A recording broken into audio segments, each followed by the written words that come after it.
Mic check, mic check. Picking up? Okay. Can we turn this off?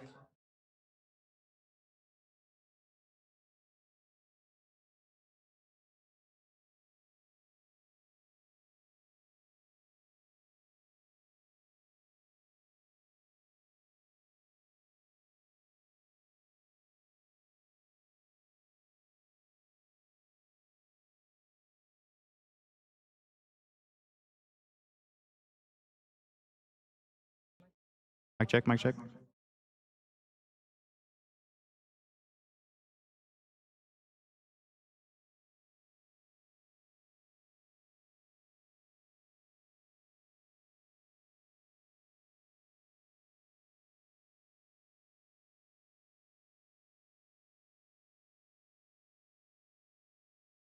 Hello, low, low, low. Oh my god. Gotcha. Yeah, I heard Dark can get online. Fine. Perfect. Let's start logging. Okay, so now I can hear myself at back. Sorry, second. Huh? Talk again. Hello. I can hear myself in my headset. Okay, yeah, I know some movie want. Go banana. Oh. Alright, we have to. Wait. Hello? Oh yeah, I can hear myself a lot now. Yeah. Both sharing audio. Okay. I think we just have to deal with it. We just have to deal with I would it. say, And we're just gonna listen, keep your mic on You're gonna keep my mic on? because I'm louder. Okay, that's fine.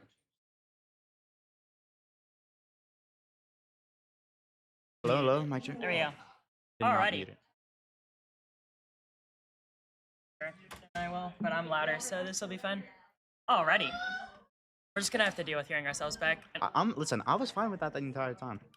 It's you that just had the. A lot of audio now. Like it picks up the door and it picks up when the players talk. It's just like that. We're gonna have to accept it. It's fine. That's really loud. We just have to. We haven't. We can't do it anymore because then they can't hear us. Like, look how quiet I am. Just put it back where it was, and we're just gonna have to deal with it. Even with the door, even with whatever, it's fine. Alrighty. All right, ready? Yep, let's make lobby.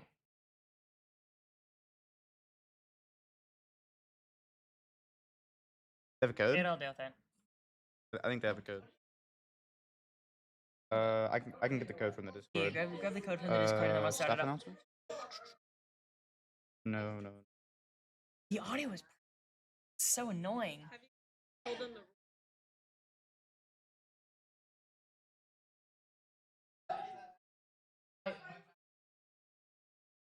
This is. Yeah, I really want to get the people because the audio It's was fine. It's perfect fine. a It's second ago and it fine, wasn't it's picking up fine, it's anyone. fine. Tournament rule set.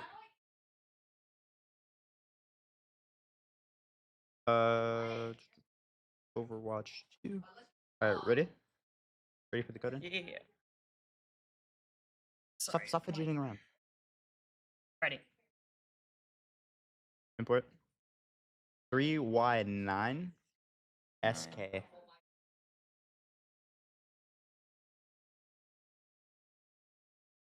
This. Okay. Roll. That's good.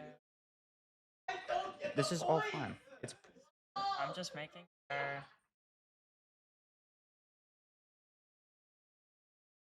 Right, everything's good.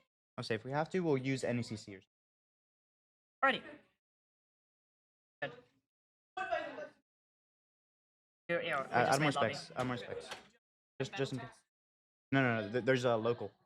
For Just so local. for in a LAN thing, if you're connected to the same internet, you can. No. Back. Set it. Social. Nearby players. Alrighty.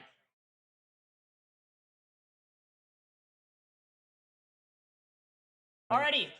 Both teams. Your lobby is now set up. We are going to get in. Everyone, please at what you're doing and go to local players and join on Agua. Ready. Just go to social and go to nearby players. Go to social and nearby players.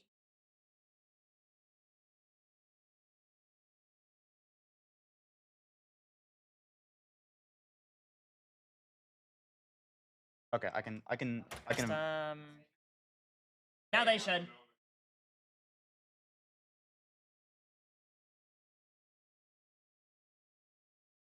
Get here. I'm making it. Item. No, it goes like 10. Yeah. Okay. Yeah, we'll just invite them. One of them to custom.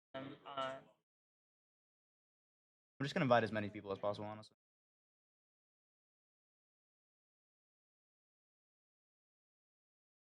We should have gotten one from each team I would at say. this point. Okay, they're all here.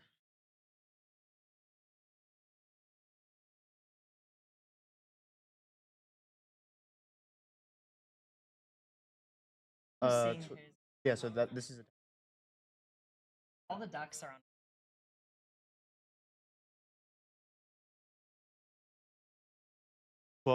12's a pride flag.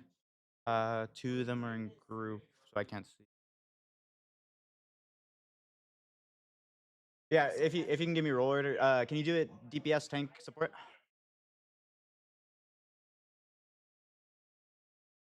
Wait a minute. Battle dude and Aquanova. Hi. Alright. Yeah, what's this school? Alright, Klein Forest. Klein Forest, can I get your lineup? DPS tank support is.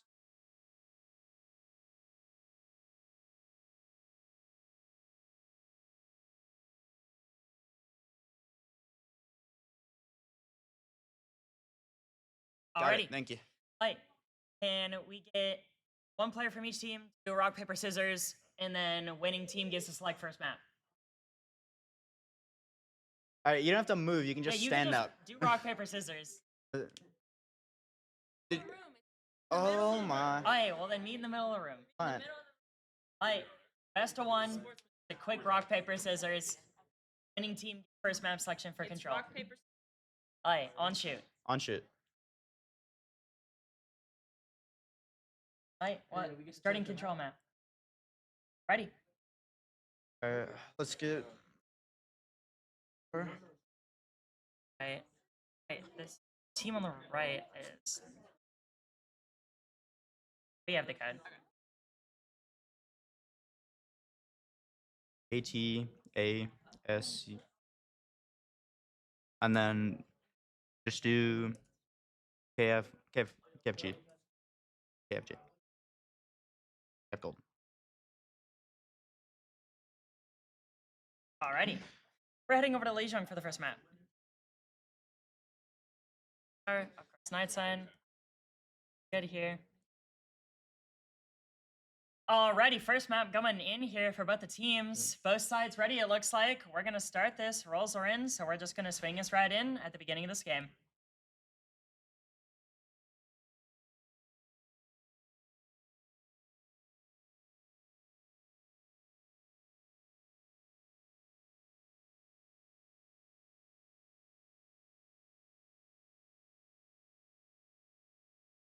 Alrighty here.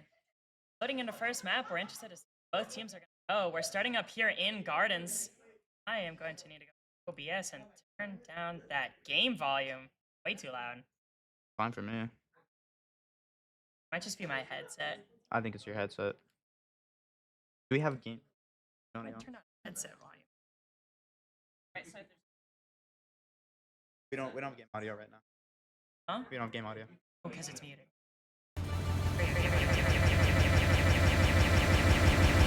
That's awful.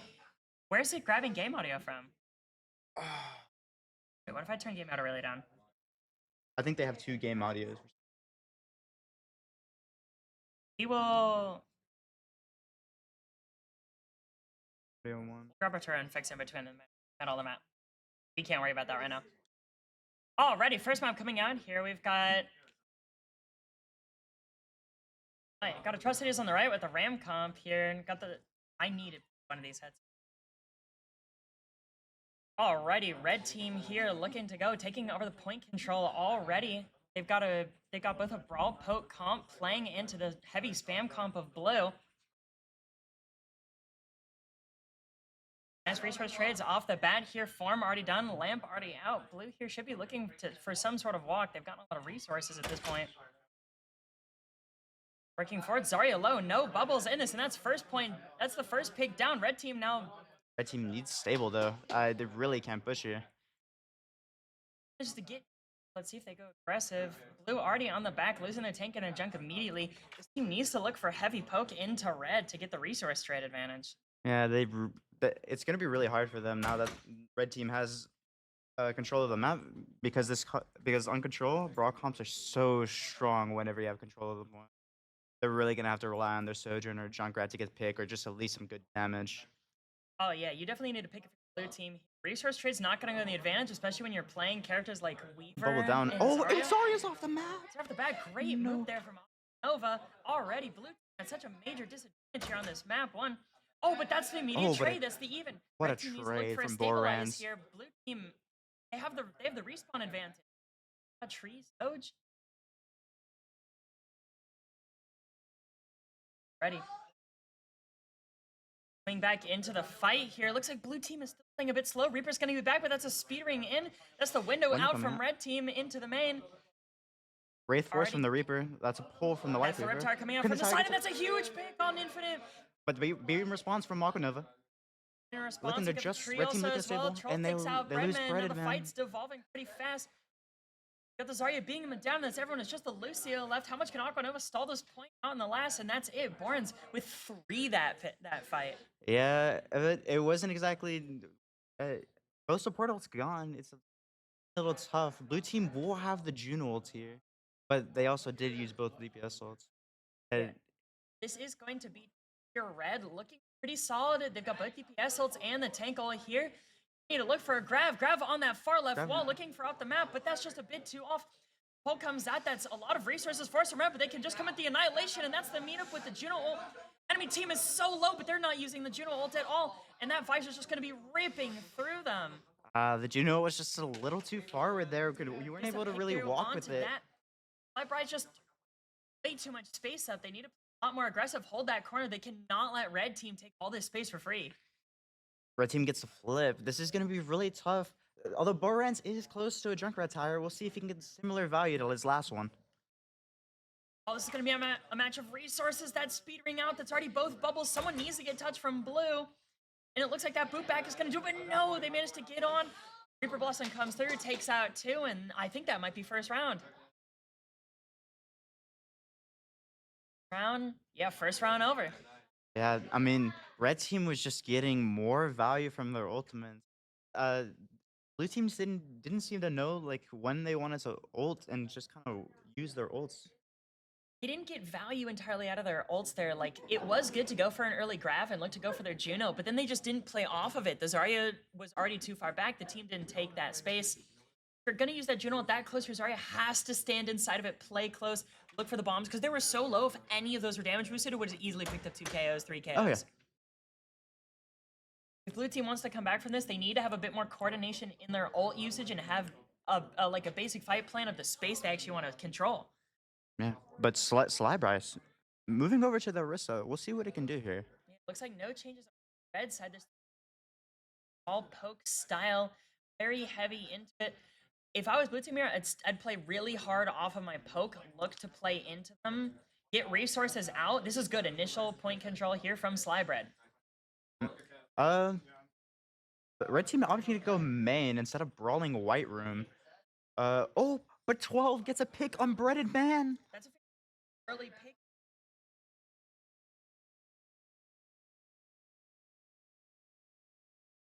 I'm just talking. Already gone through. We can see that Tolv Sly over to this more poke style comp, very easily able to maintain the space. It looks like they're holding a good medium distance up. This is nice. They want to get resources out, but that's a Sigma change from red team. Also, Breaded Man switching over to the Sojourn. So that's an even trade here. Red's comp is way pokier now. They've lost their entire brawl element. Yeah, they've lost their entire brawl element now. It's going to be a poke battle, which Sigma does have a lot more resources to control than Orisa. Tolv is low. Is low here. That's grip out already. Sigma down a good amount of resources. That junk trap could have been fatal. Coming up from 12. Can he get something here? But Atascocita just backing out ever so slowly. It's good for the space, but unfortunately they just weren't up enough. Oh, but Borans gets a random pick on Breadman. That's going to be massive. Yeah. Oh, and the junk trap. Oh, what a junk trap from Borans. Huge pick. Coming up big this fight. Just controlling the control point. I mean, best map on Leash. A lot of ults right now. Got theirs. Both portals coming up as well. Red, they're coming across stuff on the board. The worst thing that they could do here is dump all 5 into this one fight, because then blue, they've got stuff coming up in the tank if that happens. And blue team might be looking to combo that Orisa junk ripped higher here. It could be really dangerous if anyone gets caught on the red team with that Orisa pull. The red team, luckily they do have 2 ammos here. They're going with an aggressive thing. That's Kitsune Rush with the Orisa. With the lamp here to push out.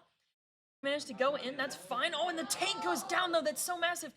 Got Orbit pulling for initial cover. This is good. They need a trade. But once again, they're just not walking with the Orbit. But just can't take advantage.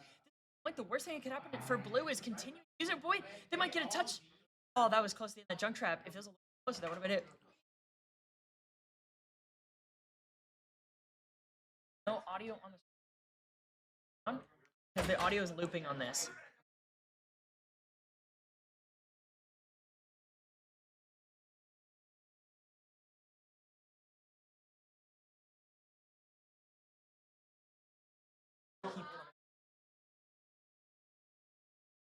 Triple, great pick on Sly already. Battle Dude getting tall, good immediate defense here. They have a large slew of ultimates. They're starting to build stuff up. They've got a lot of their main ults still. They only used Kitsune Rush Visor in that previous fight.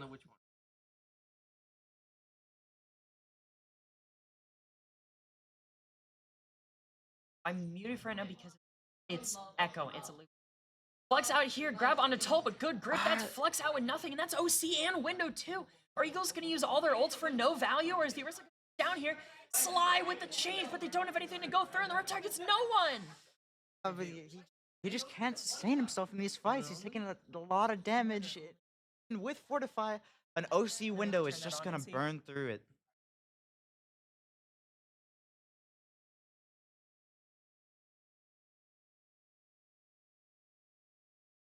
Now, Aquanova is close to this See your audio on consumer. stream.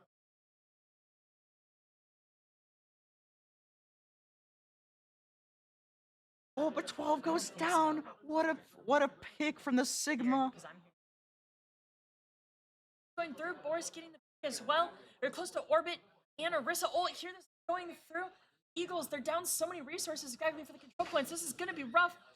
Going through there, Orisa needs to not die here. They're so close to the ultimate. They're so close to The their stuff. Rissa needs to That's the sustain. grip, Get the but the Orisa goes down. The Weaver 1 goes down. Boris gets the... Oh, but that's the Sigma. but I don't know if that's enough. KF Gold is down 3 Boris currently. get the thing. Aquanova Bread and Man, this is it.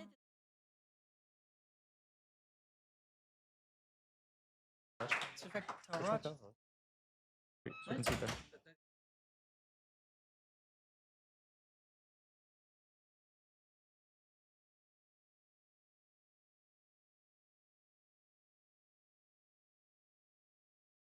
See if it's just...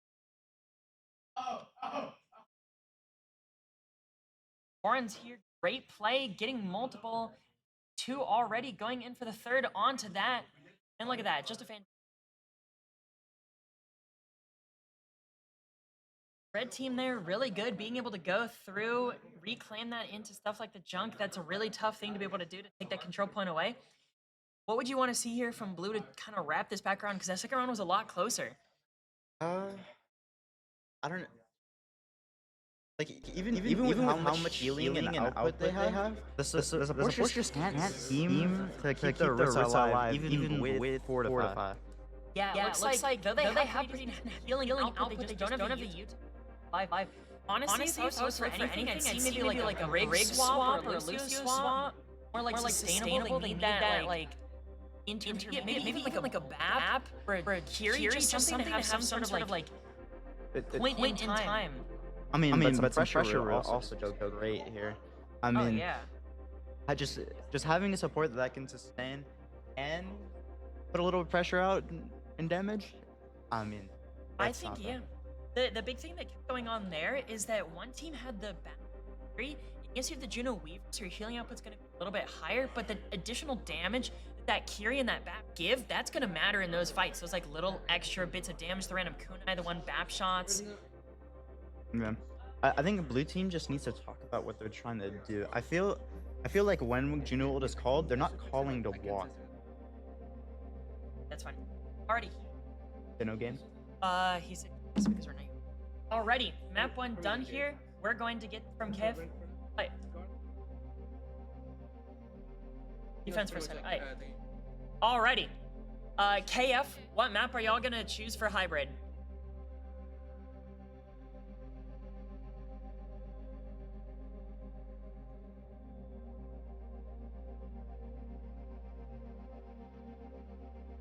Up for hybrid.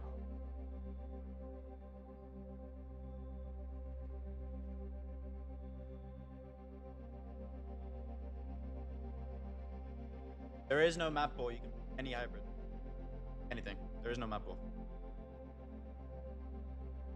It just has to be hybrid. Okay.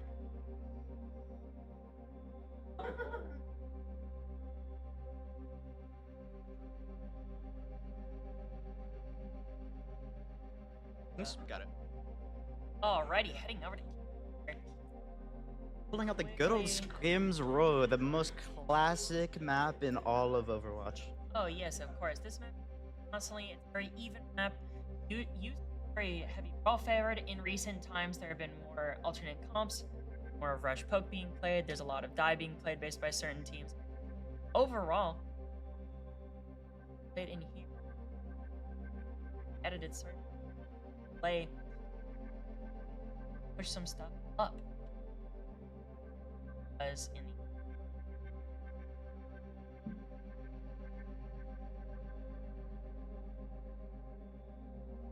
ready.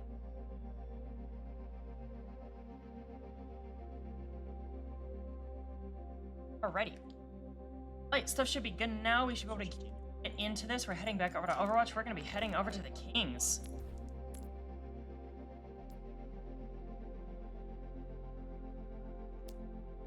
Starting nighttime here.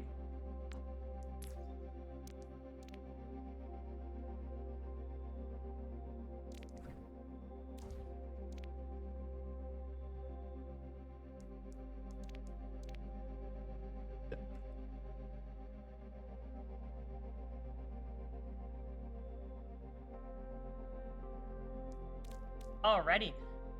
Quick check here. Both teams on the same sides, and it looks like everything is still the same. So we're going to be swinging on in here for round 2 on Kings for Hybrid. Now entering. I don't know how wise the King's Row pick is. Red team Battle Dude just played a Ramacho time and is definitely leaning towards the ball style. I don't know that leaning into map wise exactly helps AF Gold.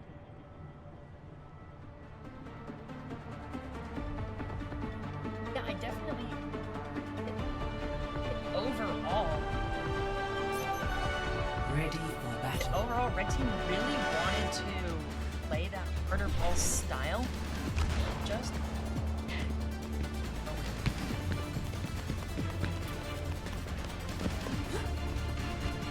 I definitely think a map with some more space and longer sight lines could definitely help OKO Gold, especially if they want to go for the more spammy poke style.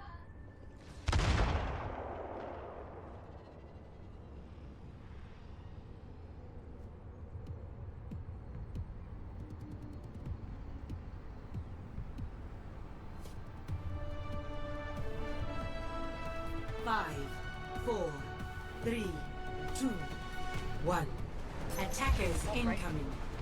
Defend objective A. Oh, and just quickly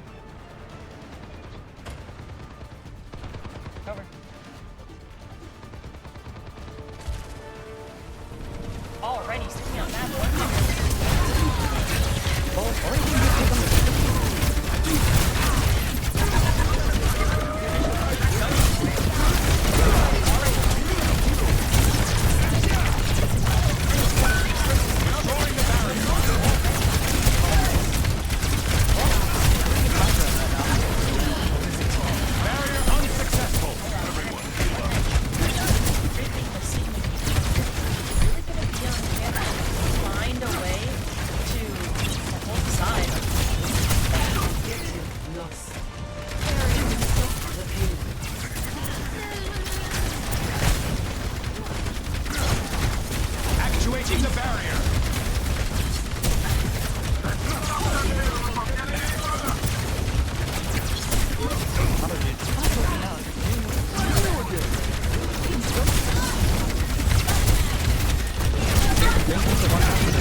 Oh yeah, fantastic follow-up as well. That also goes the visor.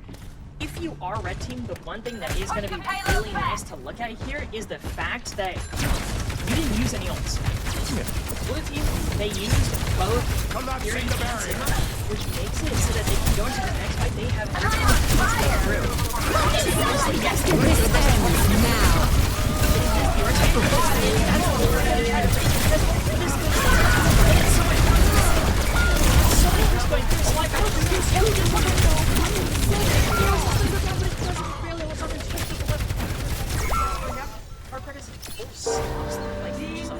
Oh, what a beautiful push from red team here.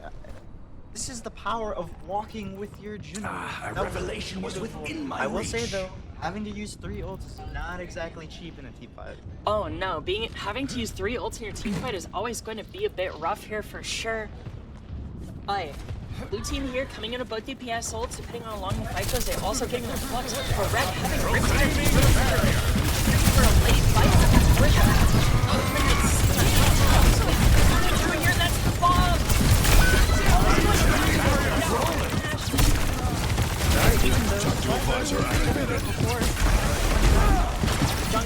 Dodge is tired! That's visor out! That's Ash out, and that's all Blue team's ultimates.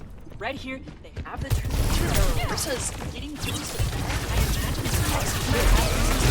Ursa enough to follow the payload. Cole barely sliding out. Return to me. Red team may have the advantage. I mean, red team was so good here. We've already seen what Garland is doing. They have the free to cancel up the signal. I mean, it was quite hard to As long as red team is able to go in through the double side of Accusation balance for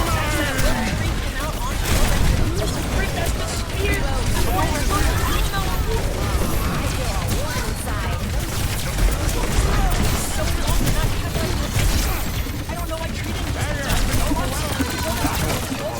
not pressed at all. They lost their entire advantage. The one thing they had was their ult coming, and now the blue team has caught up to that. Red just goes in with the ults there. That's a fight win. and that's just gonna cost them. Through that fight, blue team was able to get both support ults. That's so rough. I mean, red team looking close to a full bank, but I mean, 2 support ults is rough to walk. actuating The the ults barrier. are mattering too because they're not pressing them. The one thing that really wants to take is some of the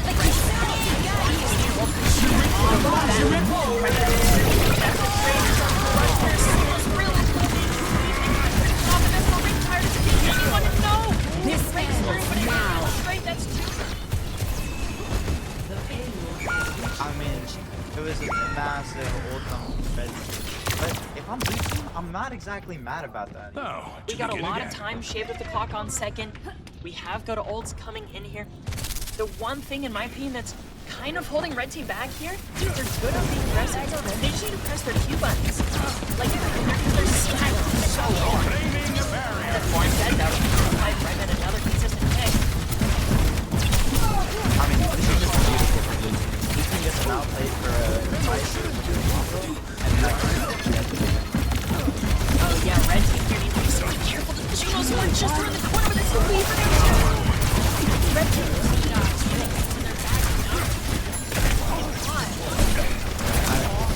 we would need slide life to walk forward. Collapsing the barrier. fight breaking out through this, looking even sides. Blue team with the major ult advantage. They have everything but Incinero's here. If I'm red, I'm gonna go that's the window out already. This is all the red over Sentinel's through and everyone's down. It's Evo drop. Red being straight out. On script, but isn't enough. He barely makes it out. That is the window visor combo. It just should have been anticipated for the red team. Just a pull out from the light Pull sweeper, out, and that spike could have speed been ring. phenomenal. Push back to the Juno, and that would have been so nice. Red team, they really need to learn their engages and disengages. They're taking way too much initial poke here. But going into this fight, they look to go in. They're so low. The red team is hard to have to push it. They have to push it. They can't just sit there. As the Orisa all goes down. Red man already down. Soon they rush to max. Back. Such a good flux. Oh, the fly man, what's there? That's I'm on amazing. my game now. But I don't think that down is enough for the red team. The red team just needs to dive here. They can stagger. They're staggering so much they're not going through, and now we're into the final fight. 30 seconds. Barans has this fire. Ult has his OC. It's rough. We got both DPS with the ult. Blue has nothing. If red team is going to win, they need to win it with here. All in total, this is number one. Red team initial This ends now. That's the OC. The OC from this side. Taking it one way down. Fire comes out the board. It's going to probably control this before. There's wave earlier. That's the massive flux. No one died from this one. Or now, we can both get poking the third on top. I'm on my game now. Outside and very low. And it goes down for the play. Red team. Shoot it, Number, if they can get Juno, this is very winnable for red team. Predator kills Kitty though. You know, very close to ult. And they see no! Be purified. Score. Need someone to 0 stay on point. Switching Can't be sides. doing this. Red team, they weren't in the great advantage, but at least like this, at least die on the point. The C9 is so tragic there. They do have the sustain. I just really need to see more from red team in terms of aggression with ults. They started doing it a bit more at the end, but they stacked way too hard. I just need red team to support each other more on these fights. Like, for example, on that third point, the tire could have got 2. If you but just the rip it team early. didn't shoot They need a the one immort. Ready for battle. They just needed a little bit more cohesion. Right? Even if that goes off and the MR still like breaks, you're still getting like 3 people to like low HP. I think you just rip that rip tire even if it doesn't break. I mean, You need the damage. either or, but I need to see one happen. Big thing also, the team needs to be spending more time actually looking at Battle Dude on the tank. They're picking the other people, but the damage on Battle Dude is so low that he's just able to sustain the fight for so long. I mean, blue team just has both DPS absolutely beaming Slide, right? Just trying to burn him down so much, and that's taking so many resources towards him. 2. Red team just needs to do the Attackers same. incoming. I mean, Alrighty, if those battles, there's no pressure. alrighty here we've got a pack round starting out for blue team. We've got Zarya versus, it looks like they're going to be pushing through the theater here. Leading the wrap round, this is a good, safe rotate. Oh, TP on the high TP ground. I onto the didn't high. even Look at this notice. coordination here. Now they're taking from the backside. Split. Oh, but that's an even trick. Red goes down to both. They've got the spawn advantage. They keep Slide Red up. We've got points. Hoping clear main net. Ammo going through. That already happened.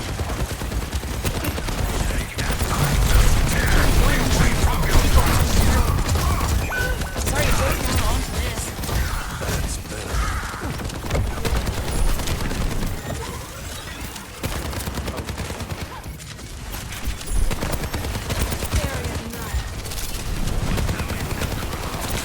Objective Already on lost. to the second point here. The payload. Being pushed back is the red. They had a very weak first point. It just came down to coordination. Getting through there. For blue team, blue team had a fantastic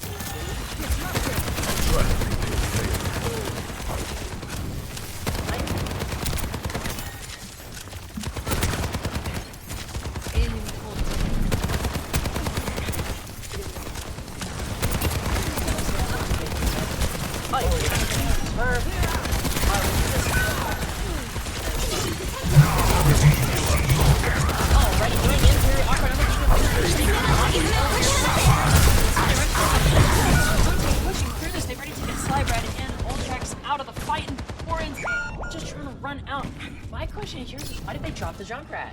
I don't really know.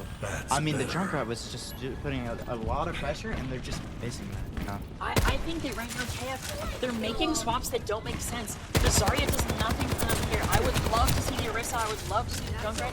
They just don't have any of the picks that they need.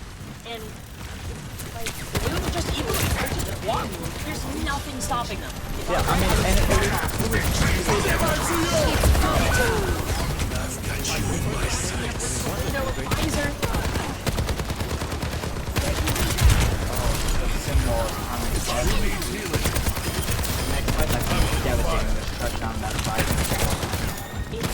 I can't imagine how Blue wins right here. I mean, they do.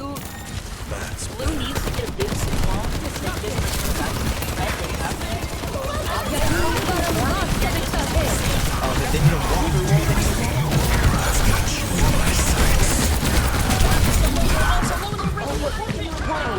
Infinite, phenomenal value here. Rating is that could be devastating with the prizes. And it looks like we're swinging in here. Tove goes in, and I see Blue is easily able to have Ramatra ult, and that is it. Blue with a very dominant hero performance. What would you say gave them a big advantage there? I mean, I don't necessarily. The KF is playing good. They have phenomenal aggression. They have good ult fights. It just feels like red team just like.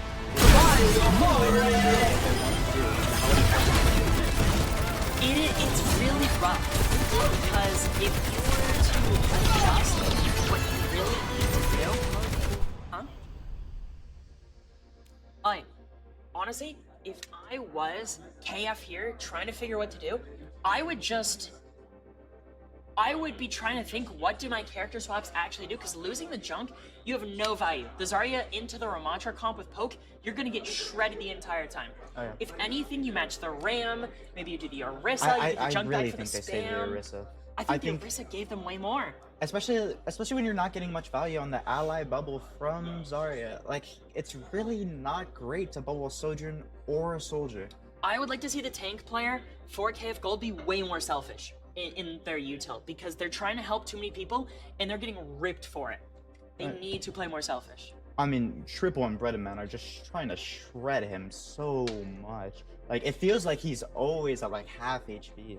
Yeah, it really does. And on the other side, Battle Dude is like not really taking damage in these fights. Like, Tolv is getting good impact with like consistency, but once you lose that junk, you lose all the frontline pressure, and they're just not really beaming him down. I mean, even with red team struggles, I do have to say 12 has been impressive with the 12 has picks been on the very Sojourn. good. Alrighty. Very quick thing here before map 3. Of course, we'd love to thank all of our sponsors for this. I know that a lot of people have helped to do this for out. Of course, we'd love to thank Gen G, huge sponsor of Coog Esports. It's a very big thing to have them play with us. Tournaments like this cannot be done without their support. So just a big shout out to them. Over here in the venue, we are also still doing stuff for Gen G, as well as concessions and giveaways and sales of products. So people that are here, of course, go through, and those watching the stream, always check out Gen G stuff for our sponsorship with them. Again, thank you very much. Speaking of sponsors, Easy Fiber. They've been helping out a lot with the stuff that they do here. They're here at the venue. They do a lot for the community. Is there anything you need to say talking about Easy Fiber for the people? I mean, they just deliver ultra-fast, multi-gig internet build for gaming with symmetrical speeds, low latency, and no data caps. Easy Fiber gives players the edge when they need to stay ahead. Whether you're competing or streaming, Easy Fiber keeps you connected at the speed of gaming. Alrighty here. That's been fantastic to hear, of course. Thank you again to all of our sponsors throughout. We're going to be swinging into map 3. It looks like we are heading over to New Junk City for the third map here. That's an interesting pick. I see a Serval's lot very more popular. Servasa. It's quite popular for Flashpoint. Alrighty, just checking here, looking at both sides. It looks like both teams are ready. I am, however, going to do a bit of a swap because currently it is just easier for the broadcast to have them on the correct sides. Doesn't have to be swapped. Alrighty, looks like both sides are ready. We are going to be swinging in here, going for the map 3. We talked about it a bit. We see the aggression from KF Gold, but the problem they're having is they're not having that good early focus fire. They need to have an initial target, and they need to use their ult more aggressively. I don't know. The New York City pick just doesn't sit well for me. I feel like Servasa is just much better if you want to lean on the Junkrat. I feel like the double hit scan that Atasca Seed has been running, it's gonna be kind of rough, especially for this first point. If they can just out-rotate, it's gonna be so rough for KF Gold. I will say the good thing about this is that Weaver gets a lot of good value on New Junk City, lots of good sight lines for them to play safe, good tree locations for the entire objective. So you are taking good advantage of the fact that with this backline, it is going to succeed a little bit easier in terms of positioning. But Eagles have been really good about their ult usage and discipline of not hard stacking a ton. 4, Honestly, 3, I would like to see a Lucio here from Aquanova. I think Comp could absolutely go crazy with Lucio here. Oh yeah, if possible, getting that Lucio, swapping at the Curie, it would be just so easy to be able to get good red tape. Go here onto the booster horn, onto the Killers. We haven't seen this yet. Into this comp, quite good here. Dude, if he can punch that Reaper with Oh, what a risk. Cuts inside here. He's swinging in the wide boards. Just run in. He can take the outside move. I really dislike that. I mean, which we can style, we want to play the opposite side and just keep our rotating. Especially with the Junior ring and enemy team has no speed. I see no reason why you can't out-rotate and just poke them. If you're looking at this head-to-head, red team, very easy brawl potential. Their pregame poke is pretty weak. They're kind of relying off of like Solar Helixes and Curie headshots. Well, if you're blue, like you've got crazy good poke. Take the distance. I mean, you have the jump right, you have a sword spam, you have a Rissa. I mean, you even have a lightsaber. Junior missile even. Versus going super aggressive, getting initial value, cutting in. Juno's so low, and this is why I really hate this composition. Going through here, Toll might die through the right side. I don't get it. Why do they keep pushing through this main? They can easily wrap right side, play around, and Stafford just is into them. Communication isn't there, please. They're just getting split. They're not playing to what he wants. It's just rough. Red team is just taking advantage of the fact that blue team isn't taking like smart rotates for their comp. Blue team, they can easily rotate through, play, drop on this right side, keep your support to high ground with your Soj, put your Orisa onto the point. Look for a really good one, but now it's going to be rough. Red team, this is what I'm really looking for in this fight here. You got the window. You got the window visor. This is going to be really hard for blue team. I don't even think Red team would use that much. Honestly, they can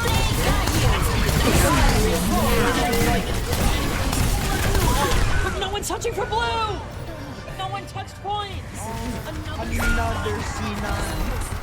You need to designate who is touching the point before that. Communication is just lacking. They're not designating who goes point. They're not talking about what ults go first in the fight. Their rotations, they need to figure out what they're doing here because red, and that's the Lucio swap that you were asking for. Oh, but back to the Curie must have It just seemed been to be just for swap for touch, but I definitely think of Lucio here being so powerful. Lucio would just give being so able to much get value. onto them faster and just brawling them and making Blue making sure team they're not looking even the ready for wrong whatever side you here. wanna They're go. about to get surprised from behind. Don't spots them out. Oh, and that's an amazing pick from Triple. Fide mal zu Jung! Oh, Stafford dies. I don't know that the visor was exactly necessary. It That really fight was wasn't. It's just a bit rough here. Already red team, they're set. I would love to see the Ram Reaper playing a really close hold here. They've got the support. They have their long distance. Honestly, even this isn't the worst. I'd like to see the Reaper up, but at least the Ram is holding some space. Honestly, it's not dying. Just support the team. Back on the you don't want to get forced here. But it's survived.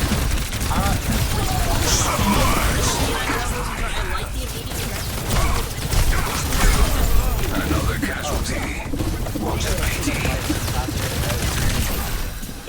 I will say though, We will shield you for now. a Juno up there would have been phenomenal. You would have been able to push him out. Like, even if the Ram decides to pop the ores, You have he's Orbit, gonna you get just thrown Reaper.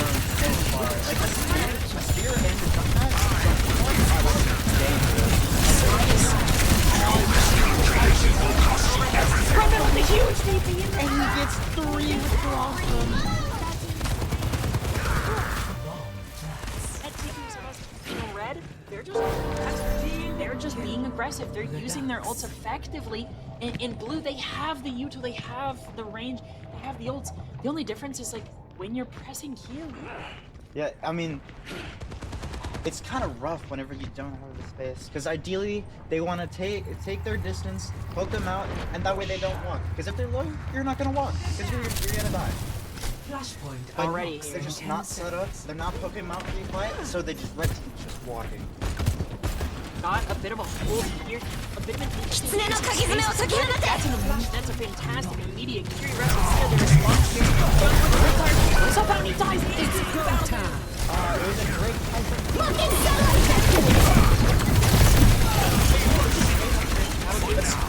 in.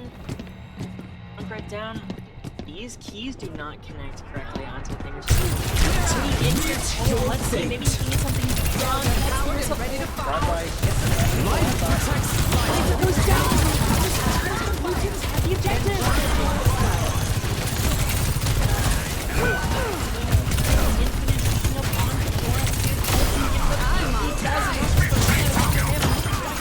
Precision and control. Entire time Blue's had the objective. I mean, that's just phenomenal for Blue here. Just Exactly getting what you want to see. I mean, now they get to play their distance. They just need someone that can test the point, and this is very winnable. Very, very winnable. It's even if you're red team, though, you've got crazy good ultimates into this. You have a very easy window visor to initiate onto the point. If you're blue, you just if I was like just give I'm not gonna visor unless I can win a headshot. And he's one. I don't like the tire. This ends now. He's so low. Going through, swing in the point. Oh, they managed to get a touch.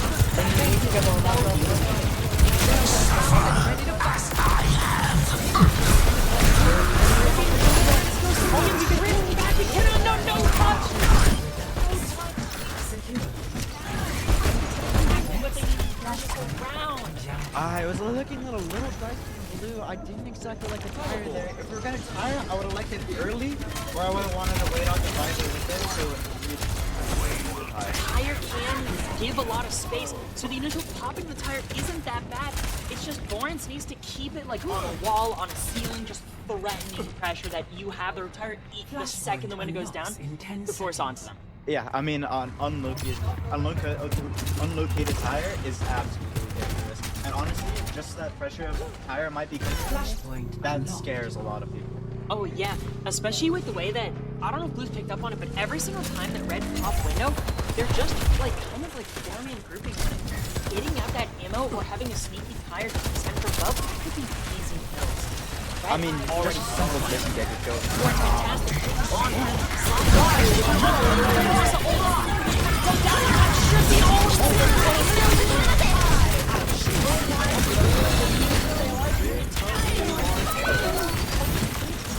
Down, so I can't die here. He's so epic.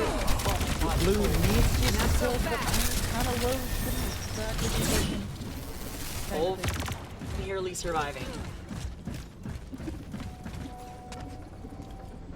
I would really love a nice coordinated Juno push here, so you can get your rip tire and you can use that mid fight. I think Blue team absolutely. really needs to play for their tire and try not to use it. I'm scared. they're Lawrence gonna over dump to the all- soldier to give back.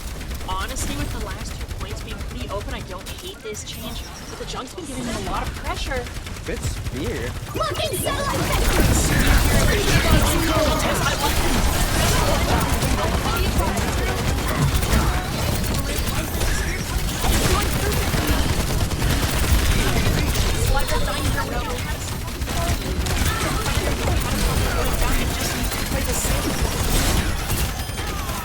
I mean, a beautiful part from Blue there. Only having to use 2 ults and you get your And wrist that's ult the back. point cap. It's even 2-2 now. What a beautiful comeback. They're starting to get more in the groove of it. Their ult cards are getting much better. But Red team having both DPS ults this That's next the fight, Sigma swap. it has been effective in the past. But honestly, if the Blue team just plays fast and gets on the Sigma before he gets comfortable, it could be fun. Tolv, early point pressure. This is really good for poking out Red team pushing through. Tolv, I'm gonna see this initial angle is really strong. Yeah, but he's alone right now. He just needs to get picked here. Bro's quite dangerous. His team is to the left of being engaged. He can look for, and that's Reaper. Oh, Working great, really. That's a land on the low. I would see it die. He needs to use his ult, but he just died. I don't feel like he needs to be popping the tree and attack.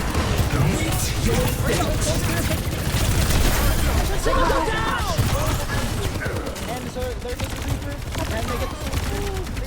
Oh, and then he's retired. He's phenomenal. He's gonna get leader too as well. Here looks like they're one going through it. Tolv, picking up for that fight. Great job over there, but I would have liked to see a little bit more of a stagger onto that Kiriko. Yeah. It is dangerous though. Aqua has been doing pretty solid pressure, so there's a non-zero chance that maybe they get a pick, and that could have been terrible. But Aqua at that point had given up. If you turn around and shot up Peanut, I would literally trying to kill you. Like lending a shadow. Already looking for a swing in here for the initial pressure. Looks for this. Off the rebound. Let the keep this ends now. The Reaper goes down. This is final fight. I've got you in my sights. I mean, having the boss Pushing through and that goes in. Slide right in. Wrestling right into the face. It's 3 going down to 0%. And that's it. Sima and blue team. Even though red up 2-0 at the beginning, they pull it back and they reverse the sweep on Flashpoint. I mean, that was a much better job from blue team here. I gotta say, that Reaper roll really cost him. I don't know that we should Reaper roll on the Orisa. Especially with the tree up. You're doing 0. You're basically healing the Orisa at that. I mean, the damage is so... I mean,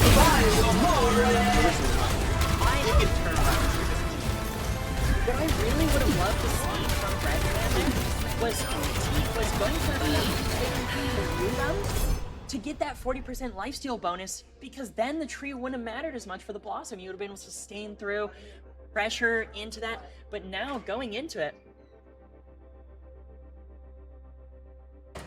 Huh? Yeah. That's okay. That's Where do we update it? Go Go to Chrome to the channel. Good channel. channel. just make it bigger. Oh no, sorry. Go back. Go Hi. to creator dashboard. Go to dashboard. Full screen it. Stream manager. Got it. And It's 2-1. Okay. Many. Yeah. Alrighty. Little bit of a one quick second here for this. We're getting the stream title change. This is not the normal one that we do, so we're just quickly trying to get Stream that manager. done. Should be in Stream Manager. Good. Scroll down. Scroll down. No. Here. Well, you're on the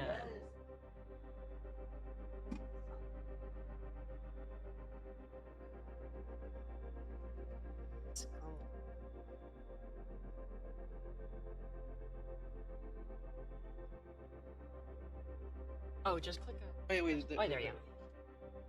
Make it Cook Shadow Day 2 Overwatch. Overwatch groups.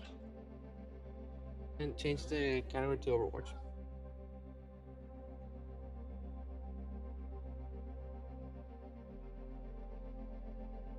Hey, perfect. Hey. Alrighty here. Giving the players a second to discuss their map pick, but again, I really want to iterate. Fantastic job from KF Gold being able to swing this in. Alrighty, it looks like we are heading over. Is it not push? It's push for map 4, I'm pretty sure. It is push map 4.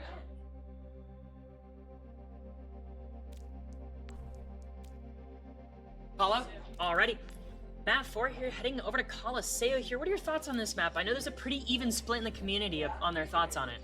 Well, I'm not like personally. I mean, it's just heavily favored for this brawl style. If they're able to get on top of the other team, it would be quite difficult for KF Gold there. I absolutely agree here. I will say though, it's not exactly going to be easy. The long sidelines of Coliseo make it quite difficult for a Tuskegee to walk if they're just getting punished here, or pressured. I definitely agree. I will say, if I'm KF Gold, the things I really liked was the adaptions that we made. We started taking a lot better rotations, and we didn't stack our stuff. However, I would like to see the backline of KF Gold be a little bit more aggressive with these support ults. They kind of like they're dying with Tree and Juno so often. I mean, with Juno and Lifeweaver, I mean, it should be basically in cooldown. As soon as you have it, You're looking for that fight or next. Because you get them so fast, there's no reason to hold them. Because you'll get another fight. Oh, absolutely. Alrighty, looks like we're loading in a few different characters here. Being able to push on, we're on to Juno this time for Red Team. And we're Kiri. Is this just a speed out? It could be. I would honestly like it. I would like to see the Juno, especially if they're gonna stay in the Sigma. I don't know that you need the Kiriko. Kiriko, you need the rotational power. Maybe Red realized that the thing they're missing was they don't have that speed boost, they don't have that rotational power, and it does look like they're running out on the Juno, no Kiri? I will say this is nice in case they want to swap over back to that Ram style. I mean, it's just able to be so empowered by the Juno. I mean, just being able to walk and speed is so powerful. I agree here, good initial positioning for both teams looking for their poke. Nice dynamite swinging through, disruptor shot taking the space, and it doesn't really look like either side has a classic initial poke. Slide ball. And some force for no one. Oh, and what a good headshot! But it's only one people's guys! Terrible trade! Stop that barricade in its tracks. Red Team totally lose all their progress. Oh, and Red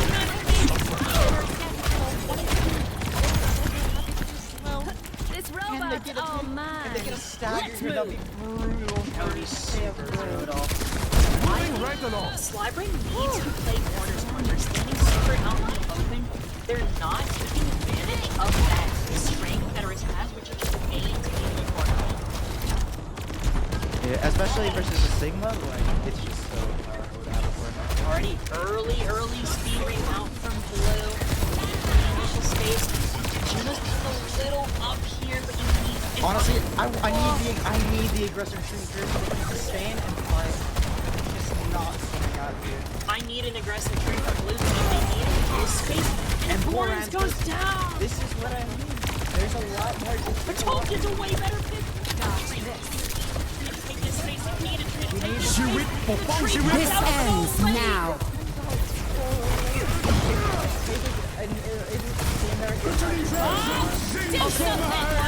Through onto this well, goes down. He is just needing to pop these support ults way earlier. This is just so rough. If you are Blue team, you didn't get Red out, you've got two big ults in the Bob and the Sigma pushing through.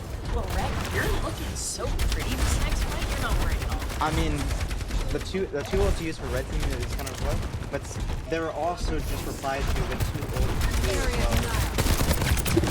Oh, hold a fantastic angle on Reddit. That's the angle out of space. Why do you keep the window visor? Why are they just stealing bot and running the window? The second that window comes out, you leave. You 5 leave. They didn't even have bot. I feel no respect from blue team about the ults being popped by red. I just need to stop peeking the visor window. They need this visor window is so dangerous every single time. Slybread, most of the time, great idea. Just push through it, throw the window, negate that presence.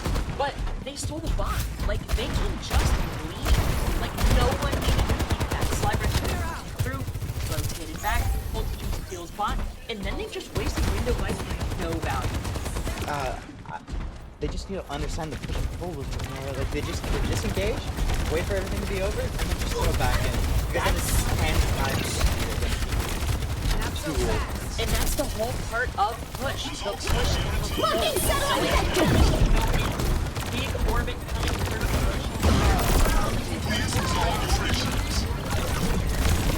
But Slybread is just so aggressive. You need to be respecting these high damaging supports.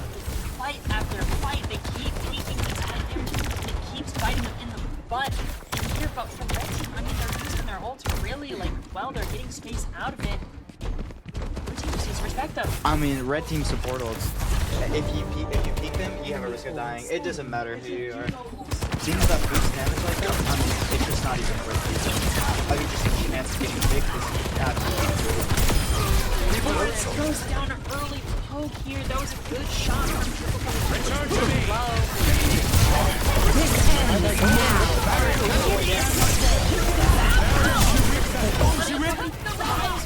The tree was so far back. He went in without his Orisa ult. I mean, it was just plugging for a trade, and I don't know that trading your Orisa for a bad piece is exactly. Tolk gets 2 picks, and the bot the entire time is being stolen. Look at the top. It's just a 1v1 on the point here. Bap versus Juno for the point. This is gonna matter. Honestly, I don't even need to. Oh, and they just they Like Yeah, he that's just really needs to hard. control start and make sure he doesn't move back. Another pick. Tolbro.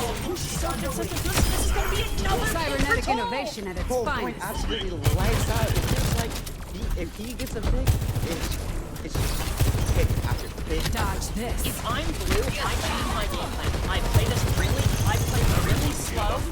I wait, and I wait. Did something! They just need not to pop. Dies to the Felix. He's so aggressive on Let's this. reclaim the rover. Let's take off. They just need to respect these ultimates. It feels any time when ultimates come, they just don't care and they swing and they get punished. Time after time. I would really like to see Blue Team just play really safe, play off the fact that their poke is just very slightly better. Efficient design at work. work. You get the back down top there, put easily. Go through. I am taking My the toll robot. is just if Blue Team is gonna win this map, it's off the back of Toll with his headshots. I mean, he's just putting on so much pressure, punishing anyone who dares to beat him. If I'm red team, I devote so many resources to playing that with Sojourn and just playing slow. I didn't see that. Slide right. Decided to go with you. This ends now. Enemies load, pushing through, Warren doesn't pick up the side angle, but they keep swinging the window. They need to. Warren has such a speed to disengage and then it's just, they need to stop peeking these portals. I mean, it feels like the definition of sanity. We can't keep doing the same thing over and over again How and many expecting times a must we different teach result. you, old man? Bikini Bottom is on fire again. The DPS line keep paying for their arrogance trying to take these duels. Now, blue team does have both supportals. Just imagine Frontward spawn draft by red. Oh, what is he really needs to get healed? And he just goes down to battle. The push just needed to keep control. Fucking That's satellite so vector. Amazing. I love this. Clutch, I wasn't needed, but I just love the direction pushing forward here. Getting out for a dead. what? Dead. Slide red dead as well. That'll do. Not dying. Oh, and Kitty goes down. They needed that. Just think my issue is working and it's not getting. Taking satellite vector.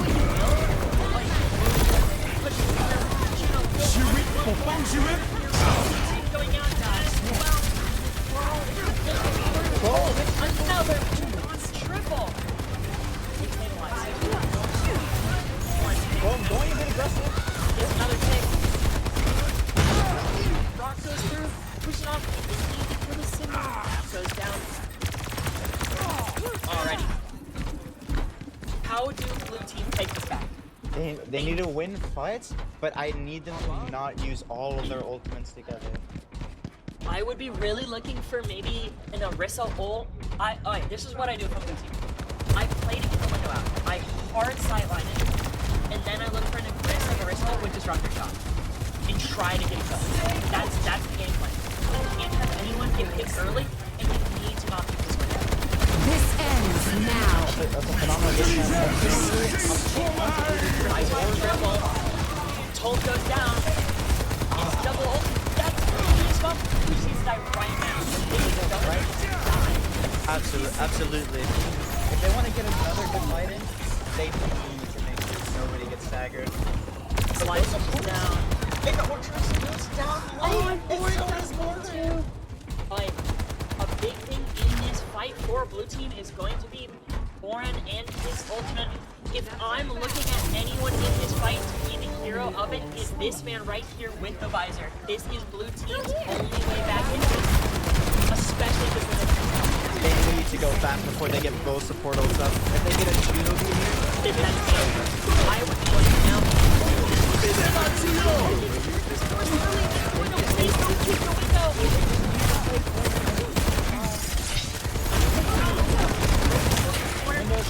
Oh,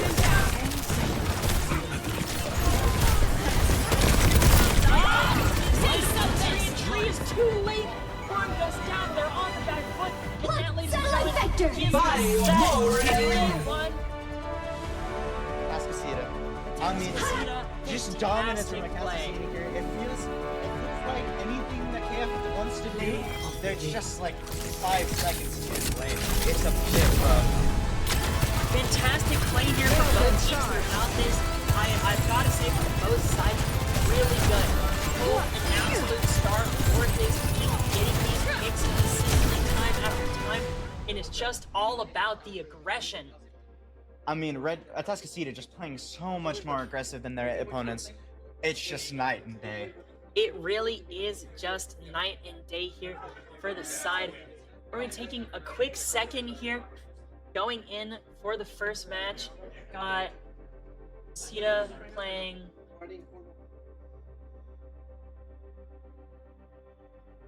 for KF Golden. Okay, y'all guys have a break, and then you'll be on the game after.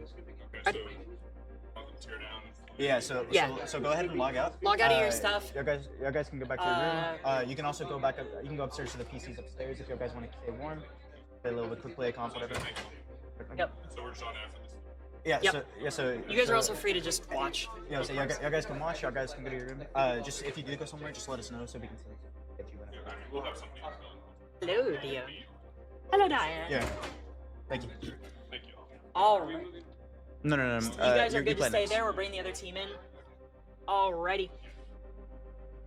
What are our final thoughts kind of through that match there? What could KF Gold be looking to do for this next set here versus PNG Overwatch Purple?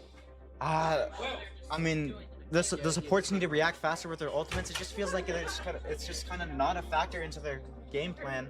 And honestly, they could just enable 12. 12 has been so dangerous on this Sojourn. I would He's play my going entire plan around them. absolutely nuts.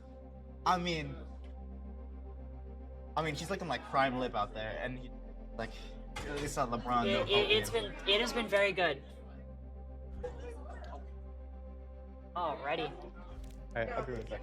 Alrighty, quick break here. Where's the pistol? Restroom, so just Down the hall. Yeah, There's beside a the men's elevator. room. Blink. I'm gonna do a bit more talking, honestly, though. Alrighty. Aiden, just one.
Alrighty.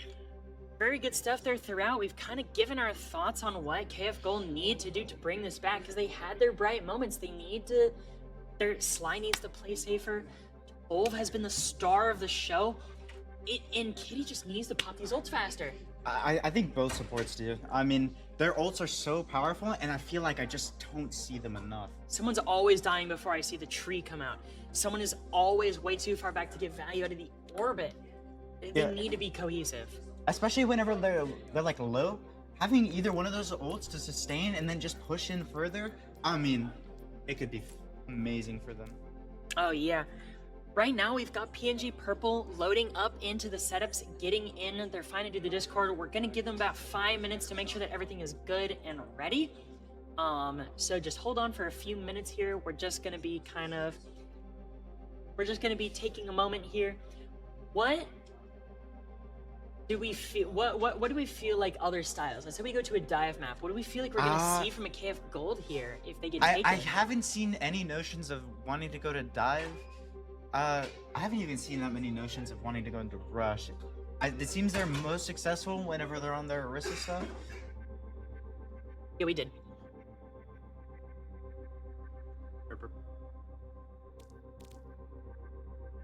All right. Well, no, it's just down on. Oh, okay. Sorry, I thought you had team names. No. Alright. Looks like KF Gold here. They're going to be taking a second. That is fine. We are waiting and getting PNG Purple set up. It's going to be a few minutes. So just hold for a little bit. It'll be... I am a master.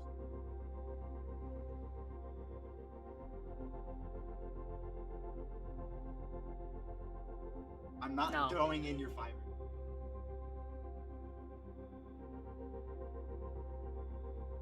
Listen, I've had really bad teammates. You know what? I'm hitting GM just to prove you wrong again.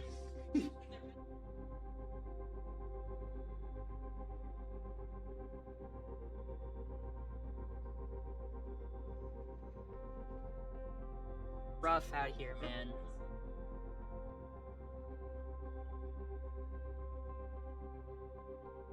Fine in their in-between time.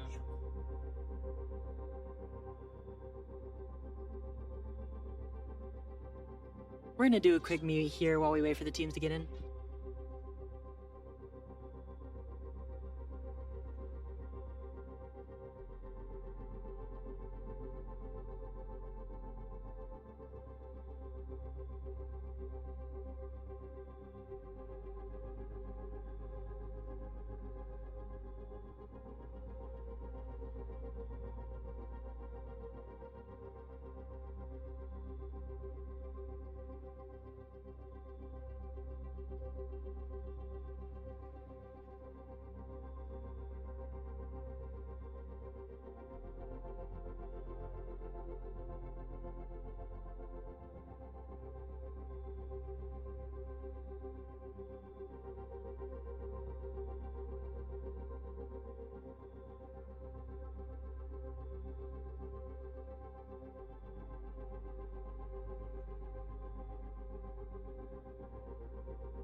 the PC and Hello, everything hello. is still Mic check, on. mic check.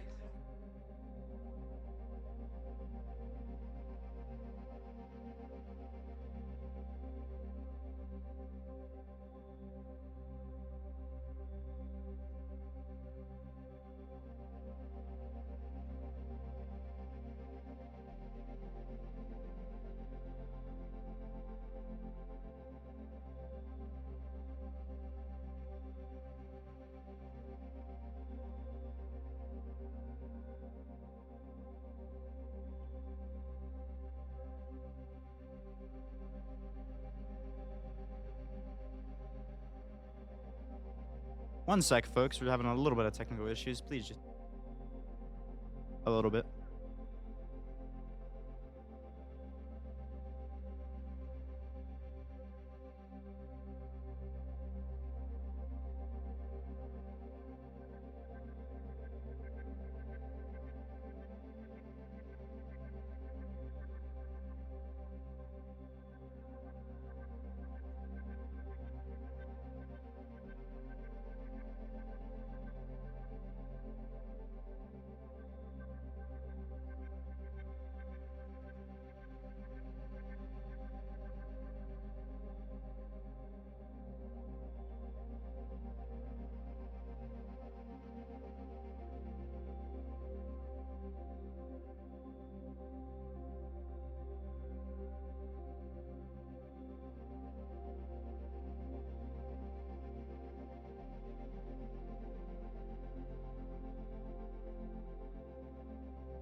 Mike's good as well. Alright. Ready. I'm hearing myself back now, but I don't care. You say that. Yeah.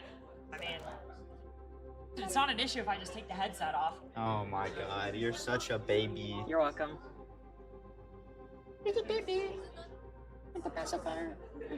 My big chunkies, my big. I don't know why it is. There's no reason why it should anymore. Oh well, who cares? I'm not wearing the headset anyway. They need to just not use banana. Can they just use like human technology? Dude, I swear to God, I've never seen it. No, I think we need to talk to them about just getting rid of all of voice banana and just using Discord. Where are they going? Nepal. Got it. Okay, Alrighty, heading in Nepal for the being first map of selected here. Nepal here, going in over to that nice evening time. Looks like both sides are nice here. We're just going to be jumping straight into that first match. Code already set. And map 1 starting here. We've got KF Gold versus PNG Purple swinging in. We've already seen a bit of KF Gold here, but PNG Purple, we haven't seen any of it before. I will say, going to Paul definitely shows that they might want to lean into a brawl, which Or a poke. I think brawl is just so powerful. Nepal is extremely good for brawl maps here. Ready for Already seeing the exact same nice stuff that we have been from KF Gold here on the left. We've got the classic composition coming out here.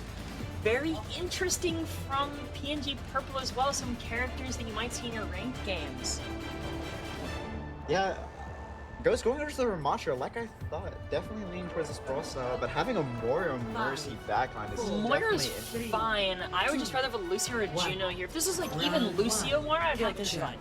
Yeah, but the thing about Lucio Moira is you have to play so fast because you have so little resources, and it's so valuable. Team swinging in from main here. Cole, the only one on high in red. They're all swinging up top. Let's see.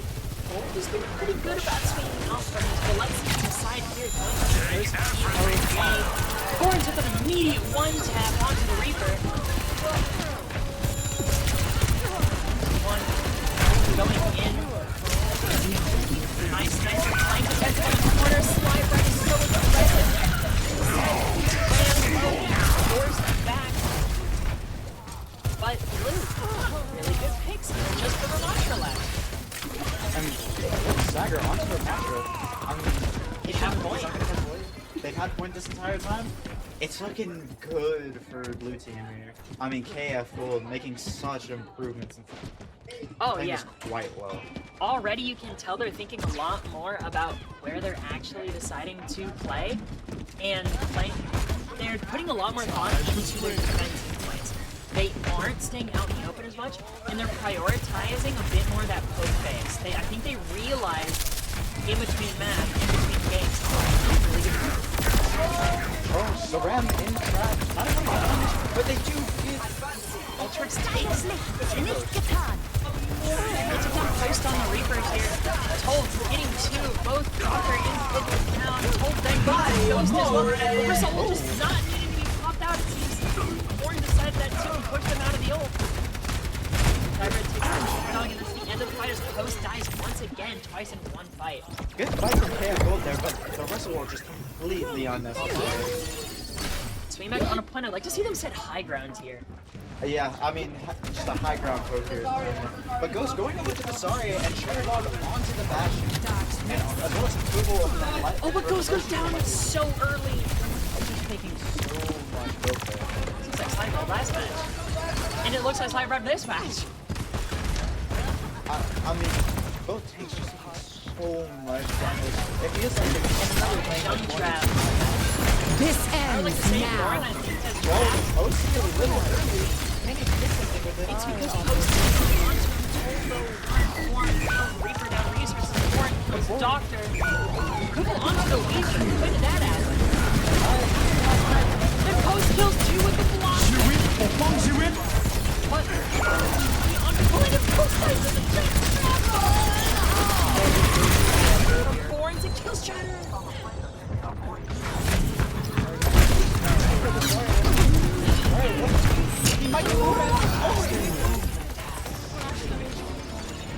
Does Red even get a touch here? Just come on. When I stand the Australian fauna, is the Junkertown jumping me? Alrighty, a very dominant round one from KF Gold here. What do you think is a big difference? I mean, it just seems they're just playing much better than last round.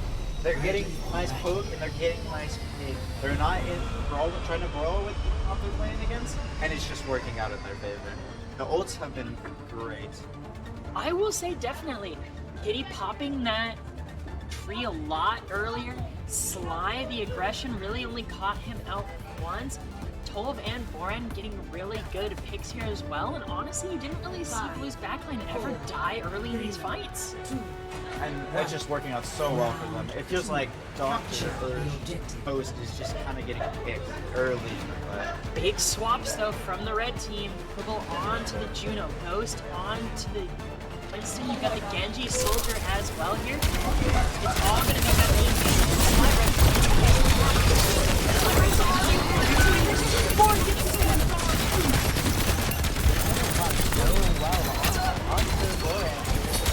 That's probably going to be point out. What a phenomenal guy. Great Fantastic early dive. But seeing this POV, this is kind of the big cornerstone of these dive competitions. Yeah, and we haven't seen Winston so far, and it's definitely finally see a Winston. And I will say, those are definitely solid so far. Oh yeah, definitely. Good initial here. A really interesting one, but Slybra evaporating Shadow in this fight. If you're red, you need to look for an engagement. Here it is on your back. Goes to this one, Slybra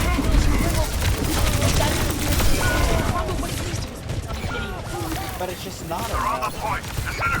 Red was just showing too early. I would rather them hide themselves and then explode onto the jump, which is now game. I'm gonna explode onto them. Alrighty, onto the thing here. Honestly, that kind of shores up a lot of the points of blue team's comp, getting walls into them, getting all the pressure out. I do like the high ground position control here. If I'm red, I want to see some angles. I want to see my soul on the side. I will say, just a wall.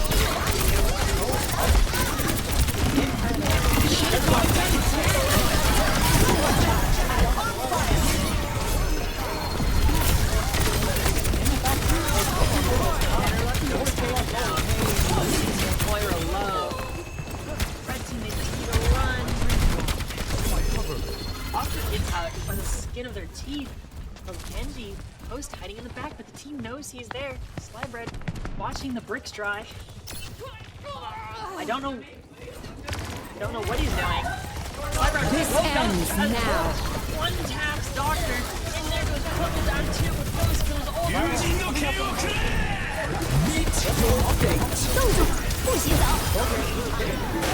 getting destroyed. That was just hateful. That was so mean. I mean, a double ult on the soldier. It's a bit rough for Cheddar Dog out here. Oh, Fight Cheddar Dog doesn't get picked first, he gets double. That was so painful. Alrighty. Sorry. Going in the fight here early on here from Dodger with the team Orisa getting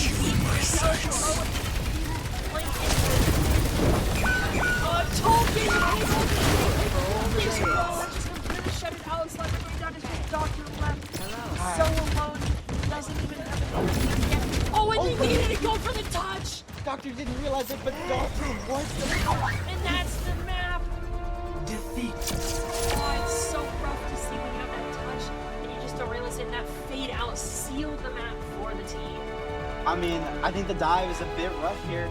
It's not exactly easy to get on any one of your targets. Whether it's movement or sustain, it's very hard for the dive to get accomplished anymore.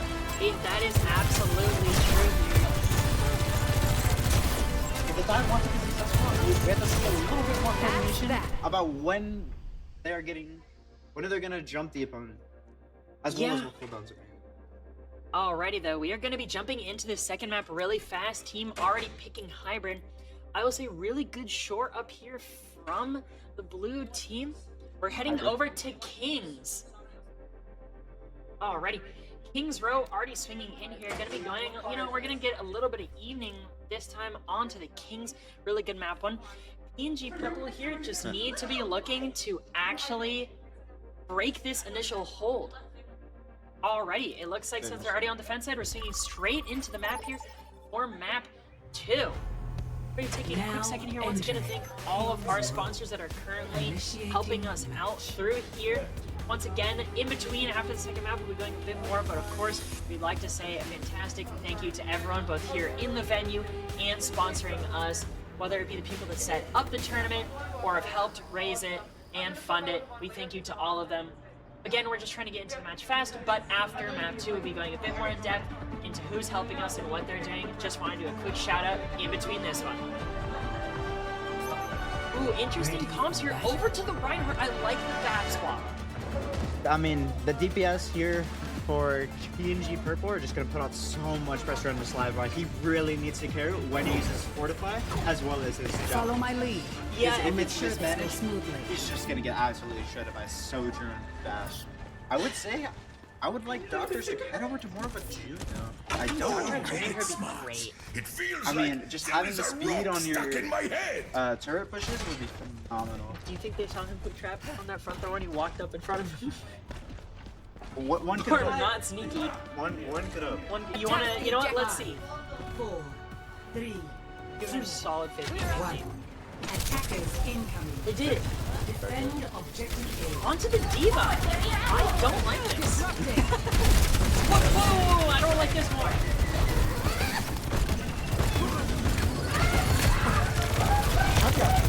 So far, it's honestly surprising he didn't get punched there.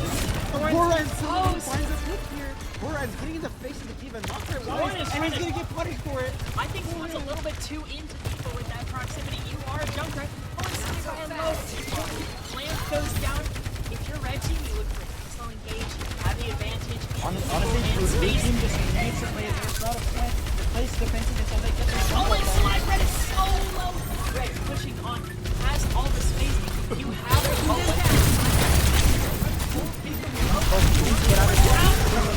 But he's like the wrong way. Oh, and it's post evaporates it with the right click.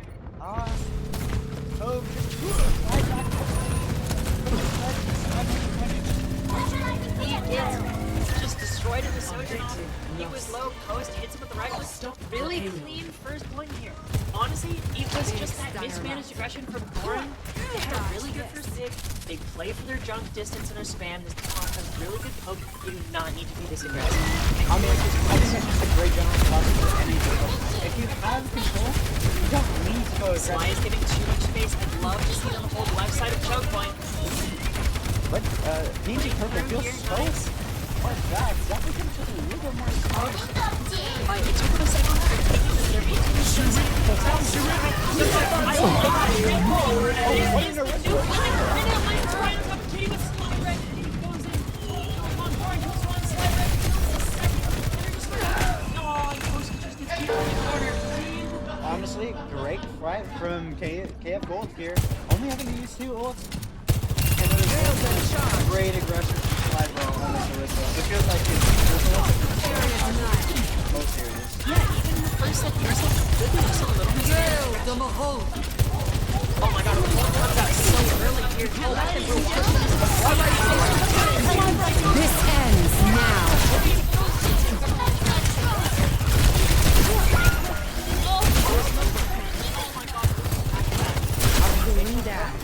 As soon as we lose my slide, bro, you just shouldn't pop. It's even with the trade that can happen, it's just not winnable. A diva is just gonna pull Matrix 6. It's so hard to get. It's diva is it's just a regular, but you have no. Oh, absolutely here. Like, playing this out, really good space being taken. If you're on gold, if you have nothing else. Playing it in both fashion and OC here, what it means to get up. You have a fashion only from the corner. But it gets heals too. They can keep out of the match. I honestly might be able to do. The Pentagon just lasts just enough for people to get back on the Baptiste. Oh, and Sly is in there. Has to be forced early. There's a great way to recover that from that. Now, Britt. I'm pushing because there's just no reason. They can't stay in my back. Out here, Post also has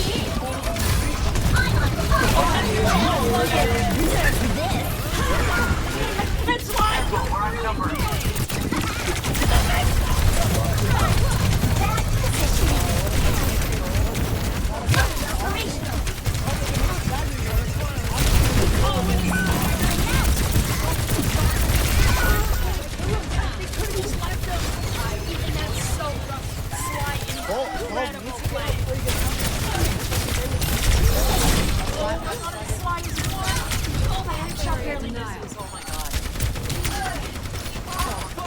This is so close.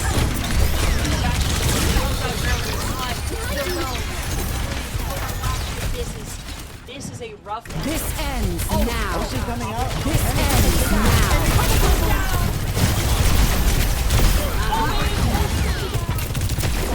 Cybernetics regulated. Just getting started. Maximum firepower, good effect. How explosive is whole thing? It's been absolutely phenomenal OC whenever he's able to get the value. Tolos are doing great in both sets here, and I think blue team is doing a bit better with doing it on the side. Oh, immediate cold coming out from red team. This is so much damage.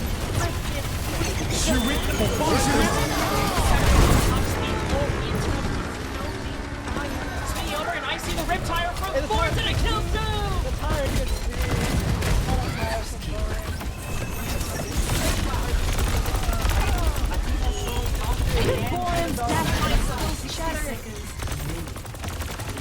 That's so rough. But honestly, even with Boran's down, this is still a very tough fight. I don't like the monkey switch here. Oh, but going from Nazaria, I could This work is out better.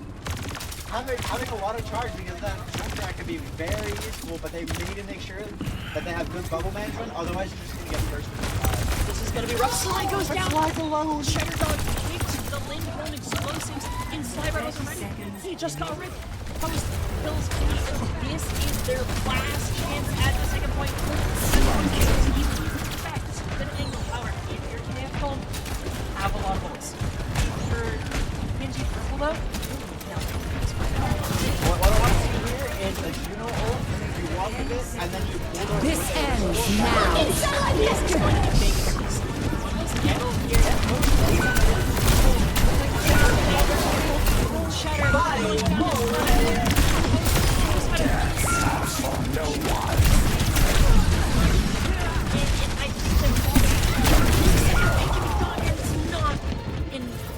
Have a fantastic defense, stopping them most of the way through second point. I mean, it was a good defense 12 until Score. It just felt like his OCs Zero were so to impactful. one. And Garland was stepping it up with these hires. They've been getting more and more value. The more he gets more. And Initiating match. it feels like the red team just doesn't know what they want to do in order to counteract. It feels like just like how last set KF Gold were really, they didn't have any direction what they're doing. They're talking a lot more. They're able to have actual fights go through. They're not stacking ults as much. They're doing it a little bit, but it's in ways that don't really impact them because they're keeping the ult advantage the entire time. Ready. They're having a good ult advantage. They're making sure that they always have the lead. And right now, honestly, from PNG Purple, I don't hate this comp. It's a lot of spam. You have a ton of really strong util, and with the way that KF Gold's been playing this aggressive style, this might be the punishing factor that they need. I mean, the util that PNG Purple can use here is going to be absolutely devastating. Whether it would be their tank, a May wall, or even the nade, it could be punishing for blue if they're not careful. If you're, I definitely think if you're PNG Purple here, you look for your May walls, you rotate your turrets, go with your hooks, and Onakiri is a very strong backline right now. Insane util, insane one here. Very interesting. Rissa is one amazing particular again. It's just so far out and so fast, but there's just so much. It feels like we should be on the old video off insane value onto the line as well. Hey. I mean, great job so far. I mean, they get a pick, they don't get too aggressive, they stable, and then it's just perfect. Very exactly what you want from your Here's here. We're going to take a bit of a look here at Quibble position. We're really needing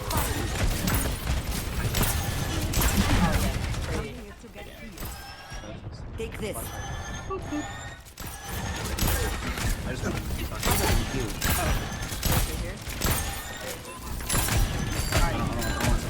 Well, that's very fair. Alrighty. Freezer onto this looking good sightlines. This Oh my ends god, now. it just evaporates into dust. I mean, they just need a soft angles. So and he's been getting every pick under the sun. It really has been. It feels like whenever Purple is letting Gold do whatever they want, Tove is just taking space, landing Hello. rails.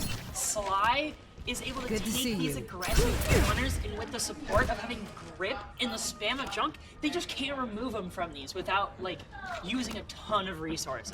Ghost going over to the Sigma. This is interesting. That was an answer that the last I tried to see it.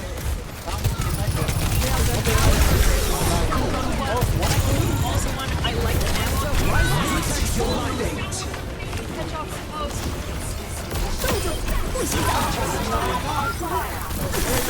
What is It's just the first alive. But I don't think any amount of head check in the world will stop this dominant performance from Speaking at 2 on Kings and a dominant performance. I mean, they've improved so much since last year. It's been crazy to see them. 12 is big. Very much taking over the lobby. This ends now. How it is being supported now. It felt like the last match they're playing a longless fight. Cybernetics regulator. They are looking to play off of Wolves' damage output.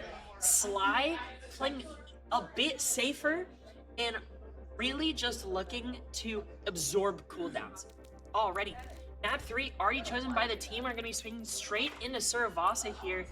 No side changes being done, no swaps of course. So we're jumping straight into this map through. We did see new junk city last time, so we are seeing a new map.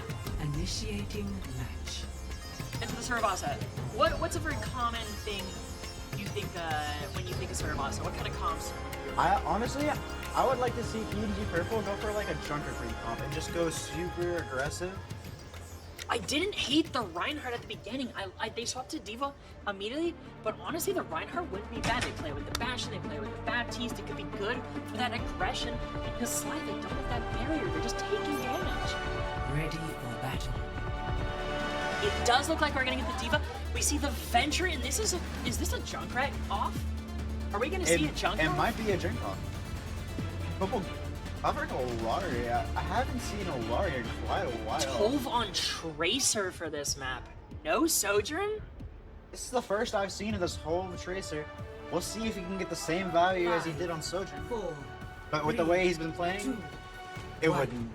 The Alari doesn't make a lot of sense here. I mean, I guess if you're playing for hard angles, but it feels very counterintuitive, unlike the Juno or even the Ana that was being played.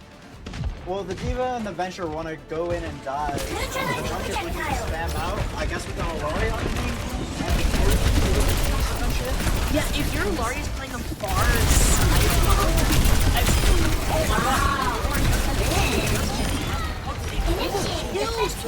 what a great shot from them.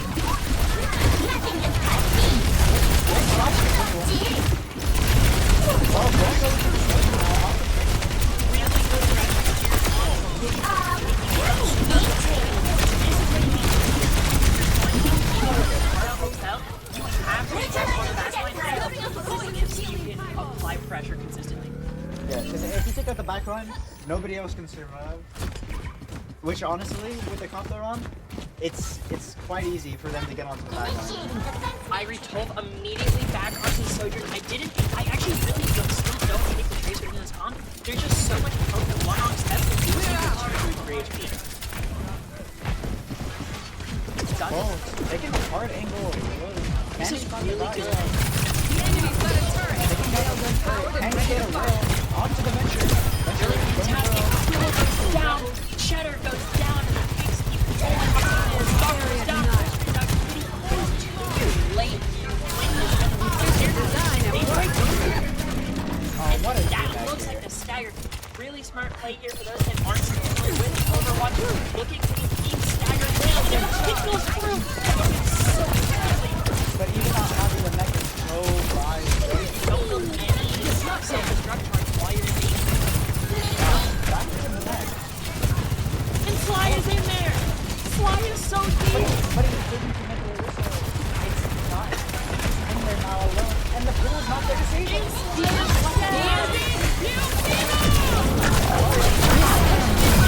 Most important 3 dribbles! And told her this fight.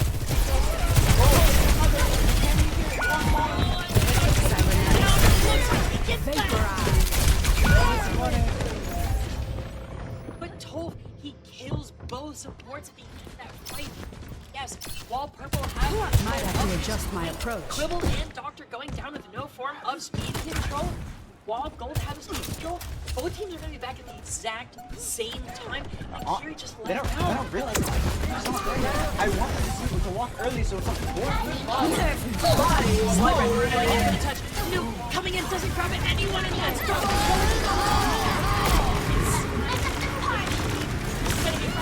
Taking out Cold though. That's exactly because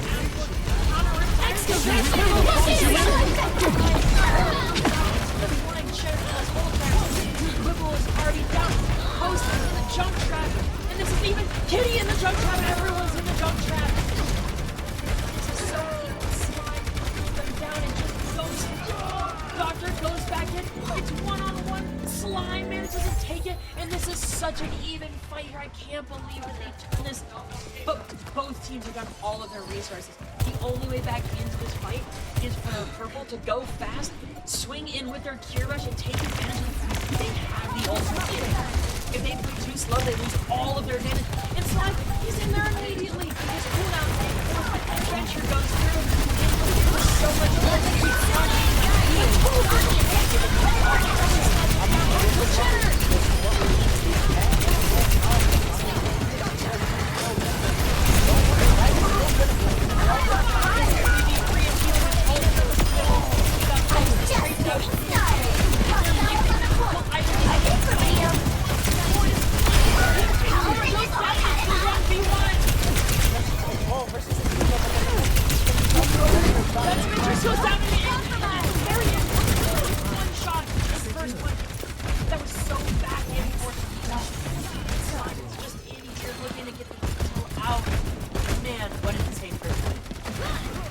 mean, I don't think it could have been closer. Late pick, Cheddar gets 2, and this is going to be amazing as the team heads over to Teal Point. 15 seconds left, and I don't think Gold have time for a full engage with the point being unlocked. But Kitty kills Cheddar? What? Where did this happen? Where was Cheddar Dog? This Was Cheddar Dog back?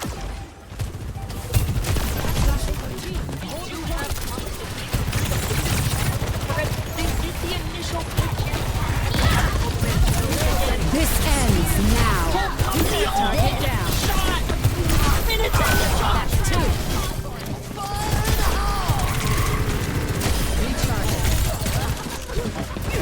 There's the enemy turret. Next time, I'll pick one. Thanks for the help. Wow. I mean, Toll just took off that fight. Taking out Cheddar dying early in the fight. Taking out the out Venture. the Venture. Taking out the baby Taking out diva. the baby diva. I can't believe the value these jump traps have gotten on first point alone. Oh, and the retire!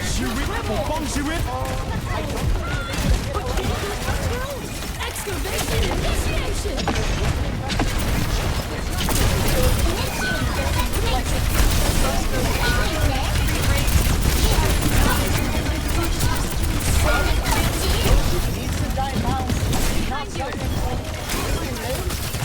Oh, he bakes around the corner. Oh my goodness, that stagger is terrible. Not just for this one, but for the Oh, and with the stagger spot, this is really good aggression. Let's take this off. There because of I mean, just punishing Ghost for not getting out of the fight fully. This has been an insane back and forth, all out brawl from the teams. Both jump rats getting insane value. Tolv on the angle, Post going over to the Soldier to match on the hit scan. If he plays an annoying angle on the Soldier that's disabled to just bother the enemy team, he can get a lot of value here. I'm not even necessarily for And Post gets a pick onto Lauren. This ends now. Oh my god, and Tolv is in the back with 2! The enemy's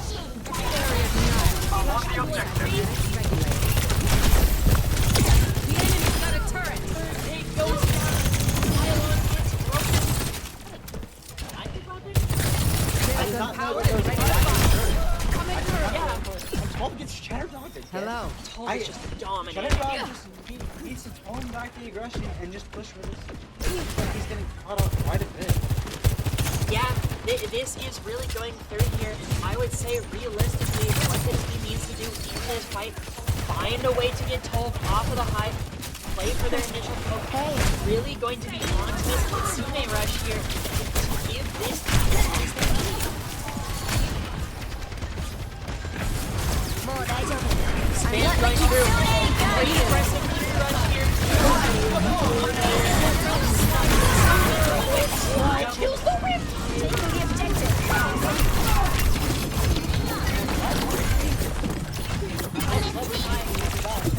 Wrong way.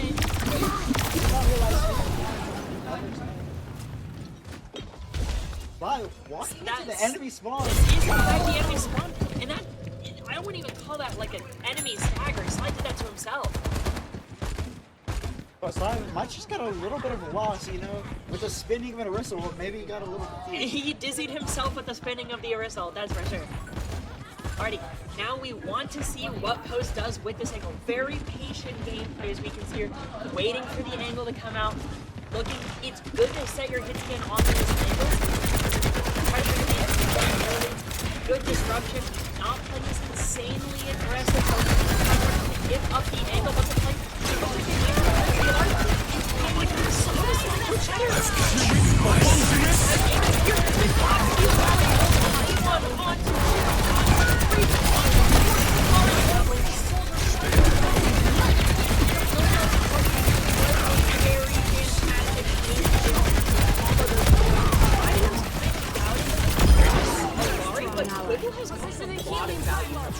His ults have been quite viable. Though I would like to, now that Post is on the server, I would rather see him on an angle with Quibble, so it's even stronger, and it diverts even more attention.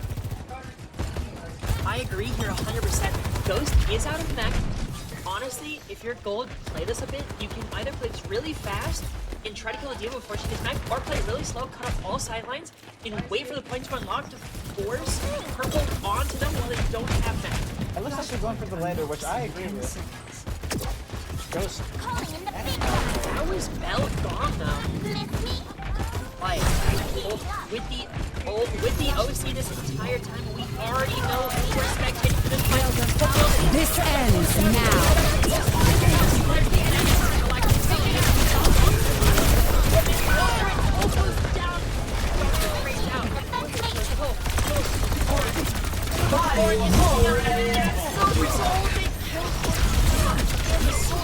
But I don't know who can have this slide, just doing so much to run out of sleep.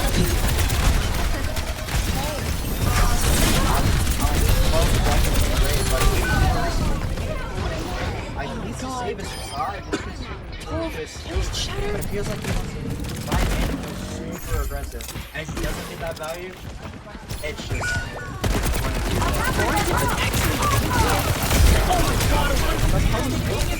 Get out, but get jumped. Oh my goodness. Purple down two. They're really not pushing here, which I think is a Noob goes up into a side and doesn't get one. No, I'm really disliking these aggressive games. There's been such little value. Slide of my people pushing hands. I mean, aggressive beat bomb just isn't as useful anymore. Players have been getting smarter. Oh, we've got the fast Mario switching. That's one. That's two. Side here. Goes onto it. Shut. Mario's getting it same time. That's the tree to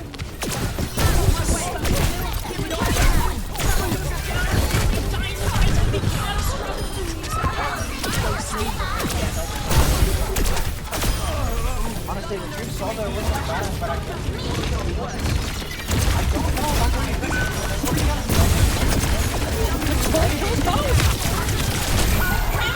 Gold kills three! Gold kills three out of nowhere.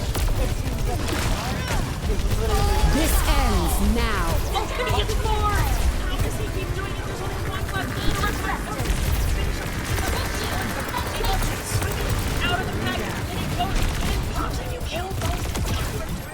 It's just when you think it's going to end. Toll comes in.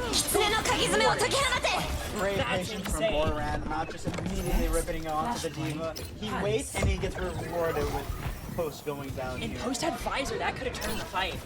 Just a phenomenal job from Boran with that tower, just being patient.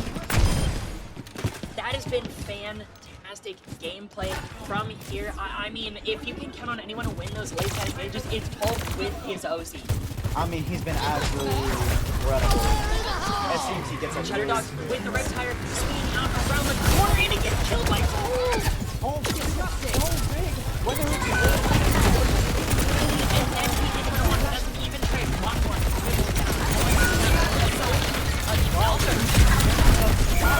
This is a third. This guy's a monster on the soldier. Even with the defensive, it seems like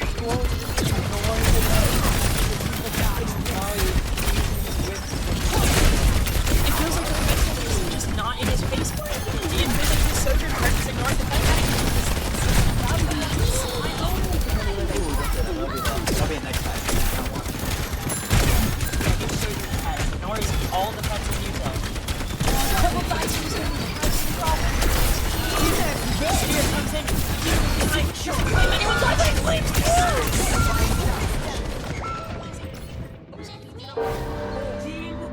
I mean, great job from Purple here. It seemed that KF Gold was just so confused by, and the Diva one just capitalized on it so much. Oh yeah, fantastic side angling too. You set Diva Nuke in the back. You set your soldier with Visor on the high ground. They get split. Easy kills. However, if you're gold, you have your entire whole bank to work with. And so you can play this slow, build your ult, do an aggressive Juno engage with OC is terrific. We already know that Juno, OC engage. This ends now. Already on top of it.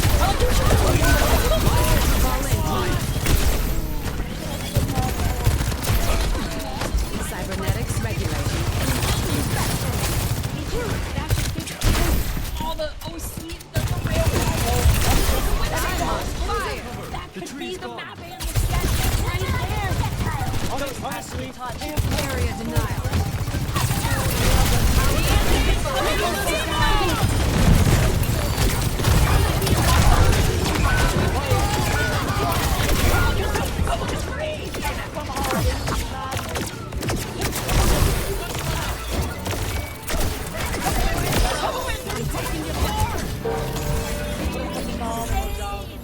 Misdemeanors are in something to be proud of.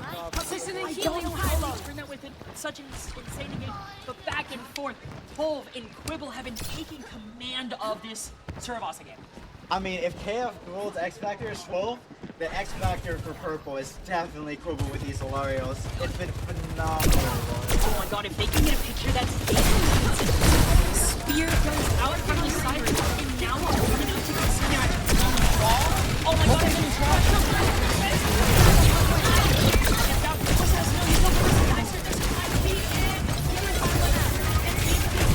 so close to this perfect go to let the corner.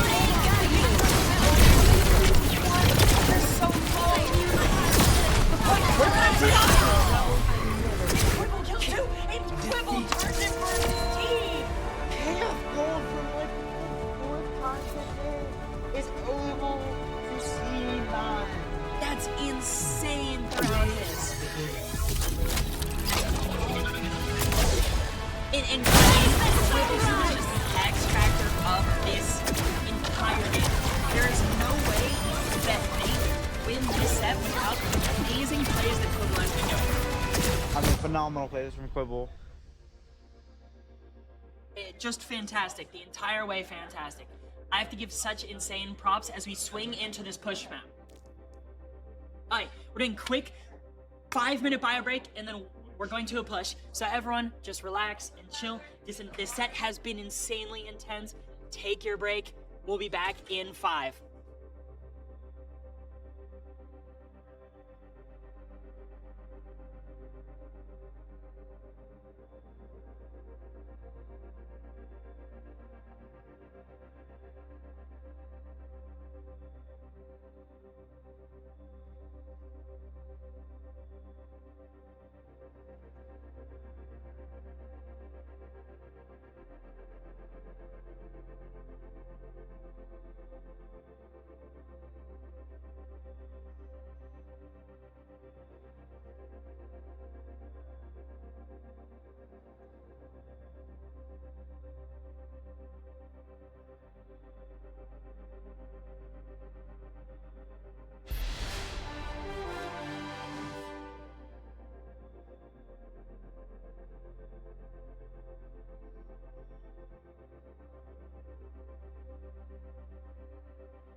Alrighty, everybody, we are swinging back in for map 4 with after such an intense map 3 on the back and forth. It looks like on push we're going to be swinging back over to Coliseum. Not on my lap anymore, so I have to re-grab that. Over to the Colo. Looks like everything's good, and we're going to be swinging in for this map. Thoughts on Colo? We saw They are missing a player. Arriving. Okay, then. Oh, okay. Initiating Yeah, match. see? I saw them all there. I said, well, what? I couldn't see one over the monitor. Take it. Alrighty.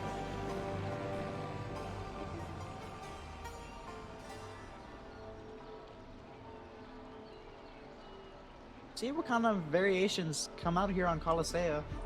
I honestly expect more of the same as last map. I mean, if it ain't broke, don't fix it. Yeah. Oh yeah, not broke, don't fix it. I would honestly still like to see this Alari poke style because genuinely, the value that they were getting from this Ghost goes aggressive on the Diva, Quibble able to take these angles, Cheddar managing to kind of feast or famine his way through these picks on Junk and Soldier, it worked. If Cheddar and Quibble decide to play their angles more and be like more annoying, they could definitely be dangerous. 1. But it seems like KF Gold is gonna roll out of one Objective in there, unlocked. and we'll have the same as last map for PNG for Gold. Oh yeah, absolutely agree here, pushing through. Alrighty. Alrighty here, now getting into this central fight. Both teams meeting up in the center, but if you're asking which team is going to be favored, it's always Red Team. Their push is way better with Imperial Ari, a Soldier, but Toll doesn't care. Again, that is probably the number one interaction we've seen in the top right is Toll killing Rush. And that is true. Toll is on this cover and swings in with the jump guy gameplay. Kill confirmed. Goes back immediately to the Reaper, jumping in the ring. Alright, making progress. I like the high ground position here. I would love to see this bested by Ghost and Quibble. To get to help. I see the team in the back here. Going down to to the side, being able to push into them. This is like Born is one in the air and he gets kicked off by Ghost. A little bit of misdirection here, but He's traded out. I would say I'm not quite a big fan of the Reaper pick here. I think the game is great value. Cheddar gets killed because of the aggression because Ghost, he's trying to output his pressure, but it's just not enough. Fly is so one he's saved it all. Honestly, it might even be possible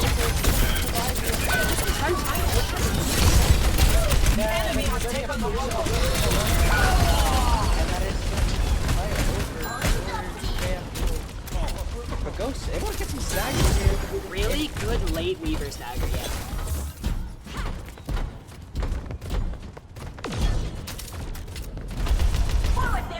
Already taking the space here now. Ghost up in the front. You're wanting to kind of just avoid this jump spam. Give Purple some space. Just a bit of a flank here. Almost having Blossom. Pulling out. This ends now. The initial here. Reaper trying to keep these on. Toll is already killed 3 people. Ghost way too late on the engagement. It's just one. There's one. Toll has killed 3 people. What is going on here?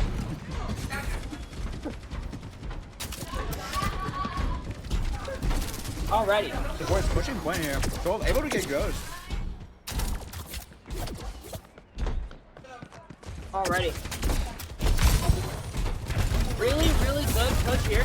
A big thing that hey, just hold on again. Every single time I talk, a big thing they did. They did an amazing job, just immediately immediately ult charge tops the ult, the second the Reaper jumps on top of him, and Post can't hit this guy's here. Onto the highest tier floor, just in there, and he's dead. Oh my god, that aggression.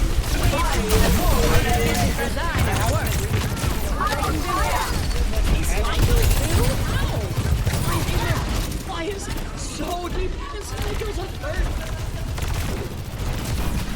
Slide goes in. Yes, Slide dies, but Slide goes 3. Post goes into correct. Swinging around. Post gets another, and it's just now Cole. And Cole probably just dying, not stagger himself. He can play, that's awesome. But dang, that's even back 4 goes now. already swinging in right now. Purple, they have some support outs to work with. While gold, they need a little bit more time. Ripped higher, they're matching another DPS ult to the siege, and they're getting closer to a tree. It really all depends here on Core and this Ripped higher. Can they get it off the first ball and activate themselves? Oh my god, early. Oh, and what a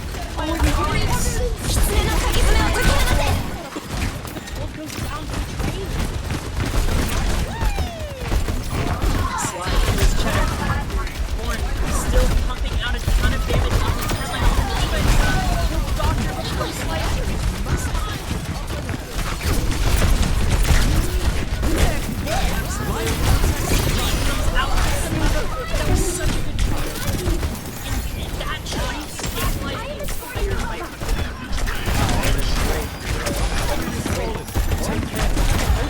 That's insane. Half HP. Will he get from it? Oh, we can swing out. We got pushed back. Alright. Oh, but then Shadow dies so late. That's so rough.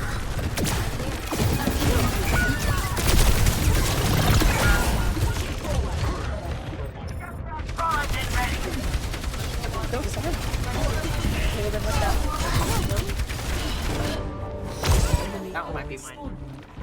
Fire in the hole! It's probably that one. Alright, Slide taking out Post Shadow. It's me. Oh my god!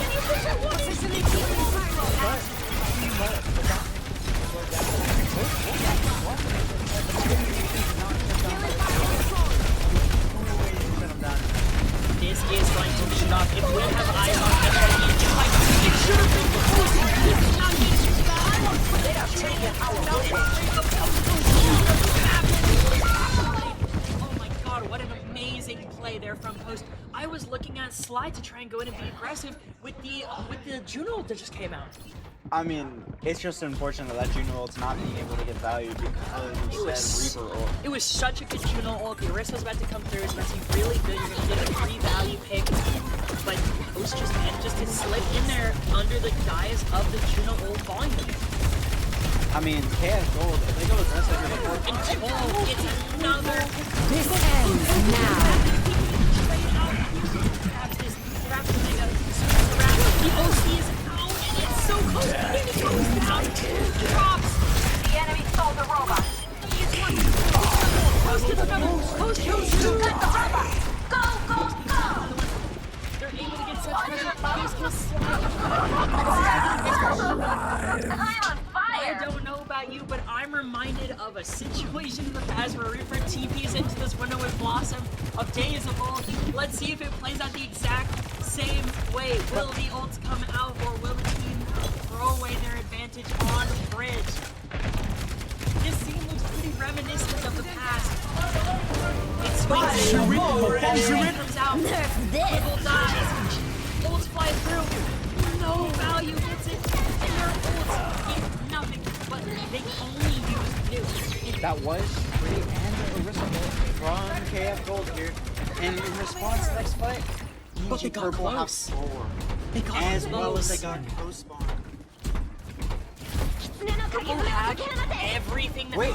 Look, a fat finger! The Doctor Fat Finger, that's a waste of time. Oh my god, that cure This one is still fighting. No!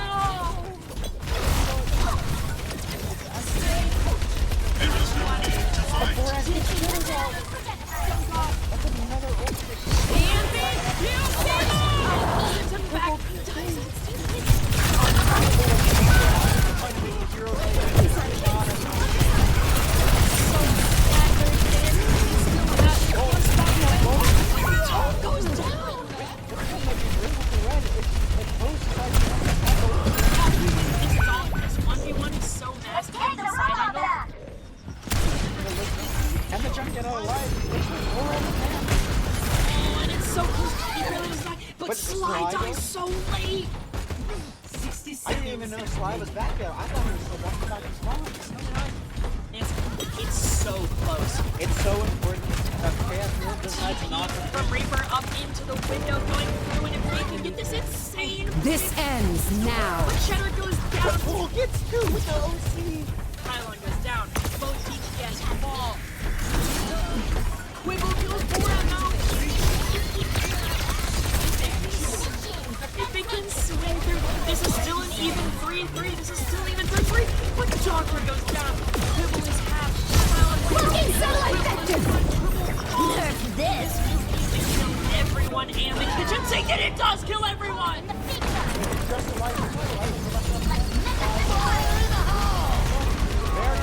They both got Lauren! Oh my god! Guys, I'm seeing a repeat of the past with this position. Halo pushed up, Blossom to win the game. All blue team needs to do is use their ultimate now.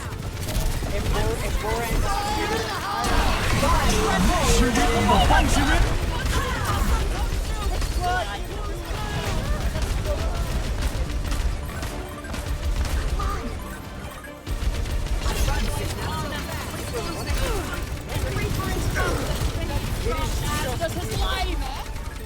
It is just a Diva alone here. Just goes in wall. They clawed it back. They do not fumble their ults. And they secure the map. That is KF Gold advancing, playing so well with their thing. Have one last group match. It will be off stream, however, and we will return once we get into the first match of the day. And as we say, Host has played so well. I want to get I was getting flashbacks to Palisado from times of old, but the plays here were fantastic. Purple have one more. We will be calling down the first team here. This match will not be streamed, unfortunately, because we have other teams coming in to play their other games. However, we will return in the future to show y'all Grands. Thank you for coming by, and please enjoy the games coming up, being Splatoon and Street Fighter and Madden in the future. We'll see y'all later for Grands.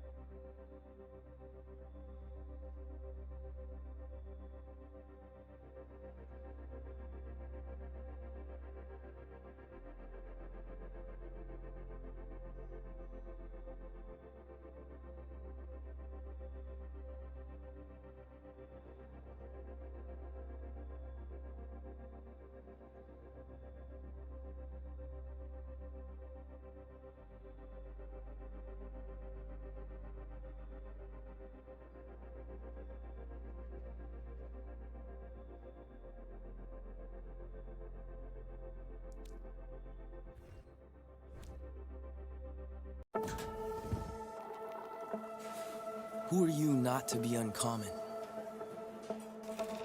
Who are you not to be 1 in a million? 100 million? Your day job is what you do, but it doesn't define you. In a world of common, it might. But you? You were born to do uncommon things with the time you've been given. When's the last time Common fought a wildfire? Or brought a town back from the dark? Or stood against a rising flood? Common doesn't do that. Uncommon does that. And here, where uncommon lives are shaped, is where history will find you. A few weeks a year, and you'll discover the most uncommon time of your life.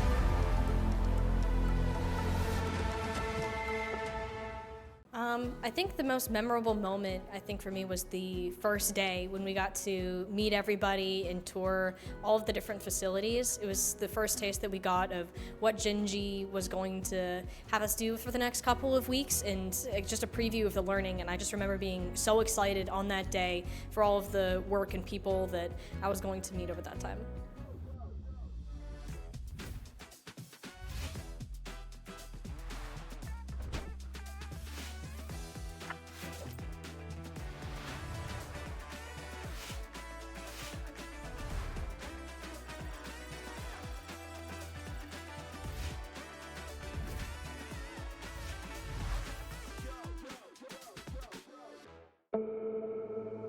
You'll still have common days.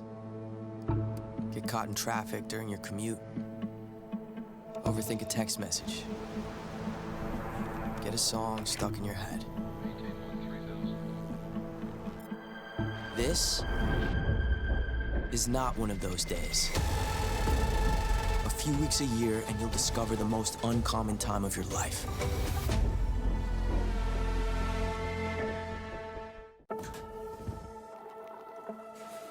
Who are you not to be uncommon?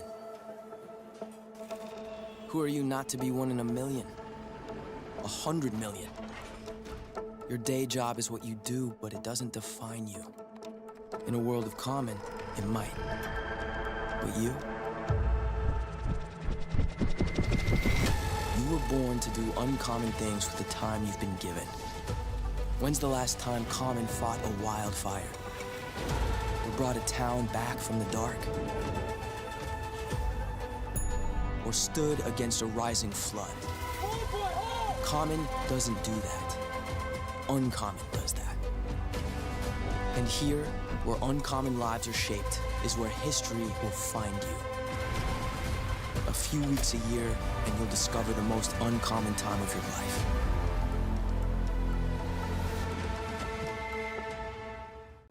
I think the most memorable moment, I think for me, was the first day when we got to meet everybody and tour all of the different facilities. It was the first taste that we got of what Gingy was going to have us do for the next couple of weeks, and just a preview of the learning. And I just remember being so excited on that day for all of the work and people that I was going to meet over that time.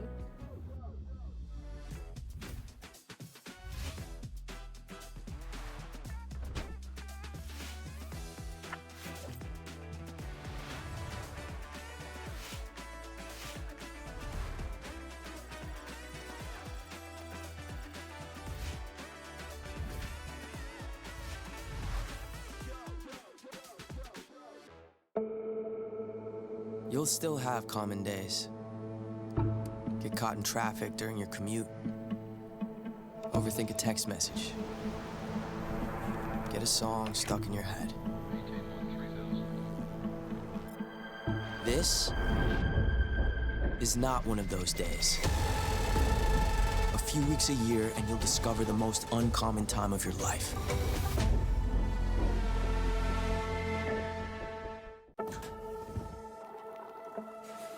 Who are you not to be uncommon? Who are you not to be one in a million? 100 million? Your day job is what you do, but it doesn't define you. In a world of common, it might. But you? You were born to do uncommon things with the time you've been given. When's the last time common fought a wildfire? Or brought a town back from the dark?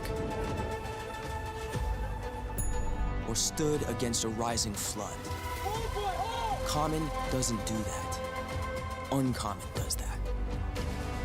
And here, where uncommon lives are shaped, is where history will find you. A few weeks a year, and you'll discover the most uncommon time of your life.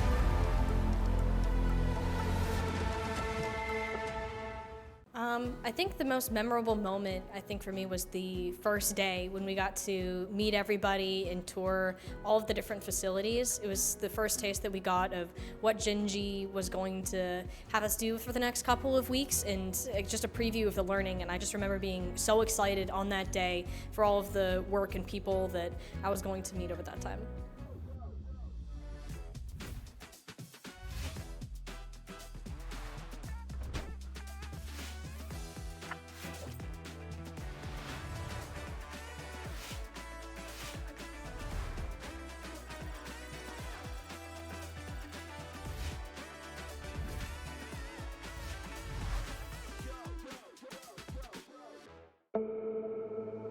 You'll still have common days.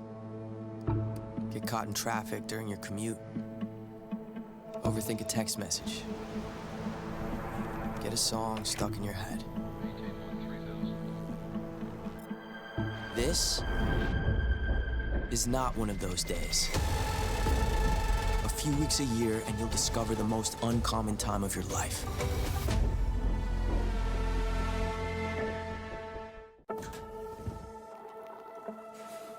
Who are you not to be uncommon? Who are you not to be one in a million? 100 million. Your day job is what you do, but it doesn't define you. In a world of common, it might. But you? You were born to do uncommon things with the time you've been given. When's the last time Common fought a wildfire? Or brought a town back from the dark? Or stood against a rising flood? Common doesn't do that. Uncommon does that. And here, where uncommon lives are shaped, is where history will find you. A few weeks a year, and you'll discover the most uncommon time of your life.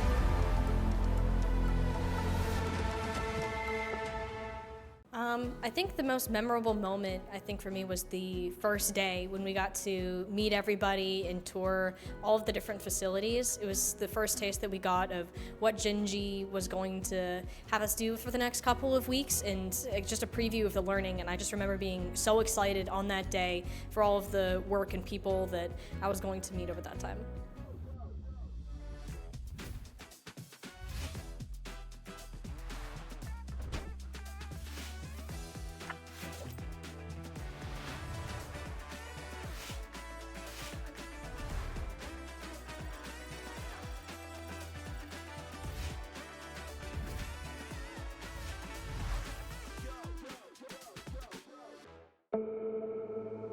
You'll still have common days.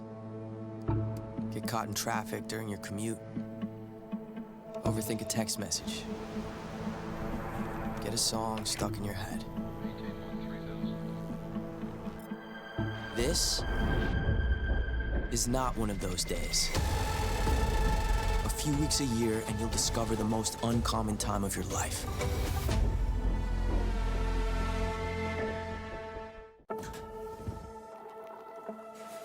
Who are you not to be uncommon? Who are you not to be one in a million? 100 million. Your day job is what you do, but it doesn't define you. In a world of common, it might. But you? You were born to do uncommon things with the time you've been given. When's the last time Common fought a wildfire? Or brought a town back from the dark? Or stood against a rising flood? Common doesn't do that. Uncommon does that.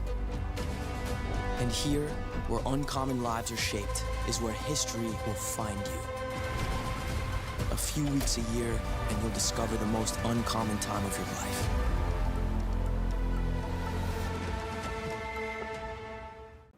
I think the most memorable moment, I think for me, was the first day when we got to meet everybody and tour all of the different facilities. It was the first taste that we got of what Gingy was going to have us do for the next couple of weeks, and just a preview of the learning. And I just remember being so excited on that day for all of the work and people that I was going to meet over that time.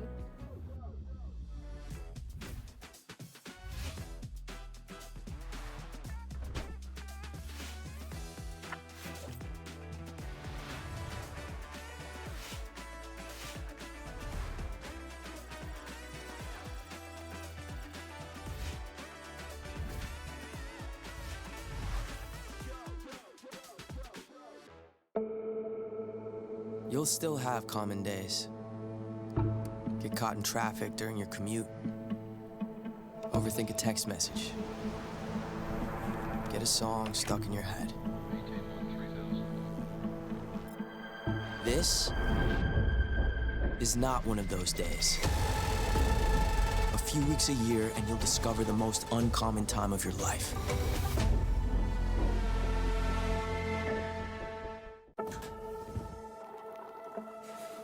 Who are you not to be uncommon? Who are you not to be one in a million? 100 million. Your day job is what you do, but it doesn't define you. In a world of common, it might. But you? You were born to do uncommon things with the time you've been given. When's the last time Common fought a wildfire? Or brought a town back from the dark? Or stood against a rising flood? Common doesn't do that. Uncommon does that. And here, where uncommon lives are shaped, is where history will find you. A few weeks a year, and you'll discover the most uncommon time of your life.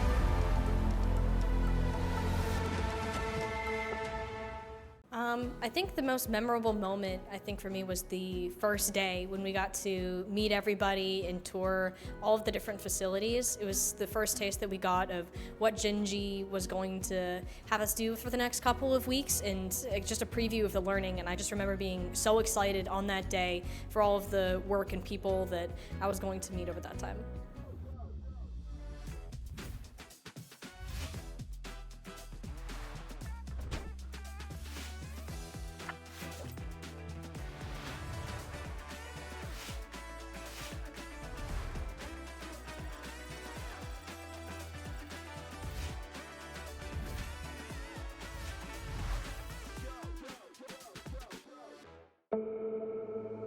You'll still have common days.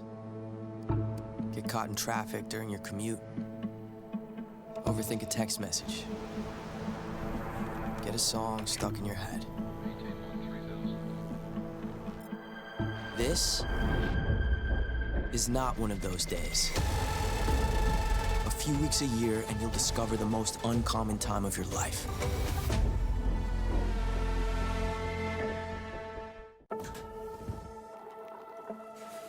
Who are you not to be uncommon? Who are you not to be one in a million? 100 million? Your day job is what you do, but it doesn't define you. In a world of common, it might. But you? You were born to do uncommon things with the time you've been given. When's the last time Common fought a wildfire? Or brought a town back from the dark? Or stood against a rising flood? Common doesn't do that. Uncommon does that. And here, where uncommon lives are shaped, is where history will find you. A few weeks a year, and you'll discover the most uncommon time of your life.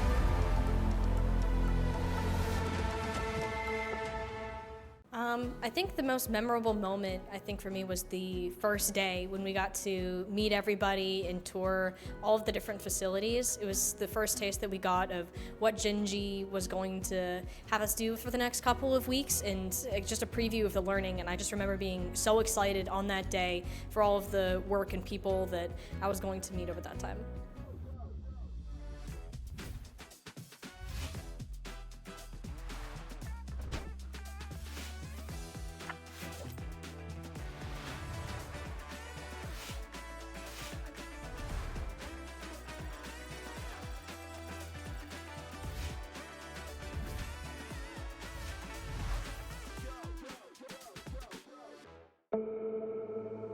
You'll still have common days. Get caught in traffic during your commute. Overthink a text message. Get a song stuck in your head. This is not one of those days. A few weeks a year, and you'll discover the most uncommon time of your life.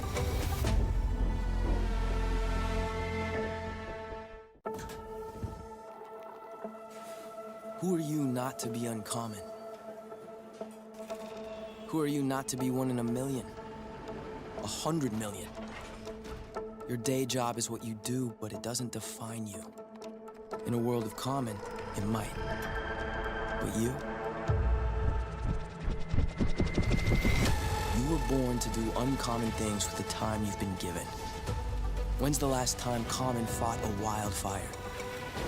Or brought a town back from the dark?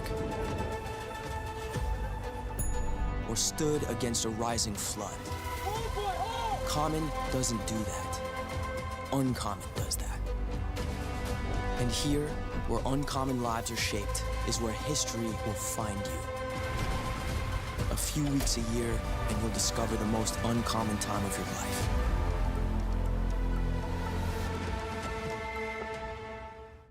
I think the most memorable moment, I think for me, was the first day when we got to meet everybody and tour all of the different facilities. It was the first taste that we got of what Genji was going to have us do for the next couple of weeks, and just a preview of the learning. And I just remember being so excited on that day for all of the work and people that I was going to meet over that time.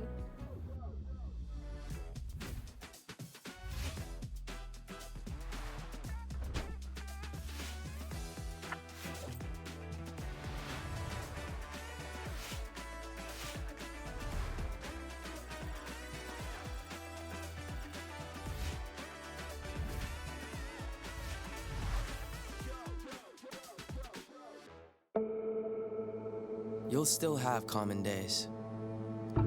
Get caught in traffic during your commute. Overthink a text message. Get a song stuck in your head. This is not one of those days. A few weeks a year, and you'll discover the most uncommon time of your life.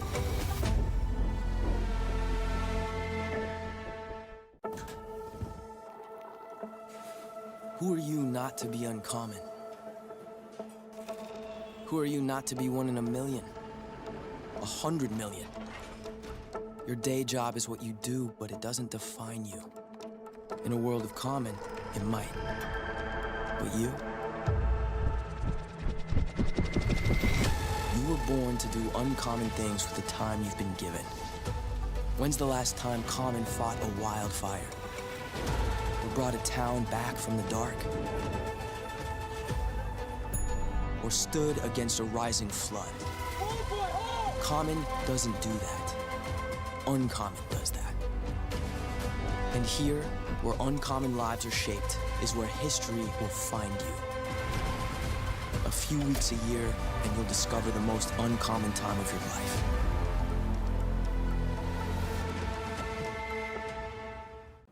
I think the most memorable moment, I think for me, was the first day when we got to meet everybody and tour all of the different facilities. It was the first taste that we got of what Genji was going to have us do for the next couple of weeks, and just a preview of the learning. And I just remember being so excited on that day for all of the work and people that I was going to meet over that time.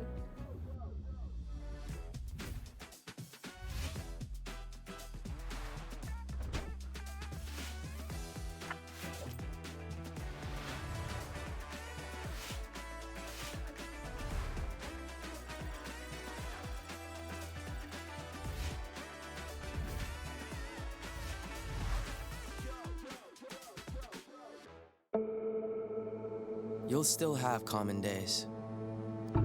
Get caught in traffic during your commute. Overthink a text message. Get a song stuck in your head. This is not one of those days. A few weeks a year, and you'll discover the most uncommon time of your life.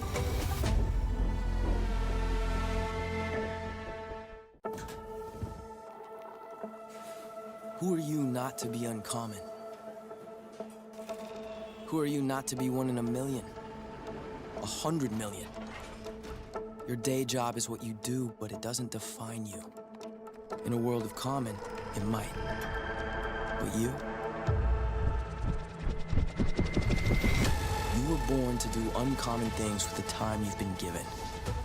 When's the last time Common fought a wildfire? Or brought a town back from the dark? Or stood against a rising flood? Common doesn't do that. Uncommon does that. And here, where uncommon lives are shaped, is where history will find you. A few weeks a year, and you'll discover the most uncommon time of your life.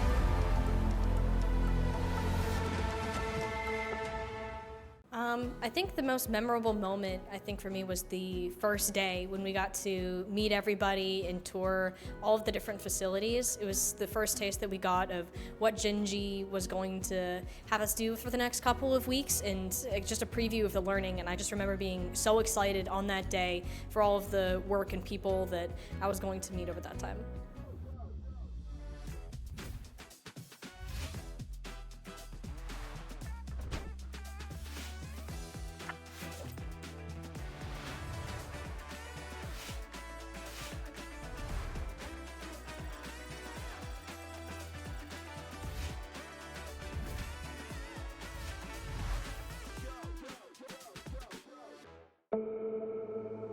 You'll still have common days.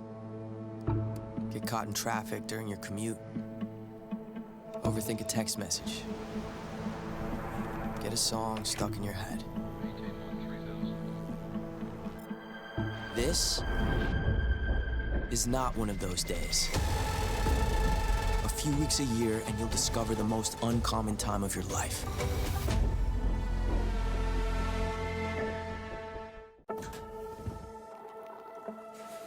Who are you not to be uncommon? Who are you not to be one in a million? 100 million? Your day job is what you do, but it doesn't define you. In a world of common, it might. But you? You were born to do uncommon things with the time you've been given.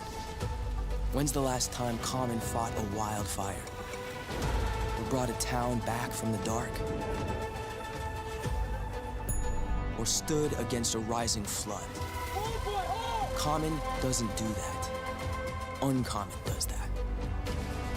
And here, where uncommon lives are shaped, is where history will find you. A few weeks a year, and you'll discover the most uncommon time of your life.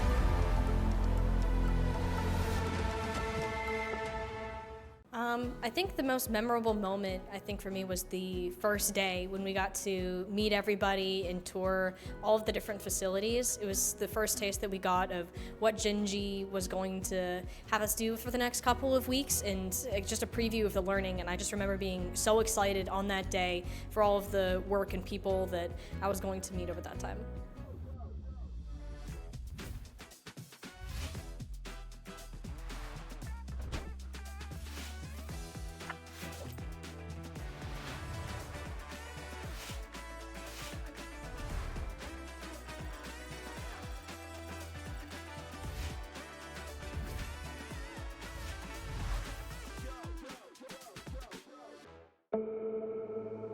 You'll still have common days.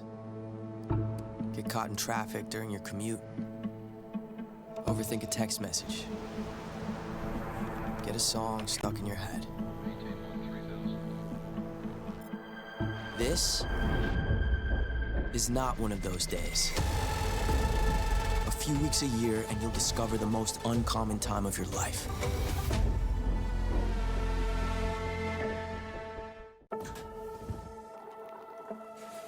Who are you not to be uncommon? Who are you not to be one in a million? 100 million? Your day job is what you do, but it doesn't define you. In a world of common, it might. But you? You were born to do uncommon things with the time you've been given. When's the last time common fought a wildfire? Or brought a town back from the dark? Or stood against a rising flood? Common doesn't do that. Uncommon does that. And here, where uncommon lives are shaped, is where history will find you. A few weeks a year, and you'll discover the most uncommon time of your life.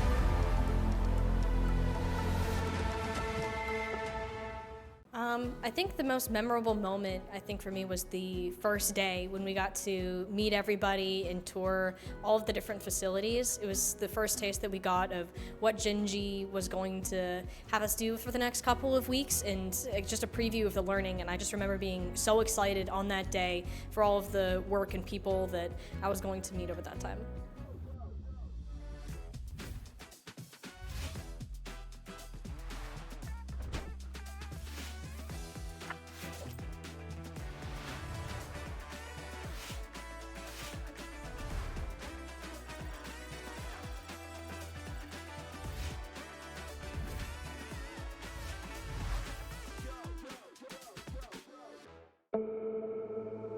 You'll still have common days. Get caught in traffic during your commute. Over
Hi, test. Yes, I heard it. I heard the ding ding. Okay, just open match. Okay, it's gonna be a little weird. We're gonna have to introduce it as they're in the match. Okay. Soldier stop, can we get up top and clear this? I mean, I guess if Test. Hello, test. Test, hello, test. Test, hello, test.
Hello and welcome back to the stream for Coog Esports High School Tournament Invitational. We are very happy to be here as part of Splatoon at UH today, hosting grand finals for Splatoon. We have two great teams with us today, the KFC Squids, their varsity team, and Stafford SHS Gold. My name is Nasu11910. I'm accompanied here by... Complete, and we are really excited to get into this very interesting match of Splatoon here. Definitely. It's going to be our grand finals match, getting straight into it. Our grand finals is brought to you by today's sponsor, Easy Fiber, delivering ultra-fast multi-gig internet built for gaming. With symmetrical speeds, low latency, and no data caps, Easy Fiber gives players the edge they need to stay ahead. Whether you're competing or streaming, Easy Fiber keeps you connected at the speed of gaming. So with that said, we're looking at an interesting matchup here. We're going to have a 5-map set going from Turf War all the way down to Clam Blitz. First to 3 is going to win the set, but we're going to get to see 5 maps of great Splatoon today. So how are we feeling kind of going into this high school match here, Complete? What do you think we're going to be seeing? What do you think are...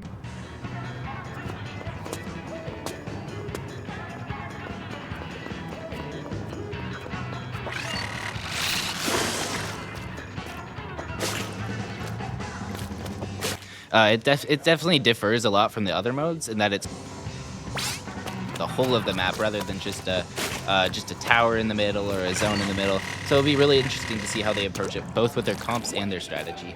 Yes, this mode is the epitome of map control. We're going to be seeing teams really trying to ink as much space, not only to get their score up, to hopefully win at the end, but also in order to hold key positions on the map, in order to make sure that the enemies can't go ahead and get into their base, ink hard-to-reach places for the enemy team. So it's definitely going to be interesting to see how the painting comes in. In Splatoon, painting is essential to keep mobility and map control. So as we get into the match here, compositionally, we're going to probably see things that throw a lot of paint, maybe don't have so much killing power, but we're going to be starting on Scorch Gorge here.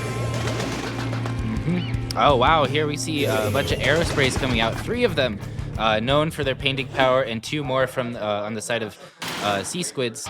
So we should see a lot of spawn paint at the end of this match. Lots of them. They're trying to get up, get their specials, get set up, and we'll see how they approach the rest of the match. So this map mode is probably going to start a little bit slow. As you can see, the teams right now are just focusing on inking up their spawn. They want to get as much paint down as possible at the beginning to make sure that their control is established. They don't have to go back and do that later. But you can see all of those big special pop-ups coming up on the screen. We have a lot of ultimates going out really, really quickly. You can see all these are creating heavy special.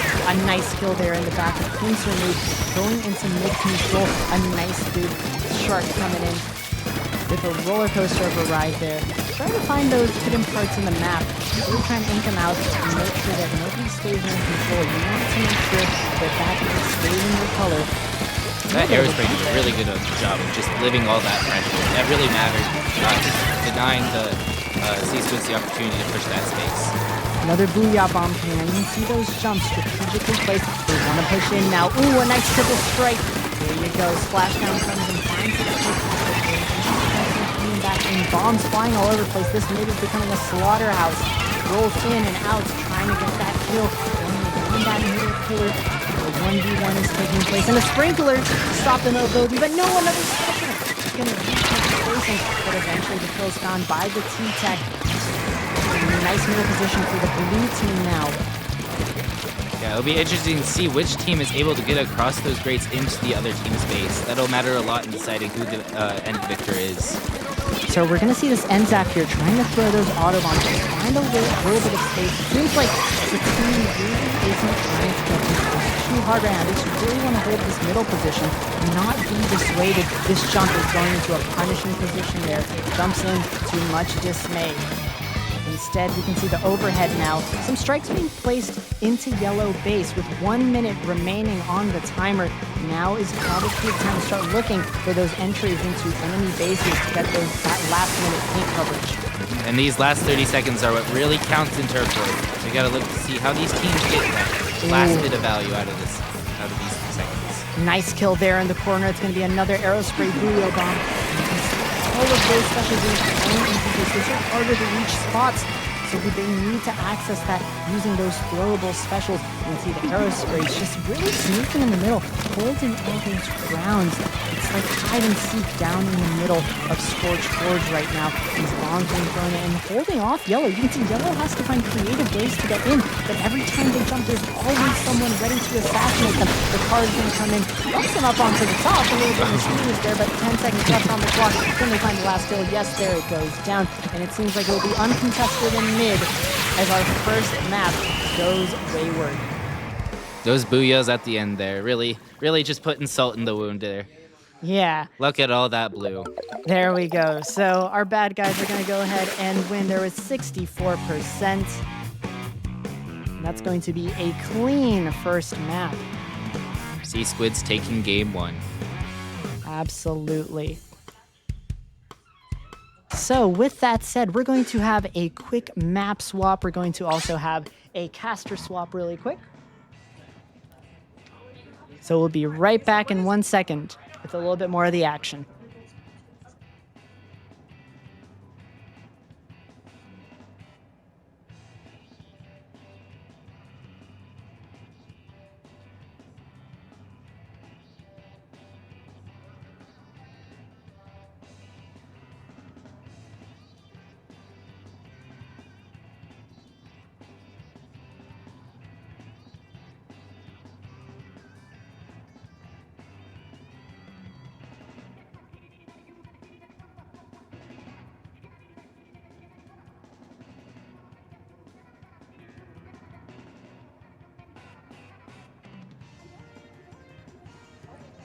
While we're getting queued up for our next match, we would like to shout out Easy Fiber again for keeping us connected with ultra-fast multi-gig internet. No lag, no buffering, just pure speed to power every play. If you want internet that keeps up with your game, check out Easy Fiber. And also, if you're a Valorant player looking to take your skills to the next level, Gen G is hosting a 2-week paid bootcamp in Seoul, Korea, the mecca of esports, this summer. If you're interested in this amazing opportunity, make sure to fill out the interest form now.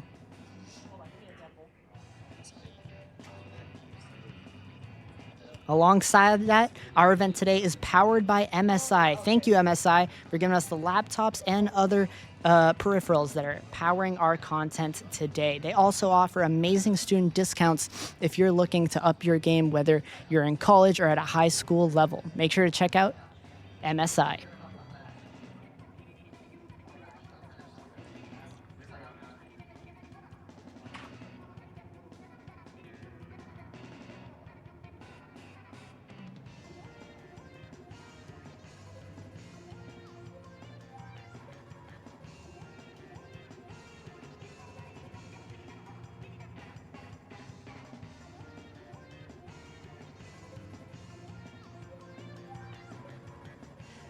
All right, so we saw a great match there with KF moving forward, taking that map.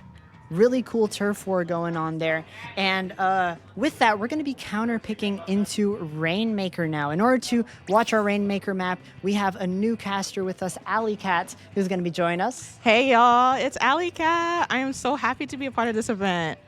Yeah, so Alicat, as a professional player, a collegiate player, go ahead and tell us a little bit about how Rainmaker is going to work. All right, with Rainmaker, one of my personal favorite modes. So 2 teams will be fighting against with the Rainmaker. They'll pop it in the middle. One team will grab it and go through at least one checkpoint. And their goal is to pretty much take the Rainmaker and reach it to the end of the goal. Yeah, so Rainmaker is going to be a little bit lengthier, a little bit more thought-provoking, perhaps. When we saw that turf war, it was a lot of just kind of huddling in mid, no? Yes. With this mode, it does require a lot of team effort because one person is not going to be able to carry that Rainmaker to the end of the goal. So it does require your teammates to lock in. Exactly. We're going to have to watch some Protect the President here, hopefully getting us from one side of the map to the other. But yeah, it's a lot of team coordination to make sure everybody's on the same page, that you don't kill the precious Rainmaker, the precious cargo that's going around, and also making sure to use specials a little bit more time. Last time on Turf War, we saw specials just being thrown out all the time as quickly as possible. But for a Rainmaker, what's the ideal setup for specials that we're looking at, Ali? For ideal specials, it is important to release specials when you're going to make a push because that will definitely help you get to that checkpoint. Also, you can also use specials to just give you some leeway and to also catch some kills, Helps your team out when 2 are down and you can just go ahead and make the effort to end the game quickly. Yeah. So we're going to be going to Mincemeat Metalwork. That's going to be our next Rainmaker map, what we're going to be looking at. And that's we're going to be getting to kind of see a little bit different pathing. The middle here can be oppressive if you fall into it, but otherwise it can also be ignored. What would you say, what would you recommend, Ali, to the teams in terms of how they should maybe path or maybe think about proceeding in? Should they be a little bit cautious, a little bit waitful? Should they rush in? I do agree. There are a couple of walls in this map, so any enemy can pop out at any corner and eliminate the Rainmaker. Also, if there are any snipers, you got to be aware of the snipe position where any sniper can just pew and pretty much knock you out. So it's a lot of open areas, so you have to be aware, look up, down, left, right, pretty much just protect that Rainmaker. Yeah, and so that's going to be cool. We're going to get to see a lot more variety in our comps. We saw a lot of shooters previously on that last map because those are going to be our best painters that we're going to be able to see. But now, painting isn't the only goal. Painting is really important to move around, but you're also going to need that killing power to make sure you can kill that Rainmaker, or you can kill those other deadly weapons that are looking to sabotage your gameplay. So the teams are readying up here. They're just about ready. Any final tips you would have for them, Ali? I do wish these teams good luck, and I believe in you. Keep that team effort and get that Rainmaker to the goal, and don't stop. Exactly. So we're getting in here. Let's look at the comps. So we see a little bit more killing power, a brush and a Tana work in there, and we do have a heavy Splatling coming in for the side of Stafford. So you can see spawn is being inked as much now. We're trying to move more into the middle here. Some ideal positions want to be set up. You can see that that brush wants to get up and apply pressure quickly along with the tri-bucket.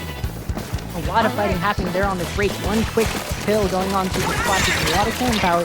And the sword isn't going to be long for this world either. The bucket goes in. Oh, we got a resplitter coming in. And there's the Rainmaker. It's been captured, Ali. Oh my gosh. We're almost reaching that checkpoint. Will they land that? Will they land the Rainmaker on that checkpoint? Oh my gosh. We're about to go for it. And we got to land on the Rainmaker. Oh, it gets taken out.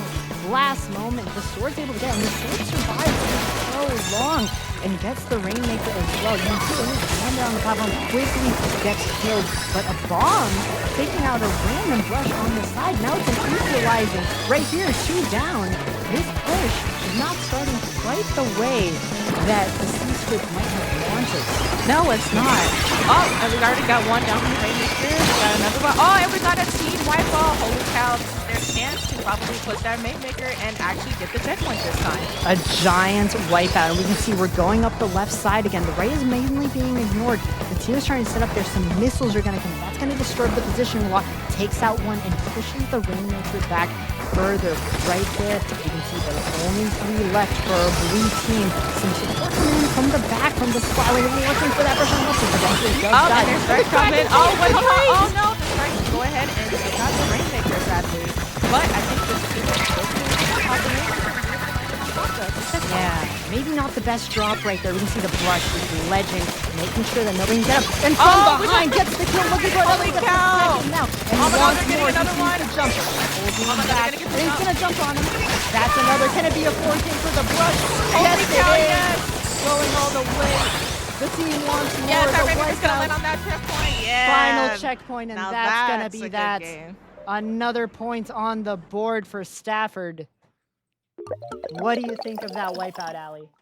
I'm honestly astounded. Like, how many wipeouts? Like, that was like 2, 3 wipeouts. I'm shook. And that brush player from the behind plays and the sneak ups, like, honestly, it's just, I'm speechless. You can see the Staffords asking, what more do you want from us, as they go to hopefully take this third map now. Stafford with dominance, taking Rainmaker, and now looking towards splat zones. So we're in a 2-0 situation. As we switch casters now, we're going to be looking at splat zones, a little bit more like Turf War, where we saw that we could have KF Esports come in, and they had their moments of brilliance there. They had some chances to get in, do some things. At the beginning, they even held some possession on mid on Scorch Gorge. But now as we look towards our counter pick, first splat zones, Stafford's really going to have to bring something here. Oh, sorry, Stafford should be fine. Oh, it's the Sea Squids. My bad, I've been calling them the wrong name.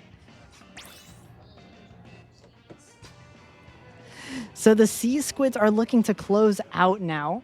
So really it's Stafford who has to come up and show what they want here.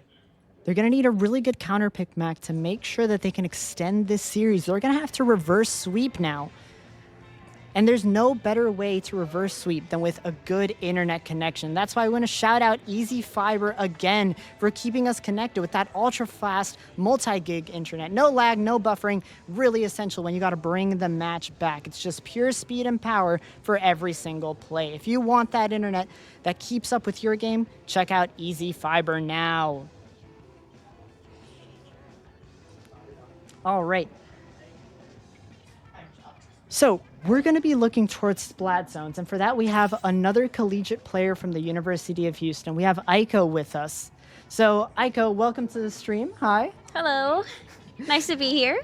So Aiko, we're going towards splat zones. What recommendation would you have for high school players that are in our grand finals today going towards this? So I recommend for splones definitely weapons that are more so paint heavy, like we saw in Turf War. Aerospray, definitely a paint heavy weapon, but you also want to have good weapons just to hold that control. Unlike Turf War, zones is a control based mode where you have to control a certain part of the map. It could be one zone, it could be two. Yeah, and here it's going to be interesting to see what Sea Squids has for us. So far, they've been playing in a dominant fashion, and something that you can do here is just lock out the enemy team. Make sure they can't even touch the points to paint them. So it might be interesting to see, since we're going to Manta Maria, the positions that Sea Squids decides to play to maybe just end the series here and take the win before we go on to extra maps, perhaps. But Stafford definitely looking on how they're going to stay dominant here, maybe playing their mid, holding their positions a little bit better so that they don't get moved once they are established. So, Aiko, what do you think about Manta Maria being our next map? How would you describe it? Well, me personally, not a big fan of Manta, but it's not overall a bad map. There is 2 zones on this map, so there's 2 areas that you need to control.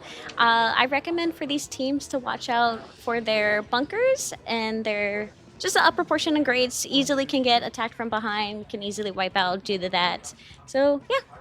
How do you feel about the range on this map? Are we going to be maybe looking at some of that brush sword play that prefers that shorter range, or do you think we're going to see some more long range, kind of like the Forge or the heavy splatling, the Gatling gun we saw last match? Honestly, I'm expecting to see more so brush instead of longer range weapons. Yeah, it could be interesting.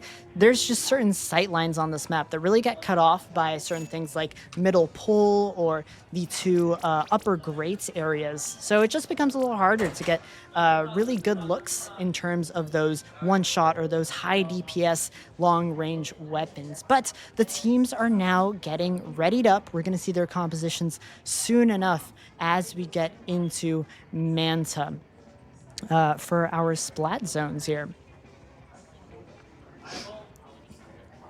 While we're waiting, we'd also like to remind y'all that MSI is powering our games today. MSI has been amazing, providing us our monitors, our peripherals for all of the gaming action we've had today at the University of Houston at Sugarland. But here we go. We're getting into Manta Maria, into our Splat Zones map. We see our compositions here. Some more arrow sprays and shooters. That short range comp coming in. Yep, there's that brush. Yeah, the brush and a little bit longer range with some interesting picks there coming in from Stafford. I see that Nautilus on C-Squid sides. Very great with the splashdown. Can control one of the zones. All right, so first possession is going to go to our blue team there, but we see a quick booyah coming out. There goes the read. Alongside with a car. That's going to be early possession there on the right, taken back. Only a few points going to be taken for the blue team, but they are going to quickly take back that control. It's not super established, but you can see at the top, the kills are quickly going the way of blue. While Orange is trying to take a little bit of possession back. Almost gets the kill. But that's going to be the Splatling, the Nautilus, that can move around, has that high mobility and that high DPS. Yeah, Ooh, popping out the emergency. splashdown. Alt. Didn't get any picks. Ooh. Nice little kill there on that grate. You can see these positions are being held early, and Yellow isn't even able to see the point. No, oh, not that's at a dangerous all. jump.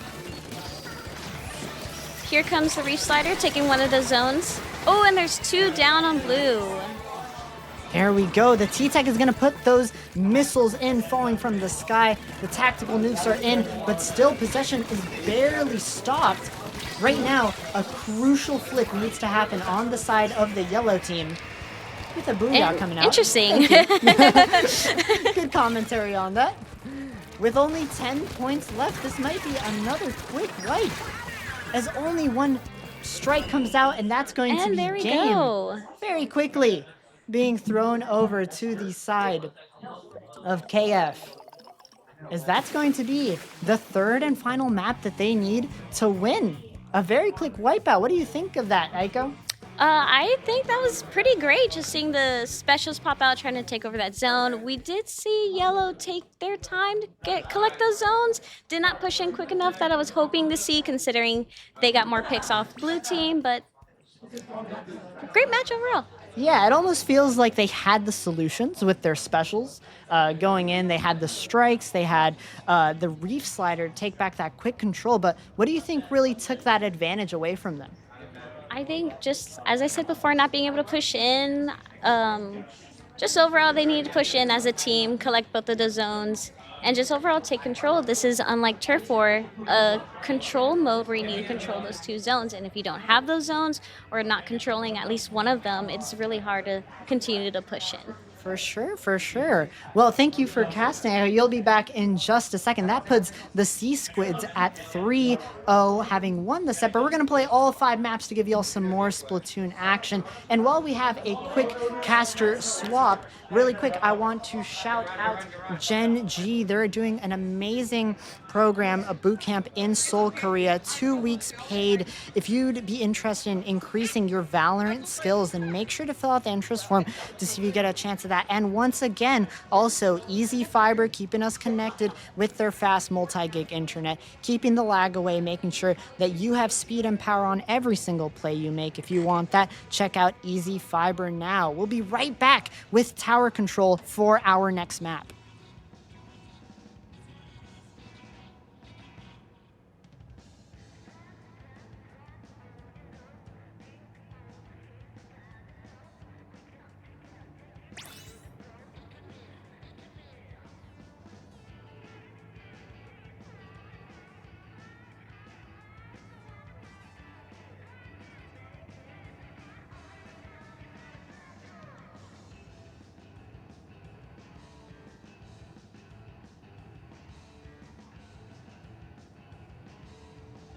Hello, hello, and here we are back again with you. I'm Complete, and joining me is... Hello, it's Alley Cat again. Good to see y'all. And we're here to just give you a little bit more extra Splatoon. Sea Squid's putting on a show so far, taking the set 3-0, but there's nothing wrong with keeping on playing. No. Any thoughts on our next mode, Tower Control? Tower Control, another one of my favorite modes. I love it so much. This is also another mode that requires a lot of team effort. But with this mode, obviously, you'll have to go through several checkpoints, and obviously, you just put the tower at the end of the goal. So I am super excited on what this team has in store, and maybe, hopefully, we'll see Stafford come back. Yeah, and here we're looking at Crab Lake Capital as our map for tower control. One interesting thing about Crab Lake is that it's very long range favored. We've sort of seen a dynamic between the Sea Squids and Stafford, where the Sea Squids have come out with mostly long range weapons, you know, that heavy Splatling, that Forge, that Nautilus, and then Stafford's come out with a lot of shorter range weapons, like those aerosprays and shooters. So how is that going to factor in on this map, Allie? Now with this, it is still possible for short shooters to make an effort to change the game. Honestly, I do recommend like attacking from behind through grates, you know, climbing up the walls and then doing that sneak jump and then just boom, hit them straight in the face. I do recommend those for the small shooters.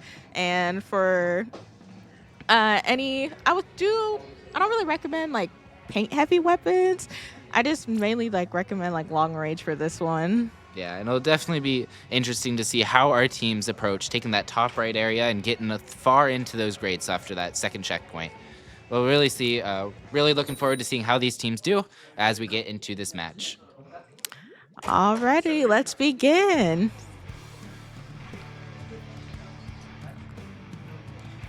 All right, as we're looking at these comps, ooh, double sword coming out for Stafford. That'll be we also definitely got looking another to get sword in with those dapples. Ooh, and charcoals. Haven't seen that yet, as well as the roller that gives the Sea Squids lots of power to shark and get in. All right, as we're seeing, they are slowly painting and coming up to mid. We have the Forge pushing up a little bit, and we got the Aerospray getting struck immediately and pushing back. Oh, we got a Booyah Bomb coming in. Yeah, as these specials are popped, these teams are looking for ways to get in and exploit those specials. Oh, we got weird another Booyah Super Booyah Bomb spot coming in. taking that control of the right side of the map. Oh, Getting we the got one pick. down. Oh, one is attacking on grates. Will they be able to get the kill up there? Yes, they did. They got Lovely the kill play up on from the the grates. Forge as we look to pressure that top right after we move off Oh, the that check. Forge is definitely going to get that jump. Wait, yeah, and we got a wipeout. Holy cow. And we got another Booyah Bomb. It's just Booyah Bomb upon Booyah Bomb. Yep, as we're getting after this second check, teams are getting on those grates and pushing forward. I just love how I'm seeing KF Squidge just coming into base and just holding them back as the tower continues to reach that last checkpoint. Mm-hmm. Really, if we're Stafford here, we need to be thinking that we gotta stop this snowball before it keeps on going. It's already going down the hill as this last checkpoint is ready. We got another Booyah Bomb. Oh, and they got eliminated by that roller. And we got another knockout. Yeah, and that will do it for our tower control match. The Sea Squids just putting on a show. It's I know. Really, really, really good display of just really good Splatoon. I really did expect Stafford to at least try to make a push, but they were just pushed way too far back. It was not giving them an open path for them to possibly make a comeback in this match. Yeah, and props to that. Just props to all those swords out there. We love just our really swords. cool weapon that we love to see. All right, we'll get you one more caster swap just before this upcoming Clan Blitz map. Sponsored. And before we get into this next match, I just do want to give a shout out to Easy Fiber for keeping us connected with ultra-fast multi-gig internet. There's no lag or buffering, just pure speed to power every play. If you want internet that keeps up with your game, check out Easy Fiber. And as we're going on, I want to give out one more shout out to our creatives here at UH at Splatoon. They've been putting on an awesome job with this stream and getting all these graphics and overlays that we use. Just really good performance from them, and we love to have them.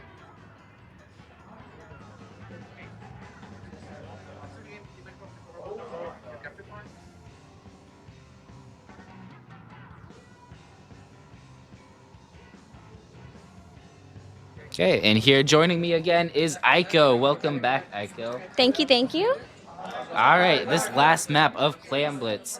how do we feel about Clam Blitz? It's obviously a very polarizing mode here in Yes, Splatoon. it is. What are your it thoughts is. on it? I love Clam Blitz, so I'm very excited to see how this match will go. I'm curious to see what map they're going to be choosing, but Clam Blitz, it's all about getting that ball in, and keeping that basket open. Just clam after clam after clam, trying to knock them out, basically. Yeah, and for those unfamiliar with the mode, Clam Blitz is a mode where a bunch of little clams spawn all around the map, and you gotta gather up 8 of them to make a ball. And once you get that ball, you can score it into the other team's basket, and then just keep piling on those points with your other clams.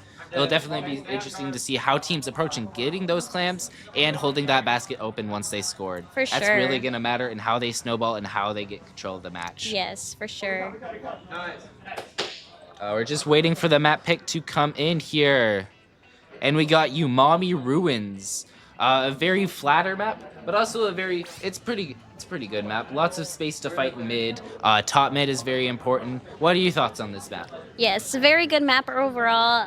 Backline, I feel like would be definitely important for this one. You just want your backline to get on that tower, keep all the enemies basically just out, and have the rest of your team score in through that basket. Yeah, that top snipe position is just really important for controlling all that space. It'll definitely be interesting to see all those little fights that break out both on the right and left of that top mid area.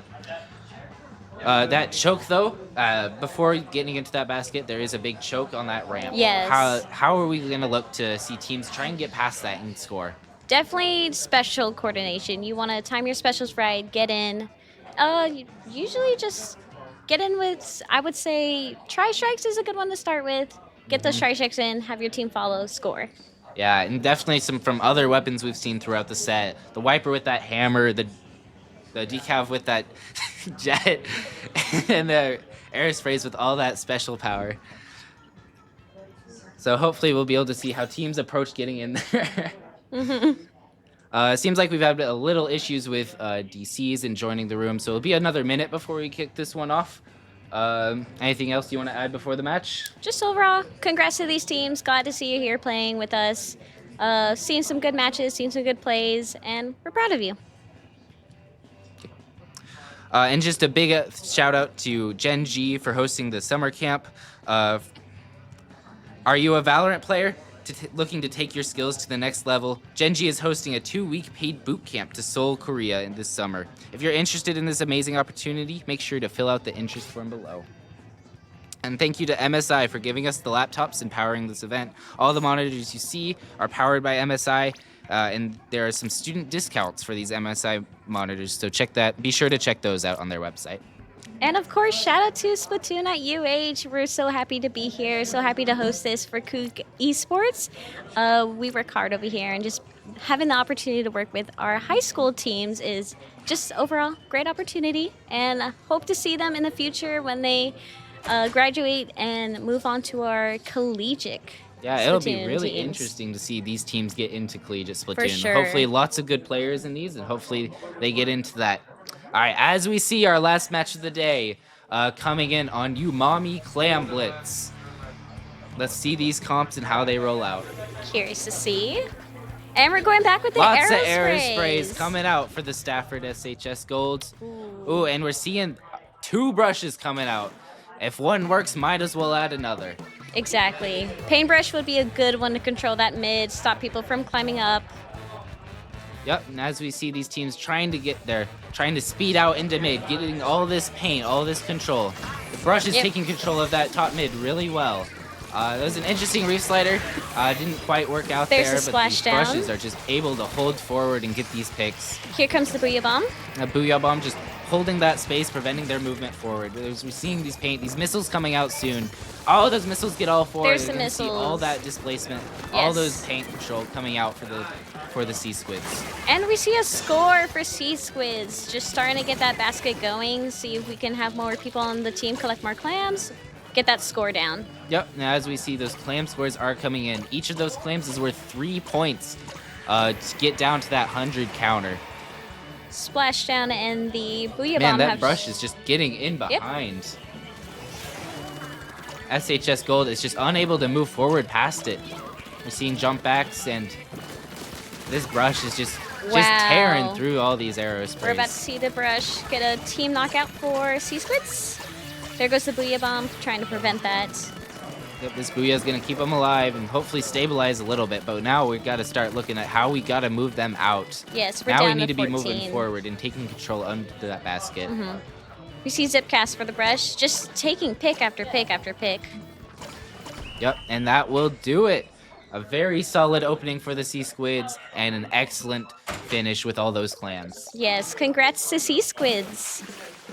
Yep, we'll definitely look forward to them representing Region 4, I believe, at States, and we wish our luck to them. Yes, any last shout-outs?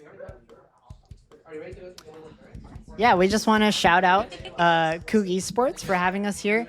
And we're Splatoon at UH. We're another organization at the University of Houston. Always happy to be representing Splatoon here in the Houston area, alongside with our companion tournament in H-Town Splashdown. So check us out. Check out our socials, Splatoon at UH, and there you'll be able to find information like our Discord and our other social medias to keep up with us if you're interested in interacting with Splatoon here in the Houston area. That is it. That has been it for us here for Splatoon. A few more shout outs here. We just want to remind you about the Gen G summer camp, boot camp over in Seoul, Korea. MSI are amazing sponsors, giving us our laptops and peripherals. And of course, our signature sponsor in Easy Fiber, who have been providing us with ultra-fast multi-gig internet built for gaming with their amazing speeds, low latency, and no data caps. They've been giving all of our players the edge to perform excellently today, so we want to thank them enormously. That has been it for Splatoon for today's event, but stick around in the stream for more amazing games and their grand finals that are coming up. We'll see you in a sec. Who are you not to be uncommon? Who are you not to be 1 in a million? 100 million? Your day job is what you do, but it doesn't define you. In a world of common, it might. But you? You were born to do uncommon things with the time you've been given. When's the last time common fought a wildfire? Or brought a town back from the dark? Or stood against a rising flood? Common doesn't do that. Uncommon does that. And here, where uncommon lives are shaped, is where history will find you. A few weeks a year, and you'll discover the most uncommon time of your life.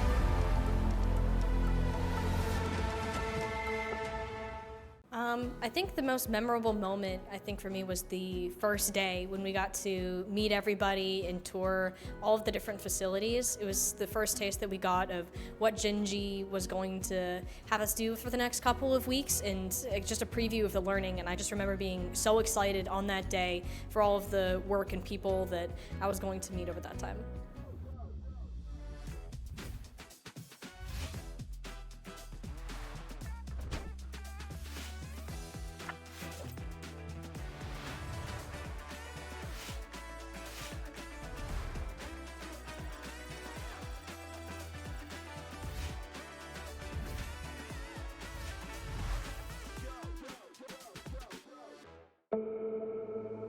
You'll still have common days. Get caught in traffic during your commute. Overthink a text message. Get a song stuck in your head. This is not one of those days. A few weeks a year and you'll discover the most uncommon time of your life.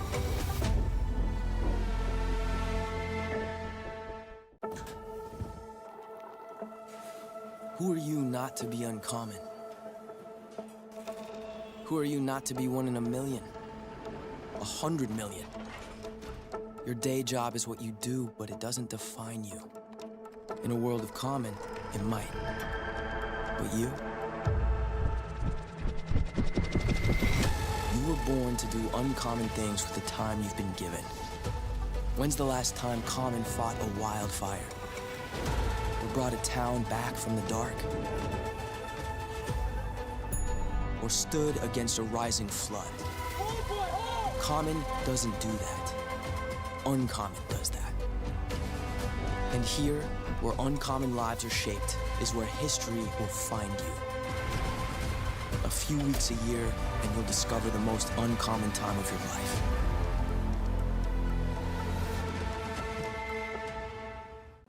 I think the most memorable moment, I think for me, was the first day when we got to meet everybody and tour all of the different facilities. It was the first taste that we got of what Gingy was going to have us do for the next couple of weeks, and just a preview of the learning. And I just remember being so excited on that day for all of the work and people that I was going to meet over that time.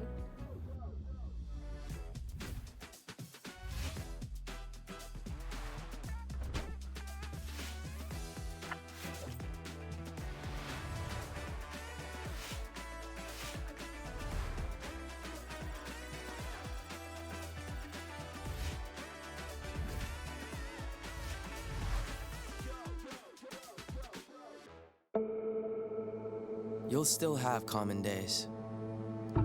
Get caught in traffic during your commute. Overthink a text message. Get a song stuck in your head. This is not one of those days.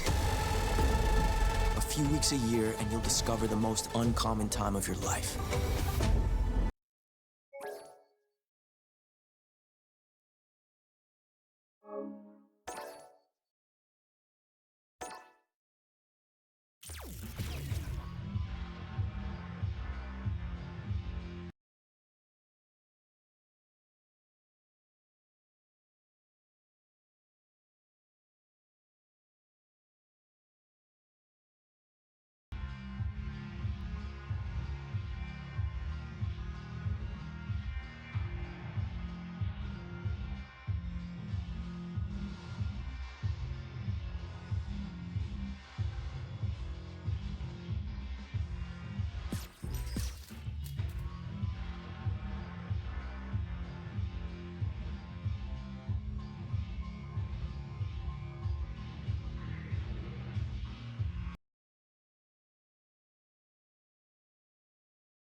Who are you not to be uncommon? Who are you not to be one in a million? 100 million? Your day job is what you do, but it doesn't define you. In a world of common, it might. But you? You were born to do uncommon things with the time you've been given. When's the last time Common fought a wildfire? Or brought a town back from the dark? Or stood against a rising flood? Common doesn't do that. Uncommon does that. And here, where uncommon lives are shaped, is where history will find you. A few weeks a year, and you'll discover the most uncommon time of your life.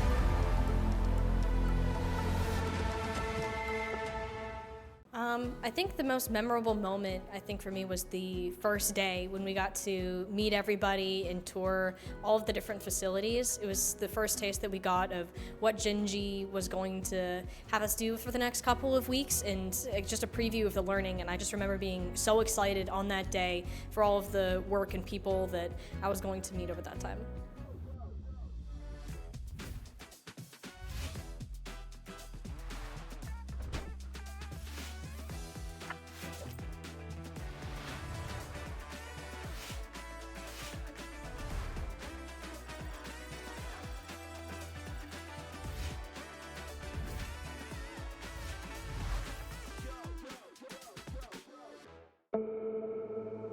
You'll still have common days.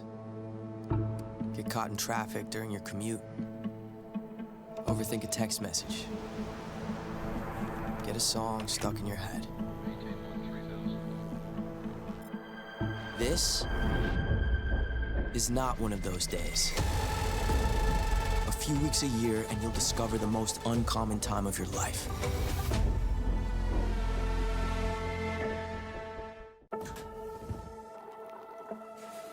Who are you not to be uncommon? Who are you not to be one in a million? 100 million? Your day job is what you do, but it doesn't define you. In a world of common, it might. But you? You were born to do uncommon things with the time you've been given. When's the last time common fought a wildfire? Or brought a town back from the dark? Or stood against a rising flood? Common doesn't do that. Uncommon does that. And here, where uncommon lives are shaped, is where history will find you. A few weeks a year, and you'll discover the most uncommon time of your life.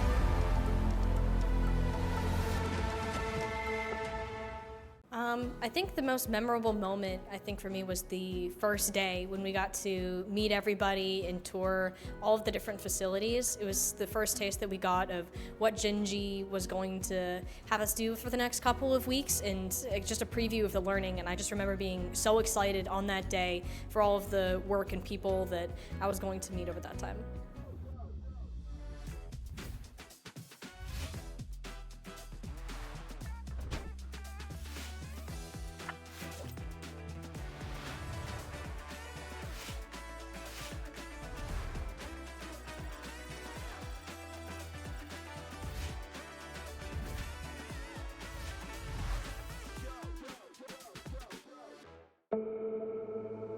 You'll still have common days. Get caught in traffic during your commute. Overthink a text message. Get a song stuck in your head. This is not one of those days. A few weeks a year and you'll discover the most uncommon time of your life.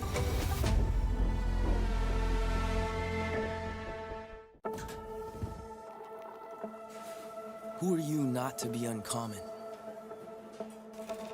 Who are you not to be one in a million? 100 million? Your day job is what you do, but it doesn't define you. In a world of common, it might. But you? You were born to do uncommon things with the time you've been given. When's the last time common fought a wildfire? Or brought a town back from the dark? Or stood against a rising flood? Common doesn't do that. Uncommon does that. And here, where uncommon lives are shaped, is where history will find you. A few weeks a year, and you'll discover the most uncommon time of your life.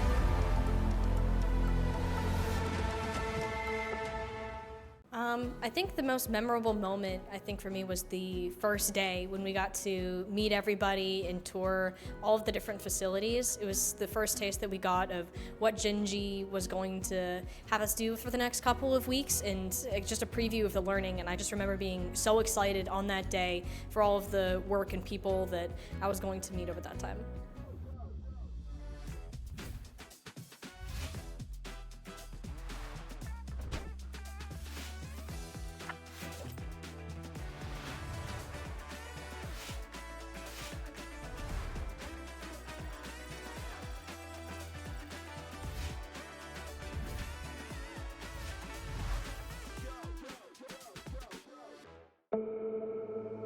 You'll still have common days.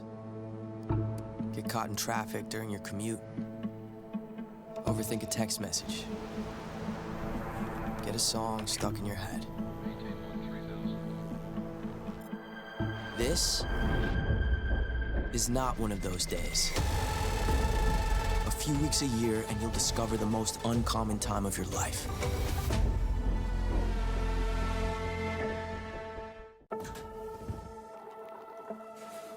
Who are you not to be uncommon? Who are you not to be one in a million? 100 million. Your day job is what you do, but it doesn't define you. In a world of common, it might. But you? You were born to do uncommon things with the time you've been given. When's the last time Common fought a wildfire? Or brought a town back from the dark? Or stood against a rising flood? Common doesn't do that. Uncommon does that. And here, where uncommon lives are shaped, is where history will find you. A few weeks a year, and you'll discover the most uncommon time of your life.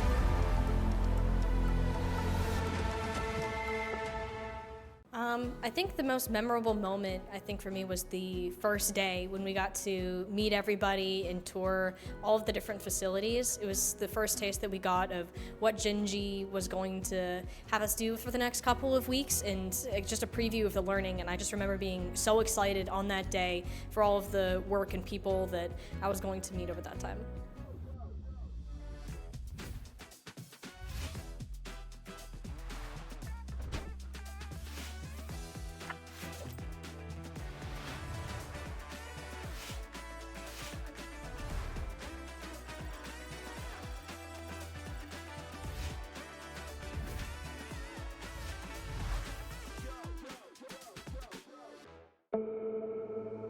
You'll still have common days. Get caught in traffic during your commute. Overthink a text message.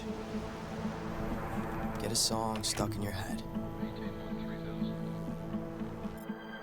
This is not one of those days. A few weeks a year and you'll discover the most uncommon time of your life.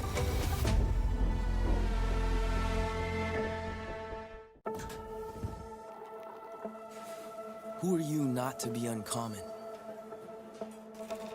Who are you not to be one in a million? 100 million. Your day job is what you do, but it doesn't define you. In a world of common, it might. But you? You were born to do uncommon things with the time you've been given. When's the last time Common fought a wildfire? Or brought a town back from the dark? Or stood against a rising flood? Common doesn't do that. Uncommon does that. And here, where uncommon lives are shaped, is where history will find you. A few weeks a year, and you'll discover the most uncommon time of your life.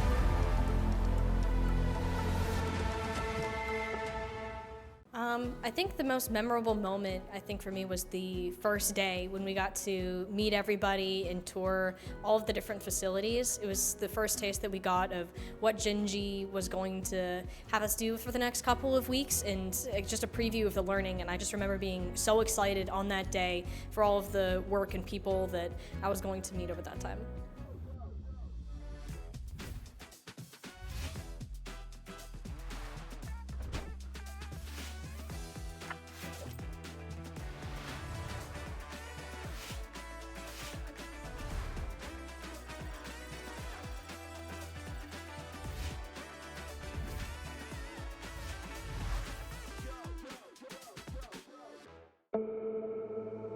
You'll still have common days. Get caught in traffic during your commute. Overthink a text message. Get a song stuck in your head. This is not one of those days. A few weeks a year and you'll discover the most uncommon time of your life.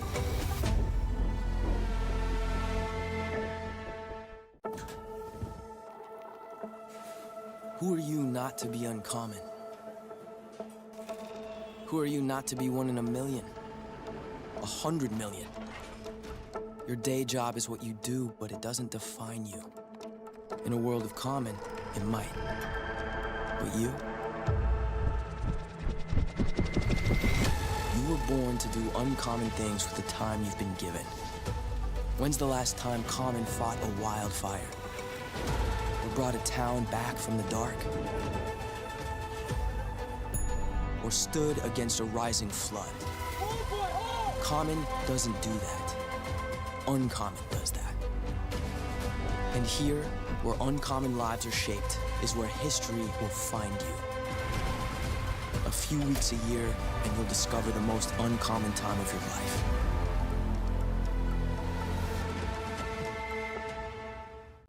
I think the most memorable moment, I think for me, was the first day when we got to meet everybody and tour all of the different facilities. It was the first taste that we got of what Gingy was going to have us do for the next couple of weeks, and just a preview of the learning. And I just remember being so excited on that day for all of the work and people that I was going to meet over that time.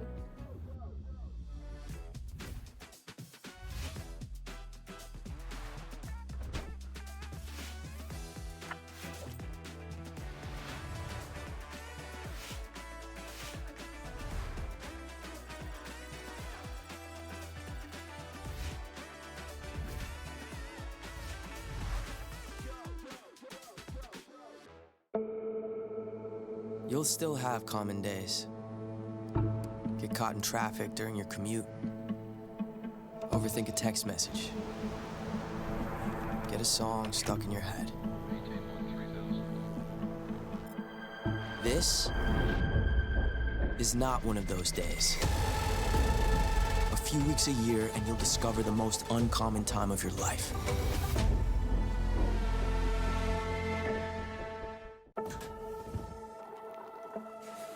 Who are you not to be uncommon? Who are you not to be one in a million? 100 million? Your day job is what you do, but it doesn't define you. In a world of common, it might. But you? You were born to do uncommon things with the time you've been given. When's the last time Common fought a wildfire? Or brought a town back from the dark? Or stood against a rising flood? Common doesn't do that. Uncommon does that. And here, where uncommon lives are shaped, is where history will find you. A few weeks a year, and you'll discover the most uncommon time of your life.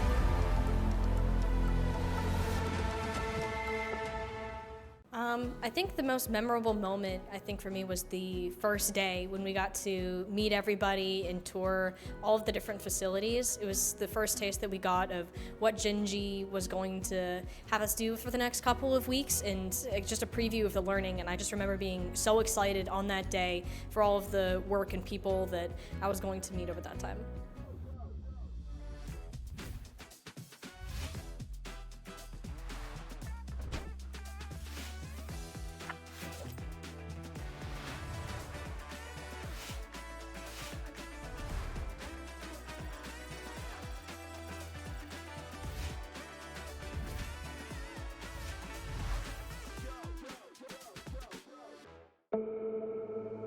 You'll still have common days. Get caught in traffic during your commute. Overthink a text message. Get a song stuck in your head.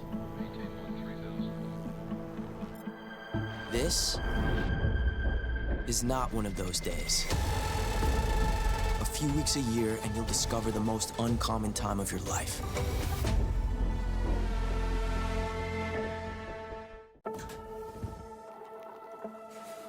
Who are you not to be uncommon? Who are you not to be one in a million? 100 million? Your day job is what you do, but it doesn't define you. In a world of common, it might. But you?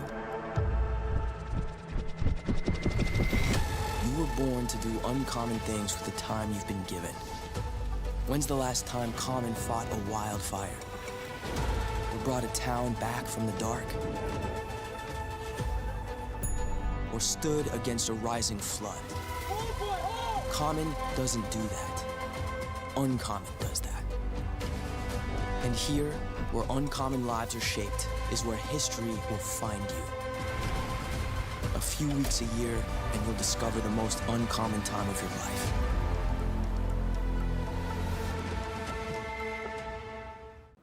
I think the most memorable moment, I think for me, was the first day when we got to meet everybody and tour all of the different facilities. It was the first taste that we got of what Jinji was going to have us do for the next couple of weeks, and just a preview of the learning. And I just remember being so excited on that day for all of the work and people that I was going to meet over that time.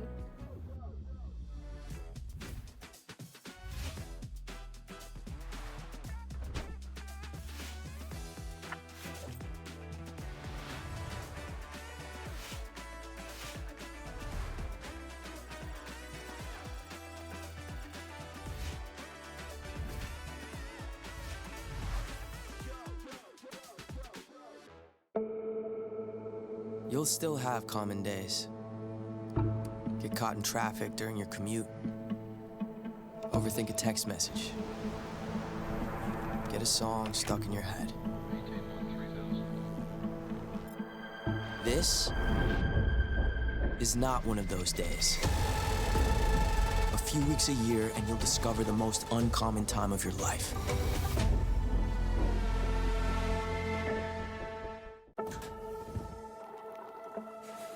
Who are you not to be uncommon? Who are you not to be one in a million? 100 million? Your day job is what you do, but it doesn't define you. In a world of common, it might. But you? You were born to do uncommon things with the time you've been given. When's the last time Common fought a wildfire? Or brought a town back from the dark? Or stood against a rising flood? Common doesn't do that. Uncommon does that. And here, where uncommon lives are shaped, is where history will find you. A few weeks a year, and you'll discover the most uncommon time of your life.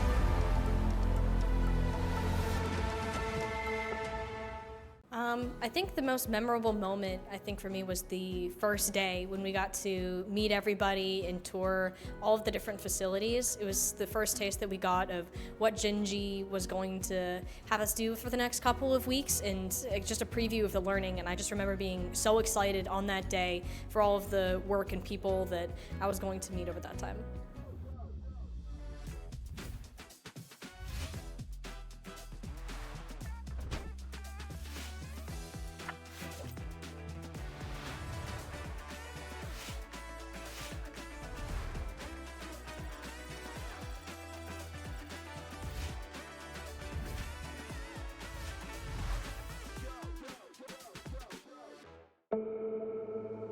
You'll still have common days. Get caught in traffic during your commute. Overthink a text message. Get a song stuck in your head. This is not one of those days. A few weeks a year, and you'll discover the most uncommon time of your life.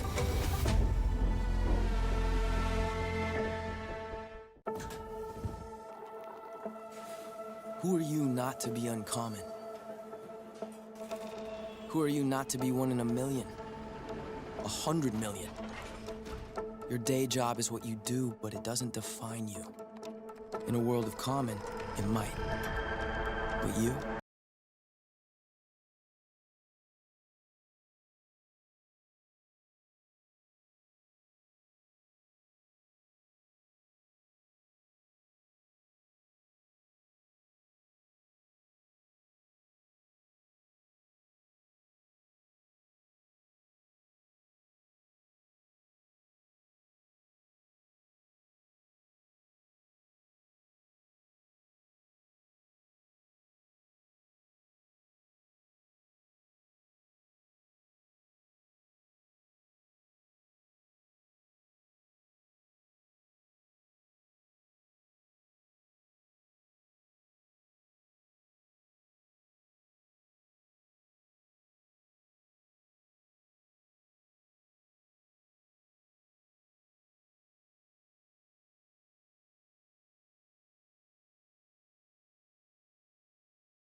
Says as Z before taking. Don't worry, Iris is coming back slowly. She was mid tier last time I played.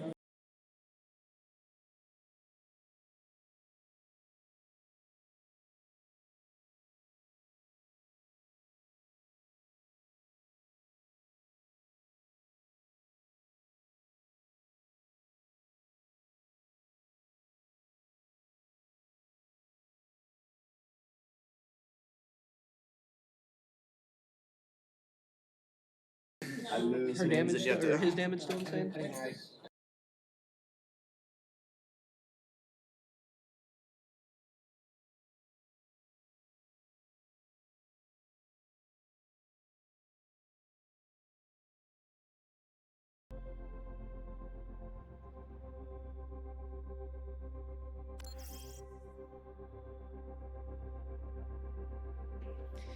Alrighty.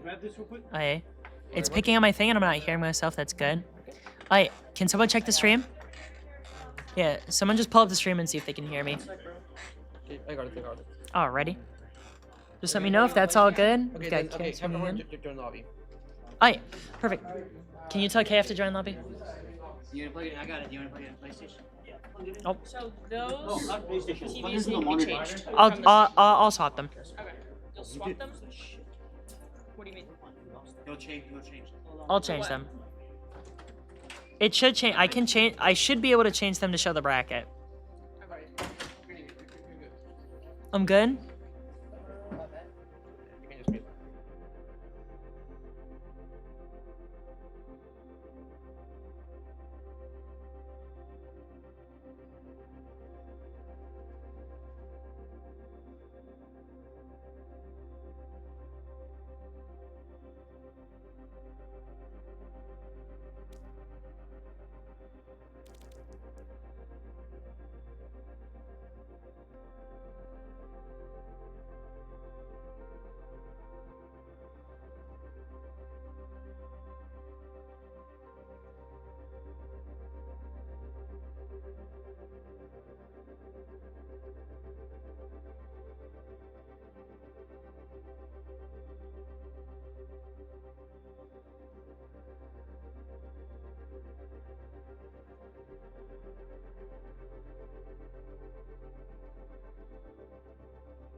Okay, everybody, welcome back. We're going to be starting up here in Grands soon.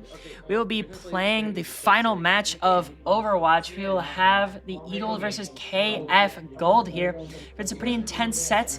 We didn't stream the last of groups so that we could speed things along with some of the other games going on today. Before we go on, of course, I'd like to make sure to shout out our sponsors. Up first, of course, is Gen G, who's been doing a lot for us, been sponsoring things through Cook Esports, been very fantastic about the deals, as well as their stuff in person. Speaking of people in person that have helped make this event happen, I would like to say that Grands is powered by Easy Fiber, delivering fast, ultra-speed, multi-gig internet built for gaming. With symmetrical speeds, low latency, and no data caps, Easy Fiber gives players the edge when they need to stay ahead. Whether you're competing or streaming, Easy Fiber keeps you connected at the speed of gaming. And nothing is more important while you're playing your games than making sure that that latency diff is a little bit slower. As we're getting into Grands here, it seems that the teams are just finishing up the rest of their problems. What map do you think that we're going to see here from either of the teams, depending on who wins that rock, paper, scissors? If it ends up being the Eagles, I could see them going back to a Lijiang Tower. They seem very comfortable on it, and they can still run their brawl style. Do you think we'll see the Nepal pick from KF Gold? I think Nepal would be a good shout. I honestly think you're going to go I think Samoa was not a bad shout either. Samoa wasn't bad either. I'm a personal fan of both maps. Very enjoyable for sure. I'm very interested to see. I think that KF Gold has leveled up a bit since their set with the Eagles. They understand their spacing a little bit better, and they're playing off of Tolv on that Sojourn, as well as Borans himself. He's also started to play differently. He's playing more aggressive on the side angles. I'm curious to see how Eagles will have to adapt to KF Gold's growth. Yeah, I mean, 12 has been lights out. I will say the one downside is they did have a break. That could be good, really good for him, or really bad at the same time. If he's not as warm as last time, they could be in some danger. That is true. That is the difference between fatigue versus being iced. It can just make a difference. Sometimes it's nice to have that bit of a break. You know, you have the in-between, you're not exhausted, but sometimes coming off of a hot set with some close maps, you're super warm, that can be equally as important. Absolutely. It seems that issues are just kind of being in the final stages here. I imagine we should be getting into this first map. This will be a best of 5. We'll be going through.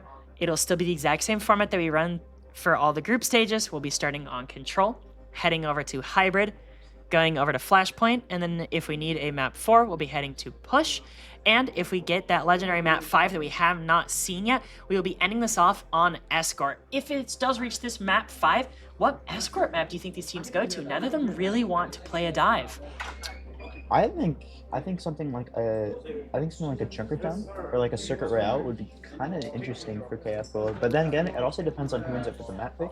That is true. I could see many different options. It really just ends up on who has the controller of what map we're gonna pick. I think Circuit's a really good call here. We've been seeing a lot of Sigma gameplay that's been really good.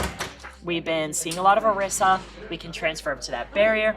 We have very good poke battles that can end up being played.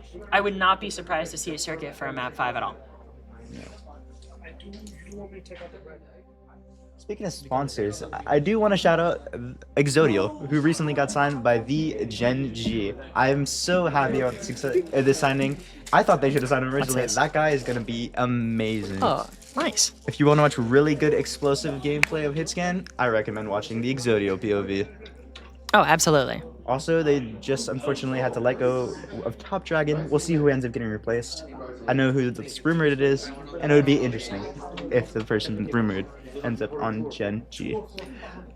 Very excited to see the future of Gen G and what they have going on. Equally as excited to see this grand finals start up. It looks like we should almost be finished with all the stuff so that we can get into this last match, have our best of 5.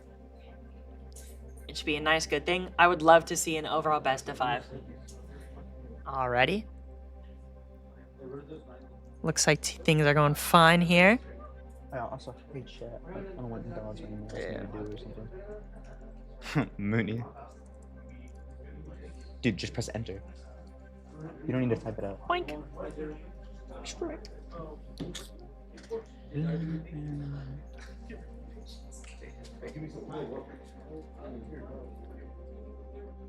Also, speaking of Gen G, there will be a Gen G 2025 Summer Valorant Bootcamp interest form.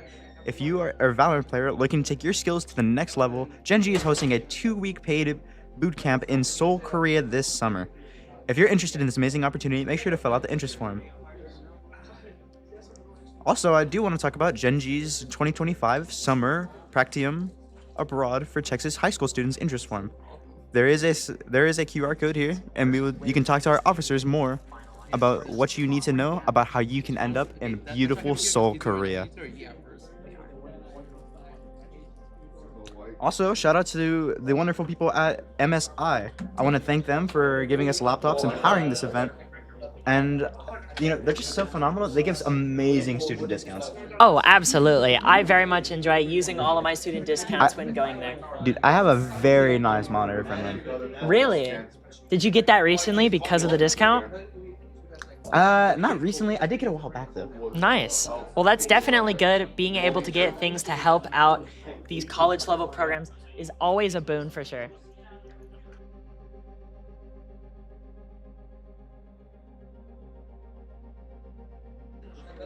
Alrighty. Hopefully things are still progressing. It's taking a little bit of time. So we ask that everyone remain patient as we start to go in. The second this issue is finished, we will be going immediately into map 1 and trying to do a clean best of 5 set. Of course, we're hoping for this to go to a map 5. That'd be very exciting. It would be electric. Absolutely fantastic gameplay. We've been seeing people on both sides pop off during this. Eagles, very balanced roster. Battle Dude does a good job of maintaining that front line presence without letting his team get pressured too much. While in KF, we have very explosive gameplay from all of them. Tolv and Boren, very, very playmaking DPS. And Sly, as long as that positioning is good, we are having very consistent fights. So, what? Lijiang? Alrighty, first map has been picked, but it's not starting yet. However, we do have confirmed first map, and we will be waiting here. Hopefully, it should not take that much longer, so we ask that everyone be patient and wait as we get this sorted out.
We're good to go? Hey, absolutely. So, so everybody, welcome. We are in top 3 of Street Fighter 6. I'm here. Tag is Leo, man. I'm the coach for Port Neches High School, and I'm here with one of my fellow students. He goes by the name Hillbilly. Go ahead and say something. Howdy, everybody. I'm Hillbilly. Yeah. Let's go. So right now we're literally in winners finals. We have. Don't forget to put your head. Oh, yeah. I can go ahead. Oh yeah, we got this. The game audio is not on. Don't worry about it, baby. Don't worry about it. We are here all the same. But we know how to react. We know how to talk, don't we? We know how to fill some dead air. Yes, sir, we do.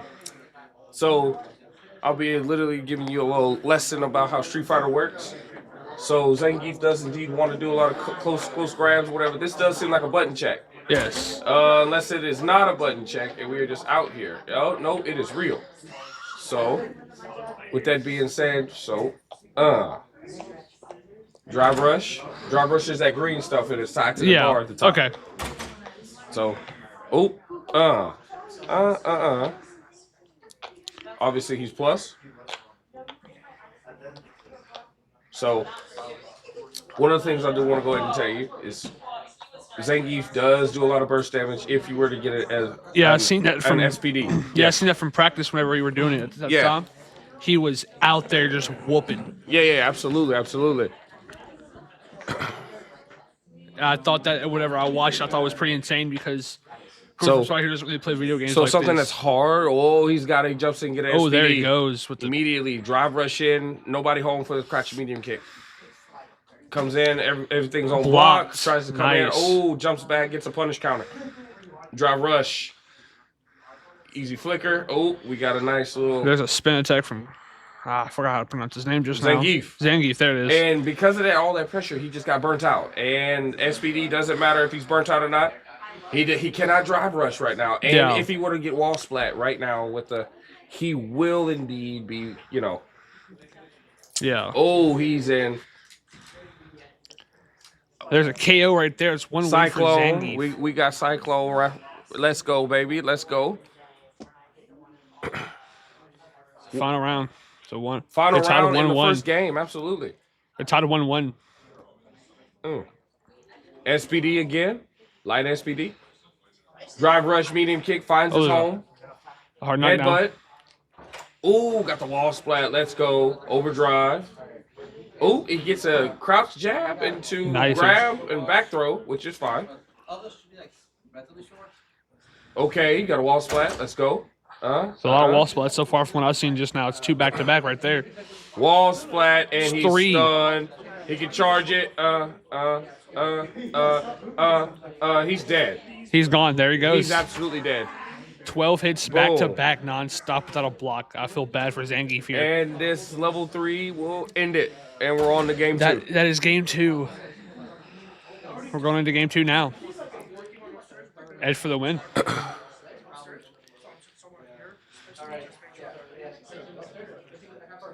No, I'm just about to be updating bracket as well at the same time. I ain't worried about no sponsors, baby. I ain't worried about no sponsors. Anyway, so Zangief went in for the rush. Definitely. They're trying to play neutral, but he's literally got that back heavy punch. That's super good neutral tool. It has armor on it as well.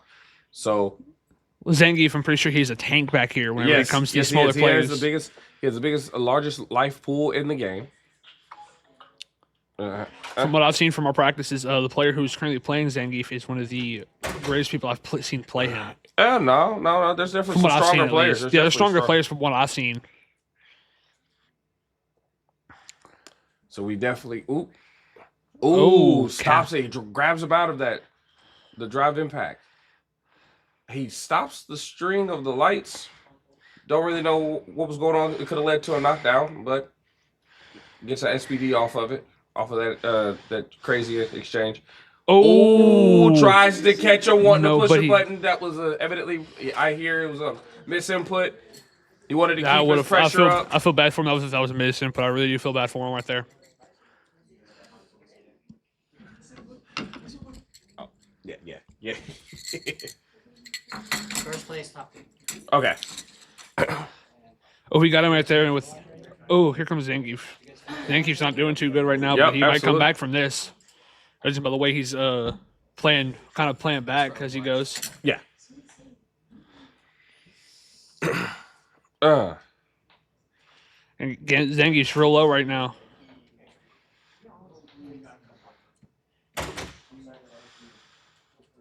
This pressure is SPD's out of the pressure go. is That's how it's crazy. done.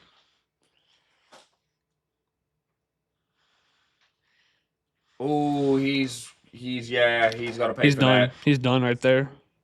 It is indeed It's- 2-0 as of right now. Oh, that's not good. The loser of this waiting on another Zangief, waiting for them in losers.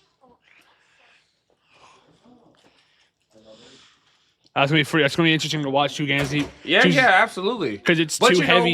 we can't count that out. You know, we could see a reverse 3-0. Exactly. Zangief can come back like it's nothing right here. A couple SPDs and a couple, mind games, and before you know it, it's 2-2. Never know. Yes. And light SPD yet again. Drive rush medium. Ooh, he got him. He's Zangief is not playing really happy right now, from what I can tell. These drive rush combos are on point. We love it. God. What we doing? All right. Ooh. Get a ball. That's drive reversal, by the way. Okay, Joe Russell got that. Thank you for that one. That entire bar underneath their health bar is called the drive meter. So Okay. the drive gauge. So therefore, you can literally advance and do more advanced moves and all your special moves by using your drive meter. Okay. It's round 2 now. Ed versus Zangief here, and Ed's been. And if you whooping. use it too much, you will burn out. Yeah, I seen that earlier whenever they were playing. It said burn it. It said that Burn green out, bar yeah. above him was all out. Yep. But Ed is whooping Zangief. That sweep was crazy. Okay. Yes, it was indeed. All right. There's a splat right there. Oh, he got that. You're getting it off of a drive impact, but I mean, it is negligible damage, but it's still Zangief damage. Yeah, which was from what sorry about that. What y'all just seen was a very heavy attack. Ed was pretty much almost full health and just dropped down like that. That's what Zangief does with level 3 SPD. Yeah, I think it's insane that this headbutt into a spin overdrive attack. OD. Okay. Yeah. Oh, okay. That's one win for Zangief. It's tied right now for the third round. As we go into the final round here, on the round 2.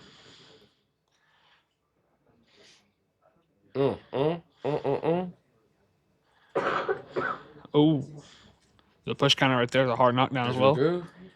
Let's go. Oh, that's punish counter for sure. Yep. He's done Gotta for. capitalize on that. That whiff SPD is going to hurt. It does look like it's going to. But with Zangief having the largest life in the game, he is definitely still alive. If he was any other character, he'd be dead. Exactly. From what I've seen. And it ends with perfect KO. Perfect KO grab. Ed wins. So now what we will see is two Zangiefs play off against each other. That was a very interesting what happened there. It's a 3-0 right there. Yeah. It's insane personally from what. And I'll go ahead and update the score for y'all.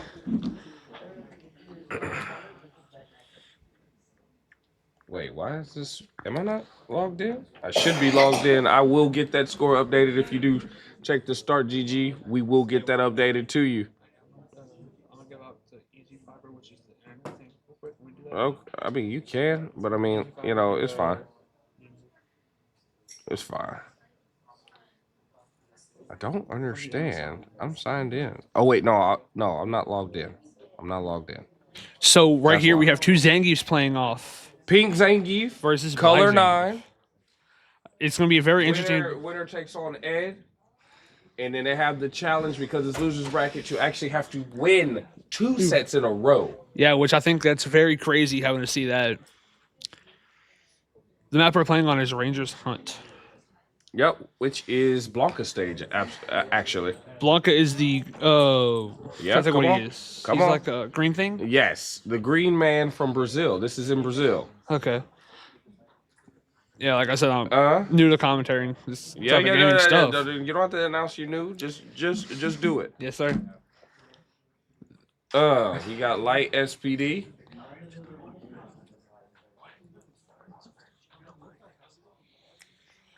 That was a good good knockdown right there from. They're playing neutral. Team Running bear Zangief. grab. Oh, I like the jump back. Running bear grab again. This can turn out any way.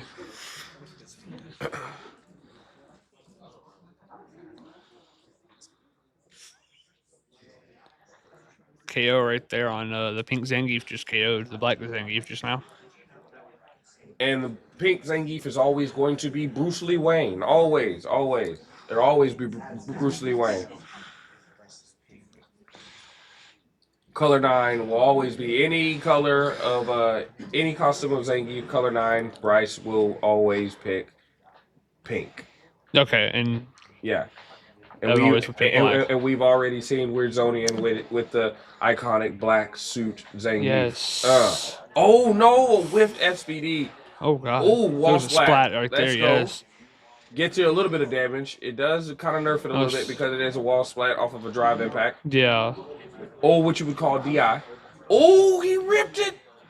There he goes. That's how you get him done right there. And he is, and that is what you call death. Pretty much. He's dead. Absolutely. KO right there. That's one win for Zangief.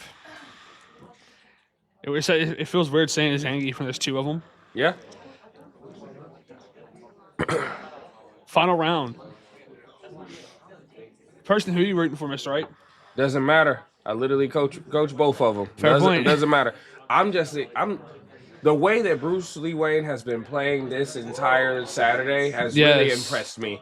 Same with the Wizard Man or Evan. Weird Zonian. Weird Zonian is his name. But the fact that Bruce Lee Wayne took out Texas Paint earlier to actually be in top 3, I think very impressive. So let alone I'm if he makes it even further in the grands, we only time will tell, but we shall see. Exactly. These boys have been working hard to get to where they are right here in the top 3. Yes. This can go either way right now because they're both at 1-1 in the first round. Nice heavy attack right there from Black Zangief. Black Zangief with the 1 win. Or the Wizonian. Black suit Zangief, Weird Zonian. Yeah, the Weird Zonian. Absolutely. But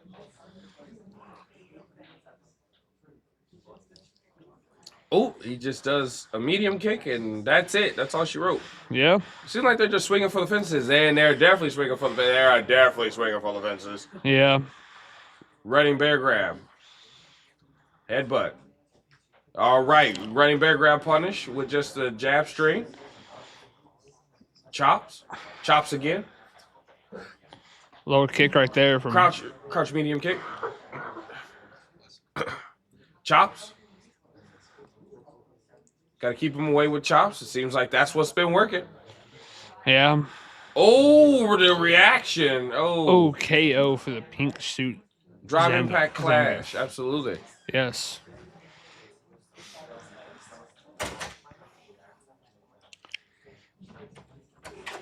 Ooh. Counter hit right there from the black suit Zangief. Yup. Punish counter from the pink Zangief.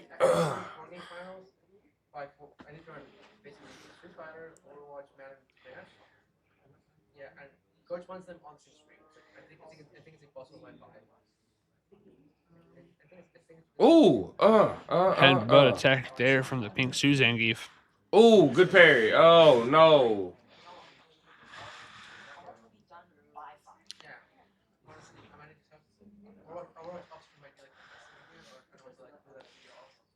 They both got jabs, chops. We got chops going on.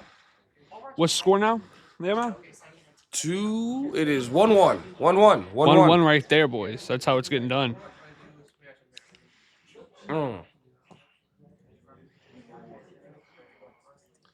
This can go either way. Jumping back, doing headbutt and chops seems to work a little bit. It's chipping away at them for sure.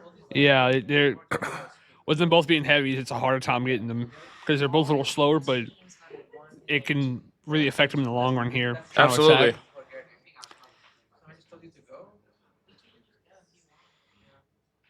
Because with them, they're the same exact health attack. So if they do the same attack at the same time and hit.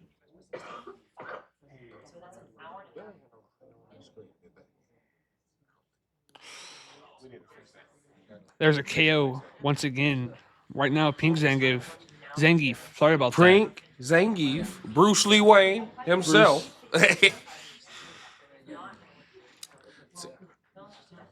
Definitely seems like we'll figure that out. We'll figure that out. Yes. Yeah, this definitely is all muted. No, not us. Yeah. But something we definitely need to figure out is that there is no game audio whatsoever. We need to fix that. Yes, we do. Oh. Hey, there's no game audio. There's no game audio at all.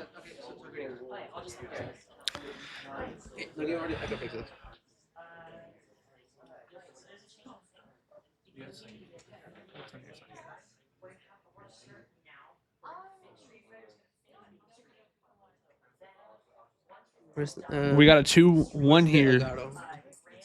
I don't know where the Elgato is. Video capture device? Yeah. Yeah, it's audio capture device. See, it's up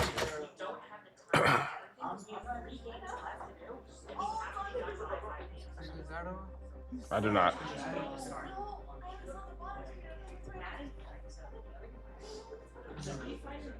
Why don't have game audio? Which suck. Yeah, we're not getting game audio right here, people. Yeah. But it's looking promising for the also the Bruce Lee somehow Wayne. The screen has gotten stretched. There he goes with the No, counter attack. well, the tearing is because there's a HDMI that doesn't work. There's an HDMI that isn't working with the 4K 120. Yeah. Yep. That is a 1 win so far in round and going into round 3 here. Yeah. For Bruce Lee. There you go.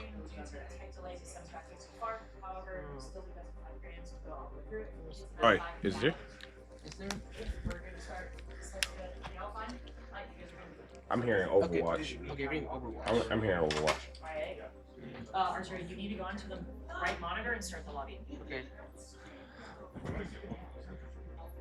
Everybody's come over here and do it. Come over here and do it. Just to clear out. Also, could y'all? Oh yeah, that's fine. We're just needing to do that. And then also, could y'all stretch the screen back? Could y'all stretch that? Yeah. Now arriving at Lijiang Yeah. Tower. Initiating match. There you go. Wait, what?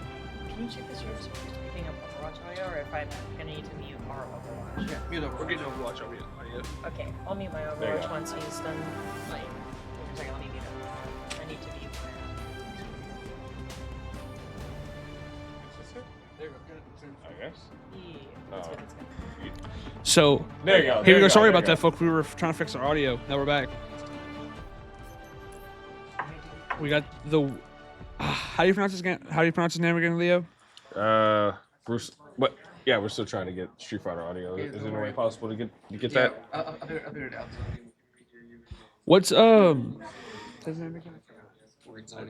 Zonian. Red Zonian? He just got his first win so far. Second win right there. My apologies. It is 2-2. It is current. Yes, it is indeed.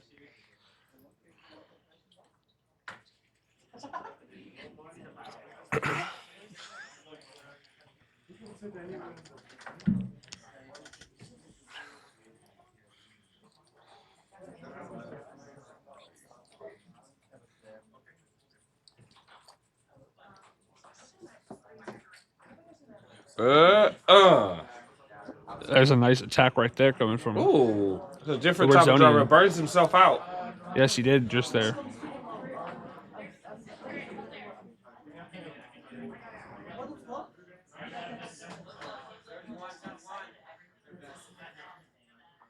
They're both really low here. So that should be getting good. So happy. Now it is tied in round 3, 1-1.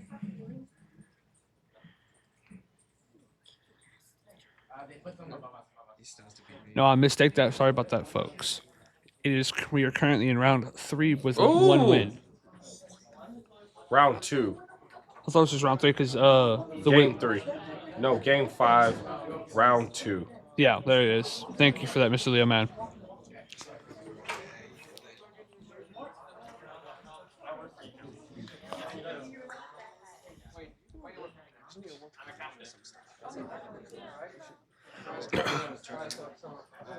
So, what do you think the tactics is here, Leo Man? Yeah, literally, sticking out a big button like so, to the point that you're literally to the point that you know get them flustered enough that they're not holding up, that you can sneak in an SPD or there he goes. When you ain't got time and you wake up SPD and Big power drive. He is, but he burnt himself out. Oh, he's back. This can go.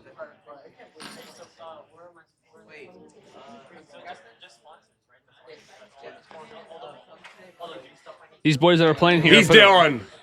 There he goes, right there. He's down. These, like I was saying, these boys that put a lot Last of game, last round. It's the way you want it to be. Exactly. These boys have been practicing and getting to where they are right now all year. Yes.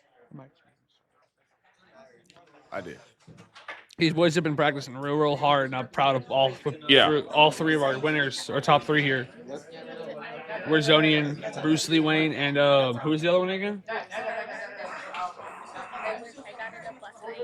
Oh, sorry about that, y'all. Chops. A lot of chops right there coming from. Whoa! Check your controller. Check your controller. Sorry about that, your folks. Controller. Hey. All right. We had so it might be up in our. Did neither one of y'all paused? It says who's using the controller. I think it's someone did. And we can't even back out. It has to be the person turning the controller. And there is no other. Is there? Oh my God! What if it's somebody? I'll go check. No, don't do that. What? Sorry, folks. We're running into a couple with small difficulties here. The only thing I would have to say is turn off your control. Huh? Huh? It hasn't been this whole time. Wait, in Texas? No, it's in Texas. Oh. Yeah. No, we ended it earlier. We ended it earlier. It's on Texas. Hey, what I'm gonna do? You turn your controller off, try to turn it back on, and see if it'll literally like make you the one. It just adds them to the queue. Oh God. That's just not good. Hey, is it possible that you can put it in standby and then open it back up? We have to turn. We can't do it. No. Check this out. I got an idea. Hey.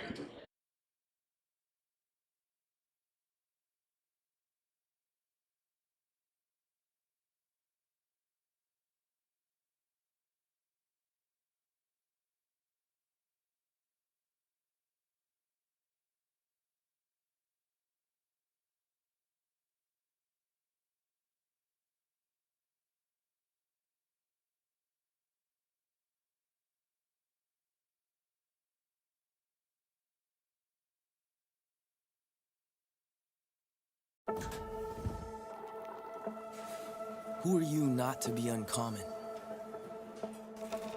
Who are you not to be 1 in a million? 100 million? Your day job is what you do, but it doesn't define you. In a world of common, it might. But you?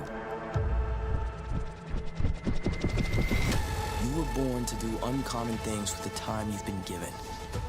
When's the last time Common fought a wildfire? Or brought a town back from the dark? Or stood against a rising flood? Common doesn't do that. Uncommon does that. And here, where uncommon lives are shaped, is where history will find you. A few weeks a year, and you'll discover the most uncommon time of your life.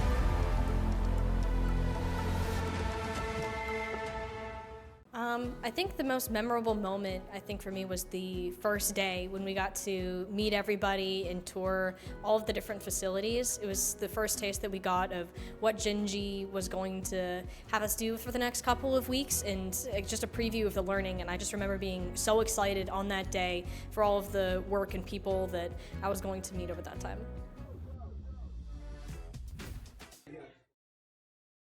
It was under the spittoon. All right, folk, we are back. Wait. Move the menu first. Whoever's first player, move the menu. Okay, cool. So you're the one that's over it. 3, 2, 1. Go. All right, here we go. We are back. All Sorry right, about we that, are folk. back. I am sorry for that. We had some technical difficulties. They're playing real scarce right here. And that's it. That's game. That is indeed game. Bruce Lee Wayne moves on to grand finals. Yes, please. Oh, you wanna? You actually want to get on that? Please let him get on here for grand finals. Yeah, that's the plan. All right. Hey, we're gonna put all this up. We're gonna. Oh, no, I already did the Guilty Gear. Oh, you did already? Yeah. Bet. Thank you, brother. It was fun. I didn't have my controller, So you had to borrow everybody's? I had to use an Xbox controller. I got trashed. Oh, that's fine. Huh? Yeah. You didn't do bad. Y'all got a lot of info wrong. Y'all need better memory, bro. What? Y'all got random things wrong, like game numbers. He got it wrong way more often than you. You got like normal stuff wrong, like the difference between medium kick and heavy kick. They look the same. They look the same. They look the same. I don't blame you. You were doing drive rush heavy kick, weren't you? I was doing drive rush Heavy kick, You yeah. kept thinking it was medium. Yeah. Yeah, hard knockdowns always sweep. You know what? You're right. Yeah. You're My right. first time, I'm pretty proud of myself. I'm being honest. Hey, but right now we are indeed just giving a little bit of time for the grand Winterside Grand's opponent to actually get his glasses so therefore he can play optimally and actually see. If you touch this, you are hot right now. All right. By the way, the Weird Zonian, I'm the Zangief you just watched get beat. We're about to. He went to go get his glasses. Yeah, you can't see. He can't see, but it is grand. So we have our next game is Terry 124 versus Bruce Lee Wayne. Bruce Lee Wayne's got a nasty geef. Trained it myself. It's a good For geef. Overwatch. They said don't play map 2. We are letting Street Fighter finish, and then Overwatch is going to stream their the second Grands is finished for Street Fighter. Yes. Yeah, we're doing the last Yeah. game right now. They haven't played Grands yet. We're literally about to. Yeah. This is the last game. Don't play map 2. Bring us back to lobby. They're waiting. Yeah, and he's just going to go get his glasses. That's all I'm saying. I left him like an idiot. Seconds finishing up after that. Huh? Seconds finishing up and they're picking up. Tekken's finishing up? Hey, cool. That means after that, we'll literally bring it up and we'll start Grand Blue then. No, like we got it. Like they asked us to put it up. Technical no. difficulties. I We can't leave wait at to start 5. commentating. No. They're talking about the other stuff in the room. They're like, no, we leave at 5. Ain't no packing up. We leave at 5. That guy over there asked us to pack it up. Pack what? The extra We have stuff? to be out of the building at 5. Yeah, that's fine then. Yeah. Yeah. We're good. Is that Grand Finals? Yes. Oh, what? We're just guys went to go get his daggum glasses. I was hoping to hurry up and go find a party. Yeah. I know. Feel the tension in Then stop talking about it. That's the best way to avoid it. Quit talking about it. We'll finish up the stuff. We'll get it done. It will get done. Why do we have to be out of the building by 5? I don't know. Like, isn't this their building? Where's Jason? Getting the glasses. Elevator stall, maybe? Oh my god. You didn't take the stick? Our next game, Terry 124 against Bruce Lee Wayne. Terry 124 plays a mean Ed, always in your face, predictable, but his patterns are so long I don't expect you to read them.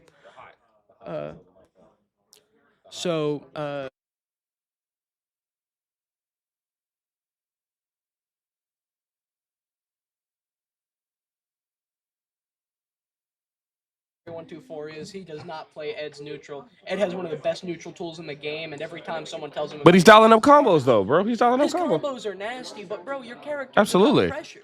Where's True. His pressure is nasty, but it could be so much better. My mic's off. Oh, it's not anymore. Oh, do I just tap it every time I talk? No. When it's green, it's good. Okay. When it's not green, that means you're not hot. Okay. I'm excited to see some nasty games from Absolutely. this Geef. Geef is such an entertaining character to watch. You're just watching him pile drive characters. Absolutely. Definitely one of the more simple mindsets in the game, but it just brings him so far. A character with such simple tools makes it to where like learning the character doesn't matter nearly as much as learning your opponent.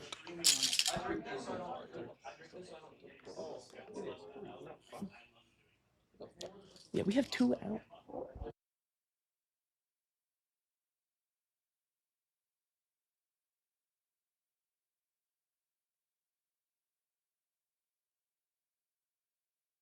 Let's play, bro. All right, Terry finished stalling. I can tell he's scared of the Geef. Oh, okay. What's the scene? Hey, what's the window to get this back? Like, y'all left it on Overwatch. Alright, just let it, just alt tab. We can alt tab. Okay, cool. Okay. All right. You're good. I just don't want Thank to you. touch nothing. You know what I'm Yeah, I saying? don't want to mess it up. All right, let's go, Grands. Yeah, this is Street Fighter. Okay. First, second, third. Yeah. Oh. And this is mine. What I do Bro, with the seat? Nothing. it doesn't matter. Let's go. Let's go, guys. Let's go. Let's go, guys. I did not throw. I still did good. Yeah. She's got it in her hand. He's just accounting for plaques. For the coaches. And the kids get the medals. Yeah.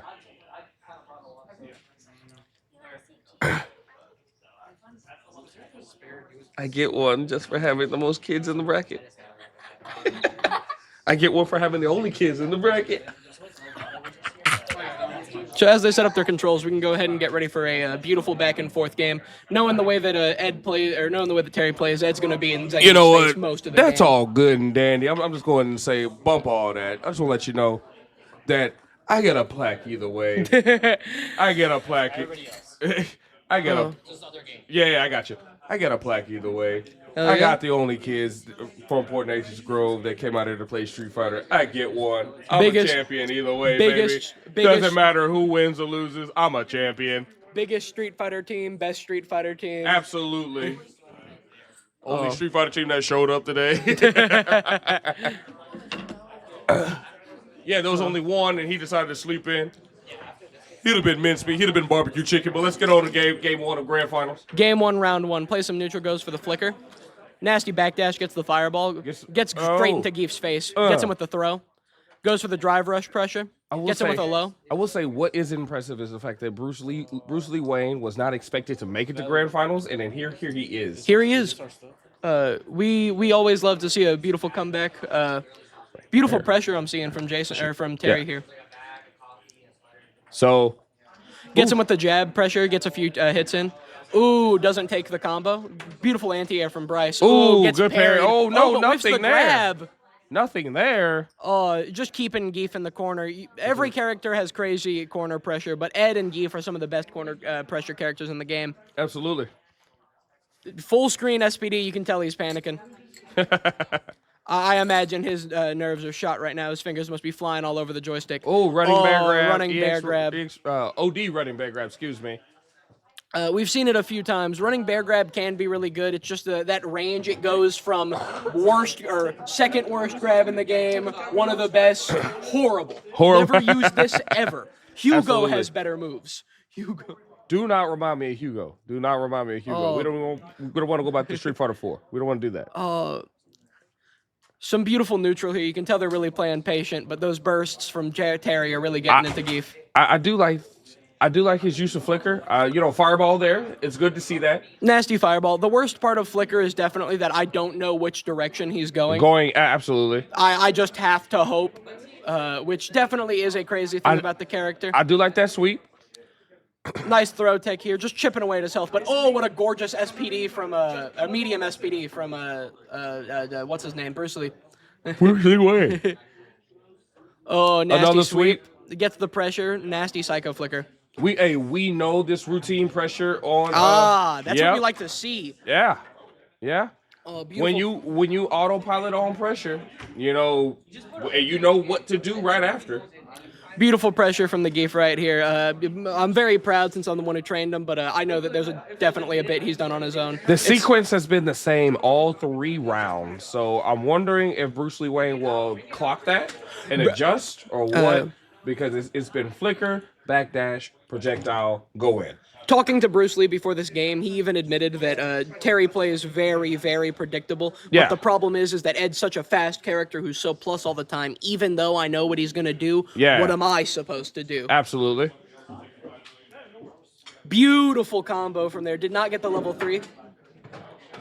He's saving the level 3 for the frame 1. Definitely one of the best. Absolutely. Actually, just the best reversal in the game.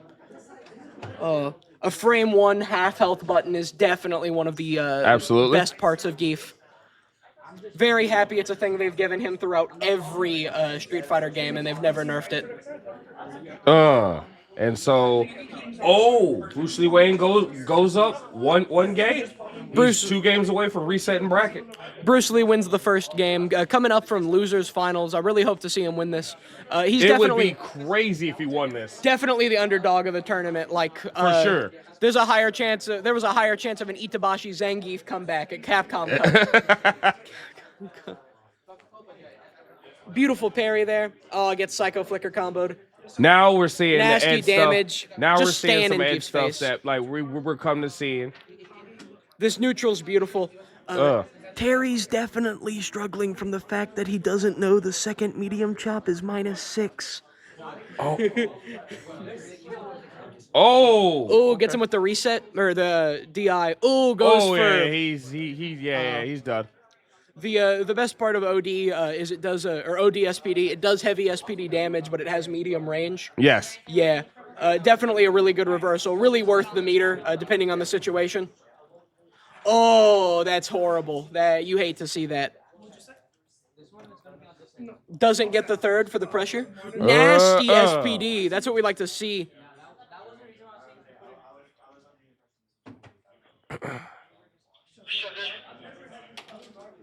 Geef really staying in his face. He knows that if he backs up too much, he'll start to lose. Yep. One of Geef's biggest problems is definitely that the is a good fireball parry. game. That's a really good parry. Wasn't really a big fan of the throw, but I think that might have been the best thing that he could have gotten. A nasty wall spot flat for just a little bit of damage.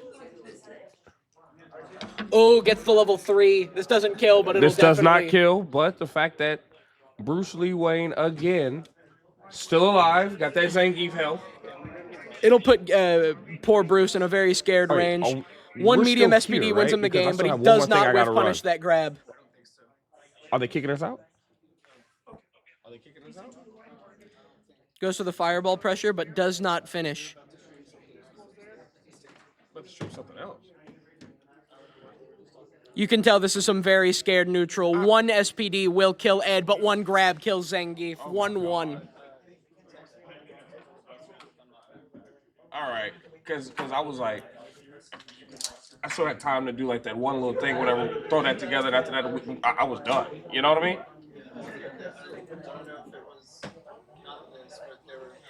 mean? Both Terry and Bruce Lee very nervous here for good reason. The neutral here is crazy. This is a really close game. Goes for the sweep, but gets blocked. No punish from gets parry parried. again. We get the punish counter grab. Ooh. Not a lot of damage. The damage. Oh, okay, I like that. Gets him with the back grab, puts him in the corner. Can he capitalize? No, he jumps out of it. Gets thrown right back into the corner. It always whiffs feels the grab, gets him back in the corner. I always He's feel like doing- Ed being a boxer and so used to Rob not having a cross up. He shouldn't have a cross up, but then I'm like, cross up. Yeah, one of the things that we saw Geef do earlier, I actually forgot. Never mind. Ignore me. Oh, that kills. That definitely what does. a horrible combo, or what a great combo. The pressure here from Terry is really insane.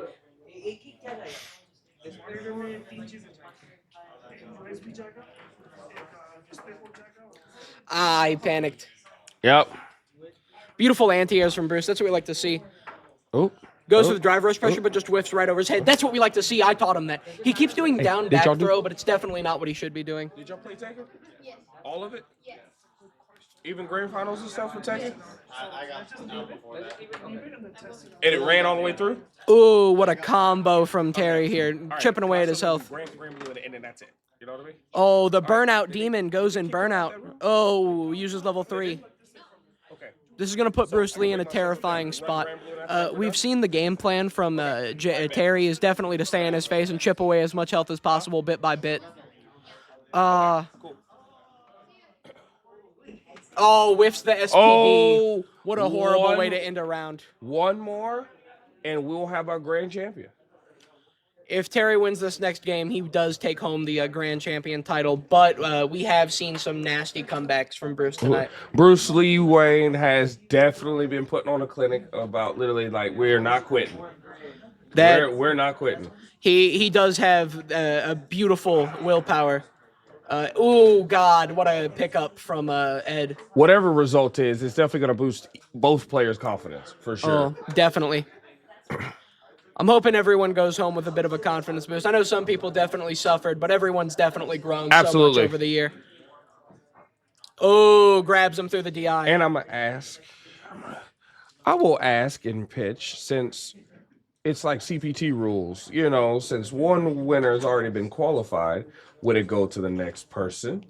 And since that's a good point. You know, that is a good point. He did make it to grand. Yeah, no, Bruce might Bruce get Lee a. Wayne. I'm Lee telling Wayne, you, that you know, he might get a state invite no matter what. Yeah, you're right. You know, it's CPT rules. You know, let's talk about it. I'll definitely admit, since we're playing round robin and we have to play against some of our own classmates, it definitely was sad to realize that some of our classmates might not get to go to state with us. Yeah, you know, but that's just the way the bracket shakes out. Yeah.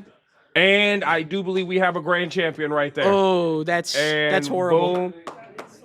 But never put the controller down, maybe? Hey, and that's it. That's it for Street Fighter.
Who are you not to be uncommon?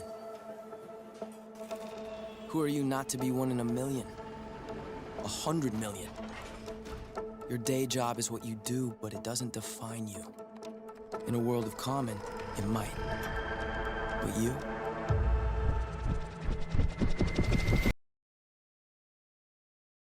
Alrighty. Sorry for all the delays on everything that's been going on. We are going to be finishing up Overwatch here. Can you invite me to lobby, please? Right here. We're going to be going into the lobby, regaining host here, and we're just going to be starting this off the second we swing back in. They're giving me a invite. Alright, just promote us back to host and put us in spec. Here, give me us. Yeah. Should only take a few seconds here. We're gonna go to host and we can.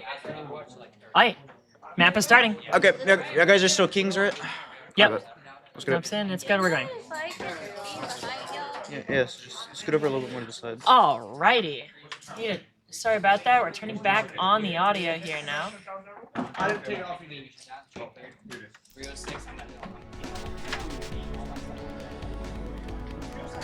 Alright, ladies and gentlemen, we will be playing King's Row once again. A very, very popular map for all the games here, also known as Scream's Row. This map is played a lot. Teams should know it like the back of their hand at this point, after the game being out for so long. But let's see with these comps. We've got something pretty classic from both teams. We've seen a bit of this. The big thing is the Alari pick from Aquanova here. Yeah, Aquanova going to the Alari. I do like this full poke comp. And honestly, a lot of Alari players today have been doing quite well. We'll see if Aquanova can get the same value. Oh, absolutely here. We got Tolv starting out on the Widow, looking for the initial pick here. We've got the same classic back line. Everything else is the same. I imagine we should get the Sojourn here too. This is going to be a battle of poke. Both teams heavy poke characters. Also, Tolv at least starting on the Widowmaker. We'll probably go over the Sojourn, but we shall see. He could stay if he's feeling it. That is true. I'm curious about the aggression management for the ins and the outs. Already Immo out.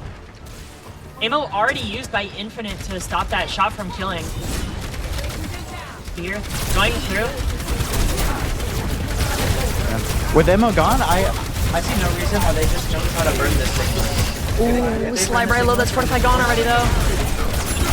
Spirit gun. Space being forced. Tolv taking the side. Battle Dude being forced out, but that's Tolv going down early. Tolv going down. Not a great slide. But as long as we make it out without some saggers, it's still it's still not bad.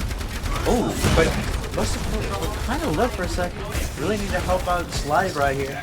Yeah, right now the teams are really gonna have to look to find a way to break this initial hold. When it comes down to the brawl, Gold does have a pretty big advantage, but Eagles, their poke, it's just it's stuffing them too much. They need to find a way to break through this if they want any contestant on the point. And that's Slide.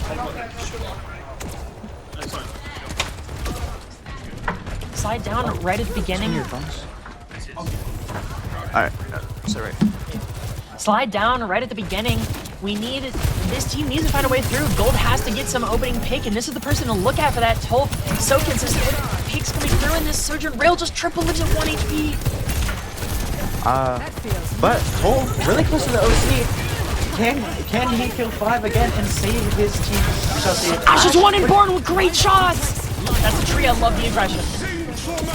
Flex hits no one. Goes wild. Oh my god! What a play by Cyber. Eating the Lario.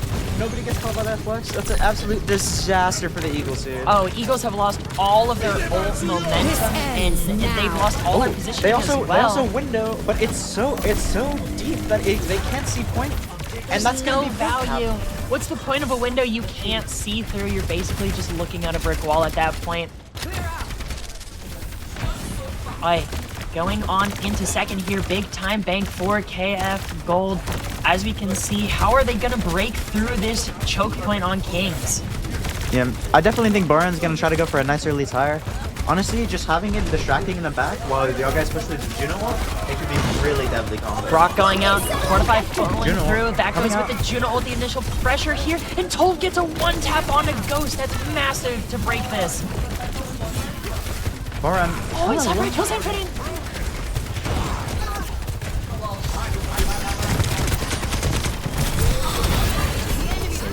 Lifter goes through. Battle Dude 1. Battle Dude picks Borin though right at the end, but look at all those car partners off that one fight. They're nearly all the way through second point already. I mean, it's absolutely crazy. Although it is unfortunate. It is great that they got to use the Juno and jump the Juno last fight. The Borin's down. You can't really get the value to win the fire. We haven't seen it over here. Already Flux comes out, fortified through, not going to catch anyone. Tolv goes into it. There's another Flux with Bob push off of the point inside. Bob just goes down that tiny bit too much aggression here, being able to push back. Goes, takes out Borin, Battle takes out Ultrex. And even though you don't use anything except for the OC on the side of Gold, the tempo has been reset for Eagles. Yeah. Now, Eagles will have the Visor Alario. We'll see if they can use that in tandem. On the other side, we are still looking at Boran with this tire. Can he get something? They're also coming up in the Orisa. We'll see how they want to use that. A lot of space can be created here. They have the stabilizing tool in that Tree of Life. But if this fight goes on for too long, Window will come out and it'll be a lot harder. If I was Eagles here, I would be really looking for an aggressive fight. That's Tree when comes out. Stabilize will come out. And it blocks the Ilario. There goes in with the Orisa. Slams down. Soldier isolated. Can they turn on him? They don't burn the soldier that's in them. The Sigma is one. We've got 12 on the high ground. Picking one, picking two, picking three, picking four. Four down toward the side of the Eagles. There's no way for them to recover that as it a second point secured for gold. And that's just beautiful. Only Tree and Orisa overused. They didn't overinvest. It was a great fight out here from KF Gold. Even though 4 picks came through from Tolv with those rails, none of that was the OC. You can see Tolv was just building up that OC now. Boring has the Rift higher, and right now, as you can see, Eagles, they have to play for this window Flux, but the Fluxes, they've got no one. Every single Flux has just missed every single person that isn't an Orisa and Fortified. Yeah, I mean, we'll see what we can even see what KF Gold's DPS can do. Oh, and Rekos goes down early. Oh, good OC. I like the aggression. Can we find someone though? That's a lamp down. And he gets a kill. Awkward goes down. That's 2 down at the beginning of the fight, and the Flux, it grabs only 1, but that's a big pick to kill. Tire comes out, and this tire gone. Battle Dude gets rid of the tire. Oh, that's so rough. That was a fight-winning play there from Battle Dude. Getting the pick onto the Juno, and then also getting rid of the tire. What a phenomenal job from Battle Dude. Oh, fantastic for sure. Alright, tempo's been reset. Eagles have the positional advantage. They're coming out with 3 ultimates about to be on the board. If you're gold here, you want to try to play this a bit slow. Build up your tree, build up your Orisa, maybe look for a pick. But the Sigma's low. They can honestly start walking this in here. Eagles close to the Bob and the Katsune rush. We'll see. Oh, but Kitty going down early. They need to get out now. There's no reason. They either need to die or get out. They've lost so much sustain. And this is amazing. This is exactly what you want to see for Eagles. Burning the time egg, not using any ults, just building up to a good bank. Yeah, but the DPS and tanks are so low on the side of KF Gold. They need to make sure to stabilize before they decide to go in. No, they are coming up on 4 ultimates. We'll see how they want to use that. But both teams have a big ult bank. An immediate tree being able to do initial pressure. The Junk needs some help, but it looks like this is a really good play. And that's the rush, that's the Bob, that's the tree, that's the Orisa ult, and so much. They're also low, but Ghost is getting so much value in this. And there's the Flux. Oh, that's so rough using the Flux right at the end. Now, KF Gold will have this Juno ult and Soj ult to combine if they so choose. But on the enemy side, if they wait too long and let the back get too much charge, they could be running into another window visor combo. That is absolutely rough to see here. I'm extremely curious. Looking on the side of Triple with the visor here, the fight kind of rides on him and the value that he can get out of it. If not, the battle of the Boring gets pushed. They're even. Takes 1 onto it. Tolv takes 2. Triple evens it up. 2 and 2. That's still so many orcs will come out in this fight. That's the orbit as well to try to even it. But I think you just have to disengage if you're gold. You don't have the pressure to push through this Sigma without your Junkrat or your Soji. Orisa, they will go alive. Brock, they're able to shield one. Reset. We shall see what they do. This is definitely looking a bit rough. Honestly, gold needs to take a bit more of a pre-fight to break this Sigma barrier, but forget the pre-fight. They don't have any time for a pre-fight. They need to go now.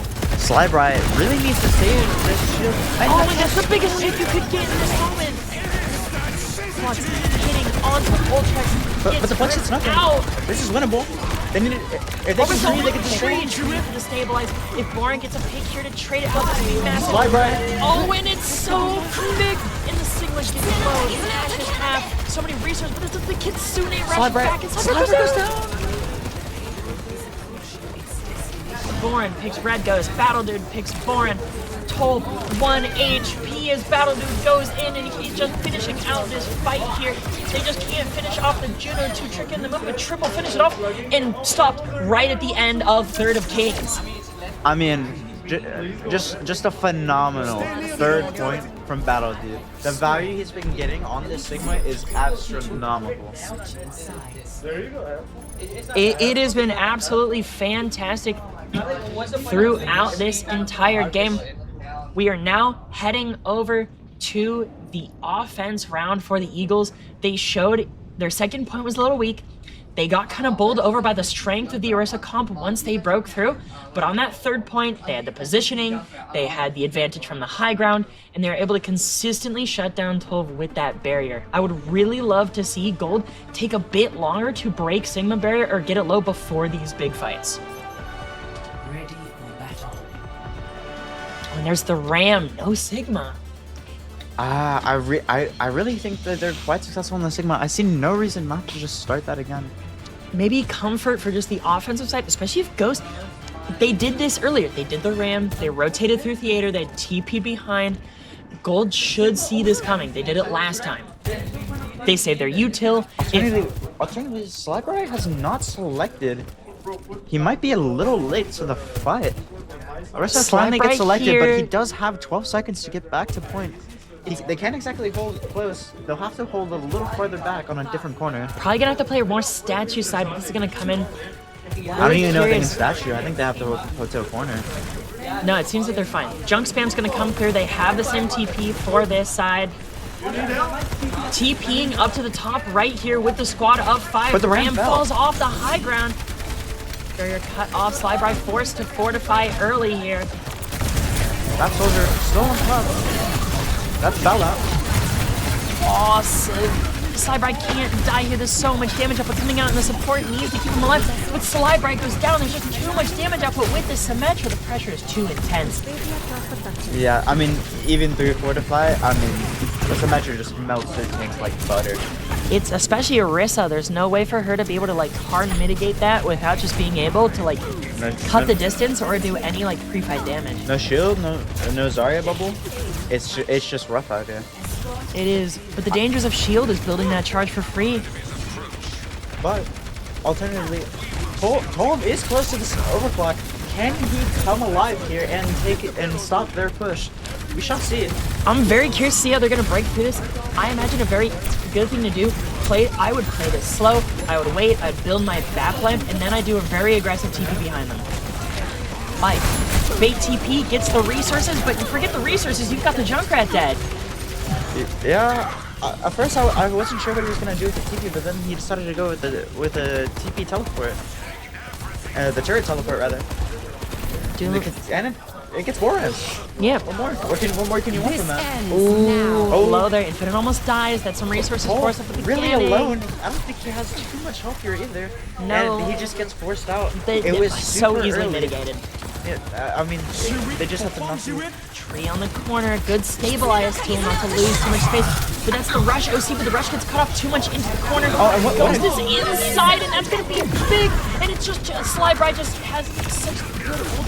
He's pulling them way too late, and then the wall comes through, and then the Juno ult comes through, and there's just so much damage. And Slibrite is too aggressive. He keeps walking through that window, through the wall, and he just keeps being down by Red Ghost. Good headshot, Soj low, but Tove, they have to be able to play this space. They need to play up their DPS damage here, as the Ramatra is going to be soon to join. Neither team has the tank, but it's going to be not that case for so long. Playing through, Disruptor, buying some space, looking another good headshot. Tove just getting so much value. He's almost back to another OC. Wait, where's the window? Name? That window is so far, and that's the OC. One shot through, hitting low. Tove trying to pressure on for his team. He's taking so much damage, and Brian is going. Gets Tove though. But Porns trades it out with Red Ghost. Battle gets another though. That's both DPS down. It's gonna be very hard for them to burst down. They really have to make sure the forts die here in this situation. Otherwise, Battle just will not go down. This is absolutely intense back and forth with the trades. The tank just beaming into each other. Speaking of beam, we're going to be getting a lot of these high-tech support ults here. Curie Rush is almost on deck. Tree's almost on deck. Slibrite just needs to wait for his ult. He's been so impactful with this ult. Whether it's just... He's so low. He can't die here. This saw amazing aggressive rush, but the tree comes out just in time. That's Near's ult as well, and it's going to get nothing but a ton of util. Then he just dies for it. He does! It's so close to going through, and they still have pressure. If Beam can come through, I mean, maybe, but that's the cap. Yeah, if I'm KF Gold here, I'm backing out and just trying not to get staggered. I mean, the Ram ult could be used if they needed to just disrupt. And that could be mad. Oh, and then Bourne goes down right at the end of a Helix. All right. Tolv really needs to come alive with this OC. He cannot fall. He's low. This is so rough. Tolv really. Oh, and the slide right gets evaporated. Such a good instant window with the capitalization from the team. Stood no chance, and now all eyes are on Tolv to bring this back with this. But it needs to go. Kitty goes down, but Tolv gets the trade pick that might be able to come through, and the journal hold comes through as well. What did you know? That you didn't even dress though. We just go through, the sim wall comes in, negating the beam and the ult, and then everyone needs to play on the right side, but that's Ultrex going down to Triple's visor. Battle Dude takes Tolv, and this is spelling the end of map 2. Last touch by Kitty, Bourne goes down, and that's it. Map 2 is over, baby. Going into that map 3. I mean, what a phenomenal attack from KF Gold. And that just shows with the aggression that they played with, but that just punished them so hard on defense. They played too aggressive, and the sim was just ready to slow them and just absolutely burn them down with that sim game. I've also got to give a lot of credit where credit is due over to Eagles. Their hero pool is definitely coming through. Stuff like the sim being able to come out, the difference of playing the Ashe versus the Sojourn, having that flexibility. Sometimes they don't need the junk, they get the soldier being played, the Ram, the Sigma, all this different stuff that's been going through has been absolutely fantastic to see the depth of this pool. And I think that's right now where KF Gold is kind of falling behind a bit. They're kind of just, they're stuck on the junk. The Orisa, this would be so much closer as kind of like a Ramatra mirror throughout this. We're seeing New Junk City coming through for this third map here. Will this be the death of Gold, or will they bring it back, dig it from behind, and look for this reverse sweep? Both teams looking to be ready, swinging into this map 3, and this is do or die for Gold here. How can they bring this back? Well, I think they have to use the power of EZ Fiber. That's the absolutely sponsor true. of today's grand finals. Can you tell me? You put it wrong map. Can you tell me what they need to do to bring this back and how EZ Fiber can help? Yeah. Wait. Well, if they use the power of EZ Fiber, they can play with ultra-fast multi-gig internet built for gaming. That sounds fantastic. It has symmetrical speeds, low latency, and no data caps. It gives players the edge when they need to stay ahead, and when you're competing or streaming, in this case competing, it keeps you connected to the speed of gaming, which is what they need to channel for this next game. Well, that sounds fantastic. We're here at the mic stand, already on first point, doing our commentating in New Junk City itself here. I'm the Junker Queen. I knew I'd get you. Alrighty, teams seem to be locking in their characters. A few new things here that might be coming out. It's very interesting going into Boran this. showing the Hanzo, and we haven't seen this at all from him. Honestly, with the speed, if they're able to just play their distance, this could be nasty work here. Absolutely, it definitely could. Sly, in this comp, if you're gonna pick the Orisa, you need to play it completely off. Is this ball coming out on this map? Is this Wrecking Ball? We've got Sly on the Wrecking Ball here. We're gonna need to leave this in-game stand here. We're gonna be swinging around, literally, onto this different POV. Sly Bright, not opting to set up early for a slam. We'll see what he wants to do here. I'm so curious what this team's plan is. We've seen none of these characters except for the Sojourn. I mean, it has to be playing for. Oh, Boards with the immediate headshot on the trip. Oh, so their plan seems to be is to wait for Slybright to go in, get a slam, and then just hope that Boran lands a damage boosted arrow. But that's Ultrex down. But it's not enough. Battle Dude does get Ultrex. Point cap coming through, good initial pick. They're able to sustain and push out. I like how they took this stuff, and Tolv getting a pick here. I was just gonna say, I like how they've been playing their range, and it's been going through. Battle Dude being able to take out the Mercy and the Hanzo going through, and that's it in this brawl. The ball is good in this pre-fight poke, but when it comes to that all-out brawl, they just do not have the brawl potential to go through this at all. Alco gets a late pick on Troll. That's insane. Yeah, I do like that they swapped back over to the Orisa. I don't really know that they found the right value with the ball. Bryson's not really looking too comfortable on it. if they wanted to play that style, they just needed to play for their slams more. But he's over back onto his specialty, the Orisa. I think this is a much smarter pick, especially on a map like New Jump City. It's really hard for ball to get consistent value, especially on this first point. And everyone It's needs to too close. watch their head because Cold is coming out here with the overcross. Speaking of watching out, the Annihilation comes out, so does the Kitsune rush inside by He goes aggressive again. It's really rough here. Gold is losing out on so much value by not having a Kiriko player. It's just so rough. Kiri needs to come in. You need a Kiriko, you maybe need a Juno, maybe like a Lucio. They're just losing on the value trade. Honestly, I would prefer if they swap the Juno for the Moira if they really want to stay for the Mercy. Damage boosting Born, it's not bad. I do think playing 2 Tolv as your out by damage boosting your Sojourn is a good idea. I just think you have to drop the Moira Red for it goes and get a Juno. looking for the Blossom. He's forcing them out, and that's going to be point 1 going over to the Eagles. This reminder, this is game point. Oh, and what a late pick. Great Vortex to slow the Mercy down mid-flight. Very, very close here. All right. Point established going through. It's going to be a bit rough swinging into this. Oh, that's finally the swap that they really needed. The Mercy was not giving them the value that they need, and that's Born going down to trip. It's so rough. The value trade should be even. You can play harder into the poke on the side of Gold here, but I mean, Eagles, look at their ults. I mean, the DPS ult is just going to be absolutely nasty. I will say, if they want to turn this around, I'm looking at Flores, I'm looking at Toliv, and then they need to get Slide right, fantastic ult into the middle of them, slamming 2, and that's Trip going down. Early spear misses, but that's the rim. And Ghost goes into the back, but the Coalescence comes into it, and if just going into that map off the map, that's Kiri off the map. Both on at the TP. No, it gets caught by the Soj rail, and that's the point flip for Gold. And honestly, that fight is great for KF Gold. Only two ults invested. They are coming up in the OC, and that was the Blossom from the Eagles. I don't know that the Blossom was great these times, but we shall see. The Blossom was good in terms of when they went in. It was just that they hadn't gotten the resources out, and right now, I don't like how little space they're controlling. They're playing on point, and right now they need to be looking to stuff more because while their poke is better, they need to get some resources out first. And there's a dragon! Oh, but it doesn't matter. Trip picks Tolv on the side. The dragon would have been fantastic. The space could have been held.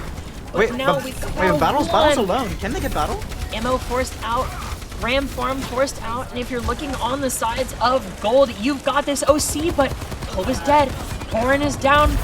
Slybright needing the whole dispositioning. He's got the cooldowns to do it, but the overlap of them dropping at the same time, they just need to sustain as long as they can. Oh, and that's the Kitsune Rush. That's the back window. But Ghost goes down somehow, and they're stalling this out. I don't know how, but the Fortify comes out, and that's Slybright not wanting to give the flip. But this could be it. Kitsune Rush could come in. Tolv using the old Kitsune Rush, not getting any value out of that OC there. I mean, if I was KF Gold there, I wouldn't invest anything because you're at 45. You're at 45. You would have had another fight with another ult, and then also, I mean, just having that ult, just losing that ult is just so major. You're also down to that entire fight, but just slowly trickling in. I would rather them just stay together and just try to help Tolv in this next engage. But nonetheless, they do have the Kiri ult, Moira ult, and the Orisa ult. Oh, but that's the Ram ult forced out immediately into the rush as well. It goes in, and then they're just waiting for the lamp to come through. That takes down Aquanova. And the Trip dies too. Red Ghost dies too. They're all one. And what a fantastic play by a Sly there, being able to go in and get an insane ult to clear out that fight. And then there's point 2 going to Gold, evening out map 3. Attack the objective. Already swinging back in over to third point here. Where's the team heading over? It looks like we're going to Ducks over here.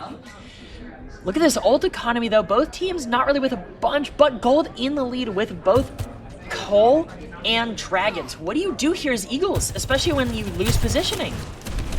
I don't know. It's gonna be rough if KF Gold decide that they want to go first here and just go first with this Coalescence because there will not be a response. Reaper's TP, all of his resources gone, and the Kiri is one so low. But Tolv They're taking the point positioning. They're playing, but the Orisa is one. It goes in. The Cole can't They need to even make sure out the Trip's in fight. check. And it goes in. One pick. Can we get a second pick? Immo goes down. Ram is one. If a headshot can be landing here, this is going to be the point. And that's it. And the Reaper is low. The flip goes through, but it doesn't matter. They've already lost so much. And if a third goes through, it's Cole. It's insane the value that this guy gets on the Sojourn when his team is playing behind him. I mean, Tolv just looked phenomenal there. The exact pick he needed was Trip, so he didn't pop that tac visor. But and he killed the entire team. He's Tolving. This is exactly what you want from your Sojourn player in these intense sets. The pop-off factor, the consistency that you get from this person. It is no wonder that the team has started to rotate their gameplay entirely around his picks. But speaking of picks, Boren's got a good amount of them at the beginning of these fights. Yeah, we'll see what he can do. I definitely want him to try to drag in the window so it gets less value. But we'll see how he Drag it in through the window. The window's being cut through, but that's the visor, and he's swinging out. That's the ammo. Util trades go out, visor down, but it's too little too late. We've already lost 2, and this just needs to be a sustained dying on the point. Kitty going down 2, and that is fine. You die on the point, you get the value you need, and honestly, both teams are looking good for this fight. Both have a great ult economy. Yeah, right now. I mean that was the Dragons for the visor and the window, but the Eagles will be close to 3 ults. It's going to be rough, especially with the visor and the Blossom. They need to look for Ghost. They need to look for these early picks. You're looking at Tolv and Boren. They have to get opening pick or damage output. But this OC. If I'm KF Gold, I'm planning to go slow, and I'm going to see if he can get a pick.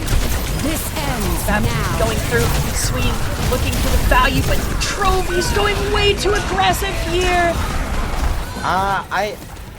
The slide was a good idea, but Battle Dude was just waiting for him to come up high ground, and he just got punished, getting pummeled by the Ramantra in Nemesis form. It's so rough there. They had all the tools they need, but they just got so gung-ho on shooting the BAP that no one turned to break the lamp.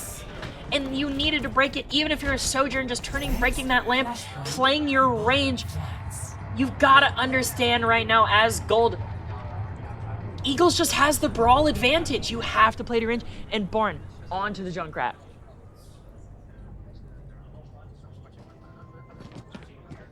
Already.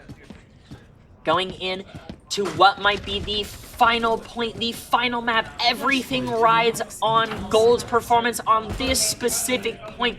What do they do to win this? I mean, I have to be looking at Slybry trying to get his classic Orisa, which he's been getting so much value of this series. Whether it's just forcing early cooldowns play, or just getting flip and positioning though. This is good. This is a good start. Going in with the annihilation. But look at that visor being popped. All these ults going back and forth. But the point is still going through. Slybry going down. Ultrex already down. Tolv with the pick back. Kitty going down. Tolv one. And the entire team falls apart. But the good news is that during this entire time, they've had the point. So it wasn't like they didn't have any value. And that's most of the ult economy for the Eagles. They opt to ignore their normal combo of triple and infant with the window visor. We'll see if they can get value with this window just on its own. I like the initial positioning here now from Battle Dude. Playing this close corner just gives good pressure before the fight begins. If I'm KF Gold, I want to see them force the window, Slybry and spin them in, and then they just coalescence and hard walk on this Baptiste. That would be an optimal performance coming through. That's the early window though. If no one dies here, this could be fantastic. You get at so much resources. And speaking of the side angle here, Boren just one taps Aqua from the side. And he gets infinite infinite too. Both supports down. Look. For better entry. Oh, going in, securing the fight. Honestly, you're not even mad about that support trade just to guarantee the cap because they used window. I mean, it's a phenomenal trade. Obviously, winning a fight with no ults is good, but ulting to confirm, definitely never not. bad. Never bad. There is never something wrong with using an ult to confirm a fight win, especially when the enemy doesn't equal trade. Yeah, absolutely. I will say, this is Boren's time. He has the Riptire. He needs to get value. If Boren gets a Riptire here, we even even everything up, but it needs to go early. He needs to tire very soon. Oh, Trip is one, Ghost is one, Form is cold. You've got the Reaper one, you've got everyone one, and that's one of the best picks you can get here. swinging into the back, looking for the Kiriko and doesn't land the shot. All one, and Born gets both supports with that shot, but it's going back and forth. Trip going in, and it has to be this. It has to land these ones, and they're both one, but it's not enough. And Battledude swings it back around. If Warren popped Riptide there, I think he would have won the fight. There, look at all the ults they died with through the evening and the touch. None of them came out. Not the early Riptide. The Kitsune rushed in, get the touch, and the result never came out. And that is so sad to see, but fantastic job from the Eagles being able to secure that to 3-0. And when it came down to it at the end, it was just waiting too long to press Q. Yeah, I mean, the Eagles just came out swinging, and the KF Gold just didn't respond fast enough. I will say though, regardless how the result went, this is very close. Easily could have gone either way on that second map, on that third map. Fantastic play from both teams. Very excited to see them in the future for future events or just continuing up past high school into the college circuits. Fantastic from both teams. We'll do one last sending off message here to thank all of our sponsors and players, and then of course, thank everyone for watching the stream. We will be signing off here after this announcement. Once again, I would like to thank EZ Fiber for sponsoring today's grand finals. They deliver ultra-fast multi-gig internet built for gaming. With symmetrical speeds, low latency, and no data caps, EZ Fiber gives players the edge when they need to stay ahead. Whether it's competing or streaming, EZ Fiber can keep you connected at the speed of gaming. Also, big shout out to Gen G. If you want to go to Gen G this summer, please research their summer abroad program for students as well as Valorant players specifically. Also, big shout out to MSI for giving us the laptops and powering this event. They give wonderful student discounts to any student that's necessary. Also, I want to thank everybody in production as well as all the casters that showed up today, as well as amazing volunteers that we had today. Everything is gone so fantastic. We love the support that's been given into this event. The players, the coaches, the staff, everyone has worked so hard to get this through. And we'll be heading on over shortly. We're going to take a very short break. Award ceremony will start soon. So everyone, for right now, please just chill. Yes, it is. Yes, it is. So we're ceremony streamed? Yeah, so streamed. Okay. Who are you not to be uncommon? Who are you not to be one in a million? 100 million. Your day job is what you do, but it doesn't define you. In a world of common, it might. But you?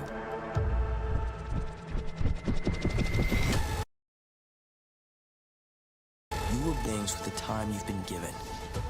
When's the last time Common fought a wildfire? Or brought a town back from the dark? Or stood against a rising flood? Common doesn't do that. Uncommon does that. And here, where uncommon lives are shaped, is where history will find you. A few weeks a year, and you'll discover the most uncommon time of your life.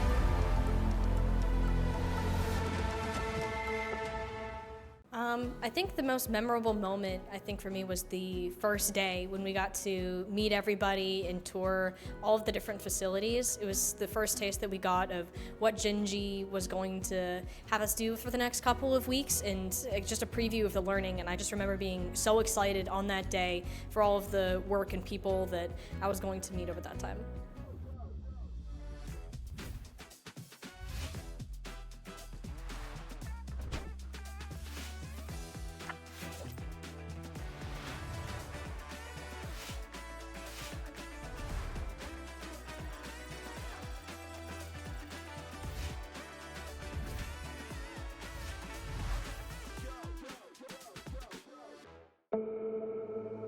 You'll still have common days. Get caught in traffic during your commute. Overthink a text message. Get a song stuck in your head. This is not one of those days. A few weeks a year and you'll discover the most uncommon time of your life.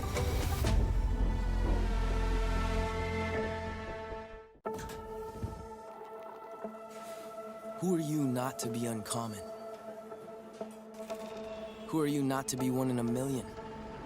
100 million? Your day job is what you do, but it doesn't define you. In a world of common, it might. But you? You were born to do uncommon things with the time you've been given. When's the last time Common fought a wildfire? Or brought a town back from the dark? Or stood against a rising flood? Common doesn't do that. Uncommon does that. And here, where uncommon lives are shaped, is where history will find you. A few weeks a year, and you'll discover the most uncommon time of your life.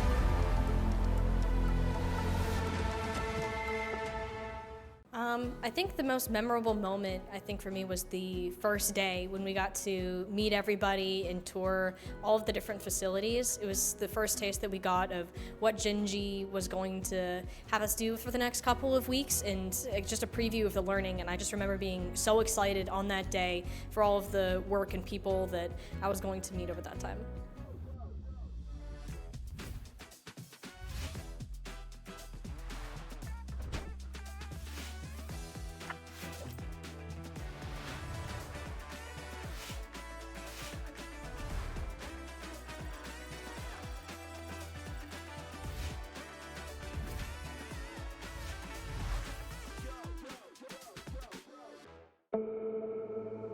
You'll still have common days.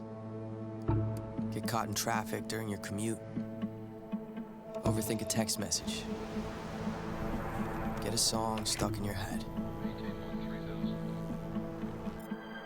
This is not one of those days.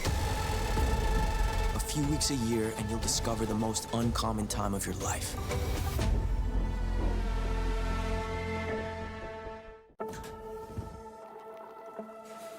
Who are you not to be uncommon?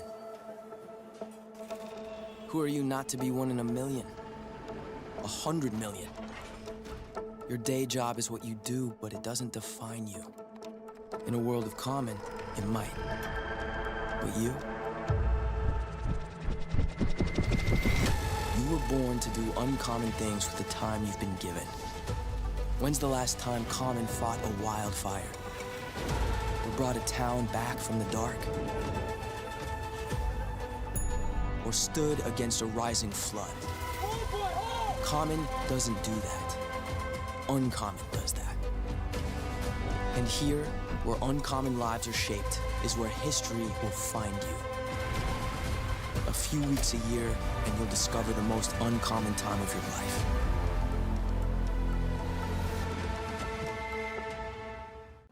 I think the most memorable moment, I think for me, was the first day when we got to meet everybody and tour all of the different facilities. It was the first taste that we got of what Gingy was going to have us do for the next couple of weeks, and just a preview of the learning. And I just remember being so excited on that day for all of the work and people that I was going to meet over that time.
I'm on a Sony lot, eating a lot of chips, stacking a lot of guaps. If I get it the pop, my mom get a coupe, my mom get a lot of rocks. I ain't got to mouth, let that in the past, my foot on the gas, I flow elevator, we facing my brad. You want to deposit the memo, cash. Red like yellow, like green, like gold. The event, slide to the bank home. I won't keep quiet, I'm in it. Yeah, my best friend called, won't be alone. Now my just be your home. Businessman, so I give her a loan now. 3 pumps in the chain from the homer. Get Bucky a goner.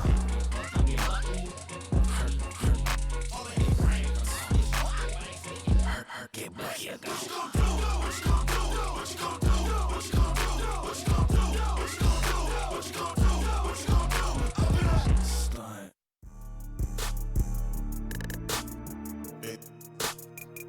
Yeah.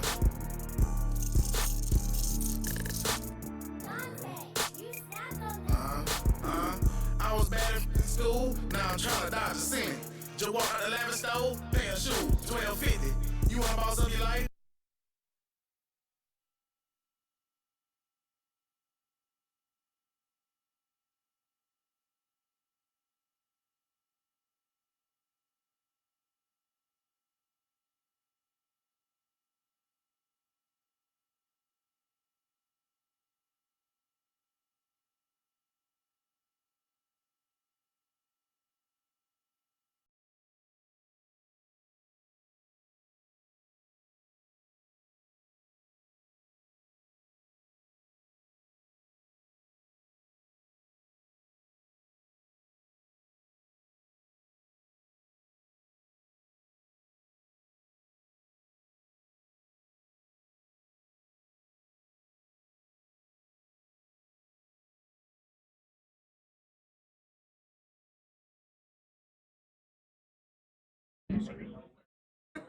We're good. Can you guys move that chair? Okay, do you have the smash?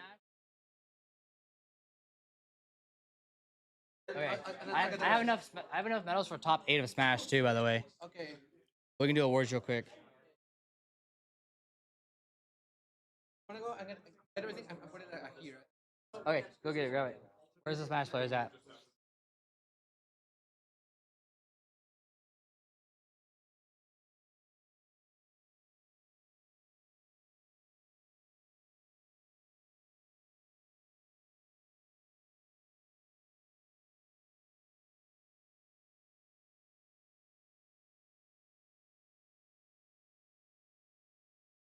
Right. Man, this all that nigga to do a pig. They gonna ban the Twitch.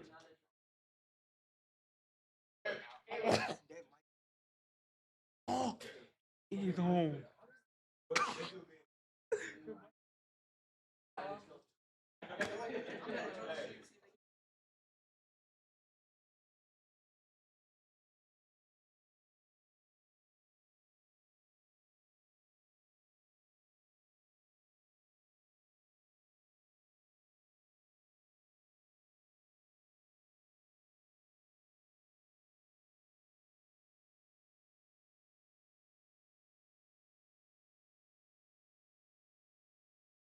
Yo.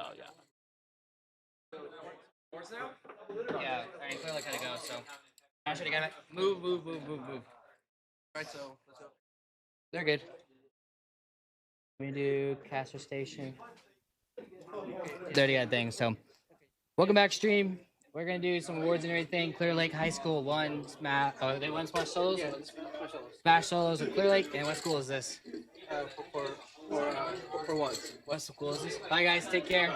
Second place for a smash. It's a Creek. Nice to meet you finally. Awesome. Yeah, do you guys put your register on Star GG and everything? Okay, so I can. Yeah, you put Star Creek, so I'll reach out to you on there. And I'll put you guys on the TechSF state qualifier list for state. Okay, so May 1st to the 3rd. So we'll get an invite by Monday through your email. Okay. Okay, Overwatch. Are you gonna do Overwatch first? Yeah. We're gonna have you guys just sit into the camera and look that way, and then we'll work you guys your bags and everything. Okay.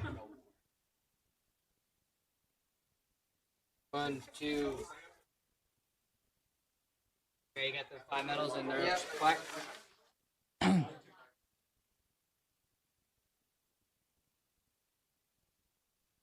There you go. Okay.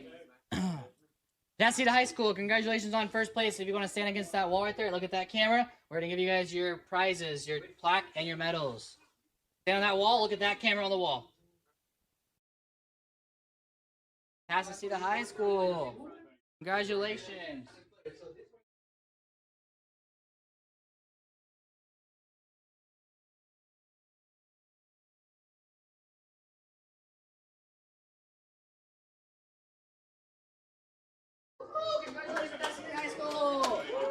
Woo! Okay, if you guys want to scoot that way a little bit and then smile at that camera so I can get a snippet. You fat, get out of the shot, bro. What are you doing? You fat. Move. They're in. I'm in a thing. Like, you know, I see them on a stage. Ready? 3, 2, 1. Okay, you can take that off. Good job, guys. It doesn't matter. We're literally handing out medals and you're like walking up and talking to them. We got a shot. Okay. Congratulations, guys. Okay, Splatoon, you guys are up next on deck. And our first place winners for Platoon. Klein Forest High School. Congratulations. Klein, if you guys want to line up against that stage wall and look at that camera on the wall. Platoon, congratulations. Coach, hop on in.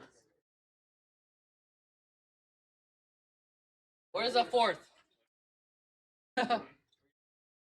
That's fine. Give it to Coach. I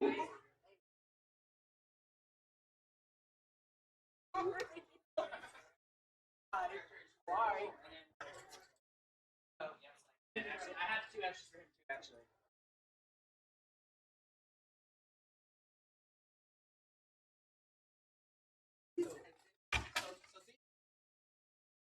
Over there, holding all your merch, holding all the stuff you want, and smile.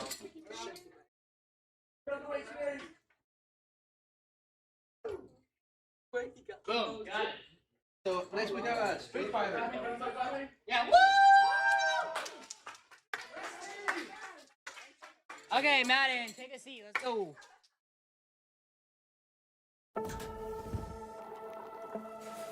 Who are you not to be uncommon? Who are you not to be 1 in a million? 100 million? Your day job is what you do, but it doesn't define you. In a world of common, it might. But you?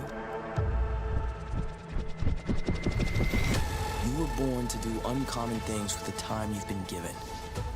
When's the last time Common fought a wildfire? Or brought a town back from the dark? Or stood against a rising flood? Common doesn't do that. Uncommon does that. And here, where uncommon lives are shaped, is where history will find you. A few weeks a year, and you'll discover the most uncommon time of your life.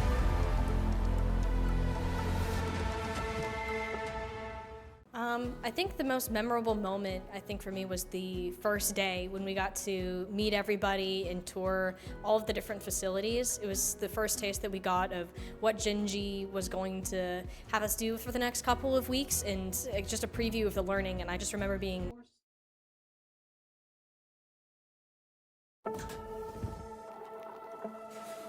Who are you not to be uncommon? No, split. Yeah, there we go. There you go. Huh? Yeah, BO3. Hello, hello? Hello, Cat 212. Okay. You guys. Yeah, can you guys see your screen? Go to online. Yeah, you guys can start playing. I need to play.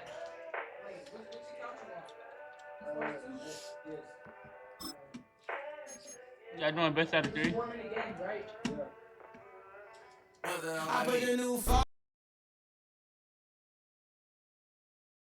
Oh, hell. Uno momento, please. Top. Can you pause it? Try to pause it. Somebody.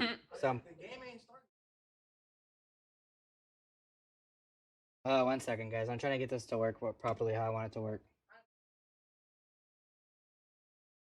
Watch you wait, Boogie. Fuck that.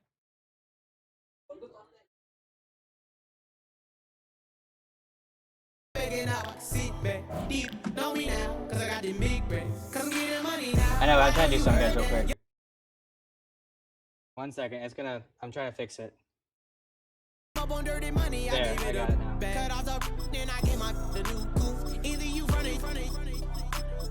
it now. You guys can see it now? Yeah.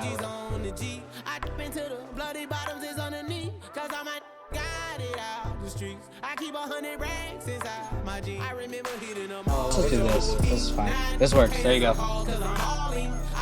I was gonna have player cams on, but I'll just pan to you guys later. Because I forget you guys are using the stream. Usually, you guys would just use these. Yeah, my stream wouldn't affect y'all. You guys see I put in AP, the water like a boat. I was down bad on my what was you? I know you turned your back on me just to get some wrecks. EA Sports coverage of the National Football League brings us to historic Baltimore, Maryland and M&T Bank Stadium.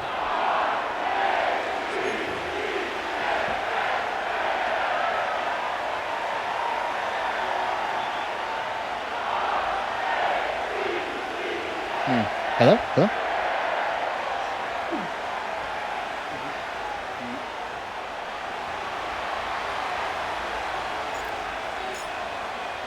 Tell me if it is. You guys might just need the laptop screen. Star Jake Bates to get us started. And off we go from M&T Bank Stadium. Boogie with the return. And these guys will get the football right at the 20-yard line.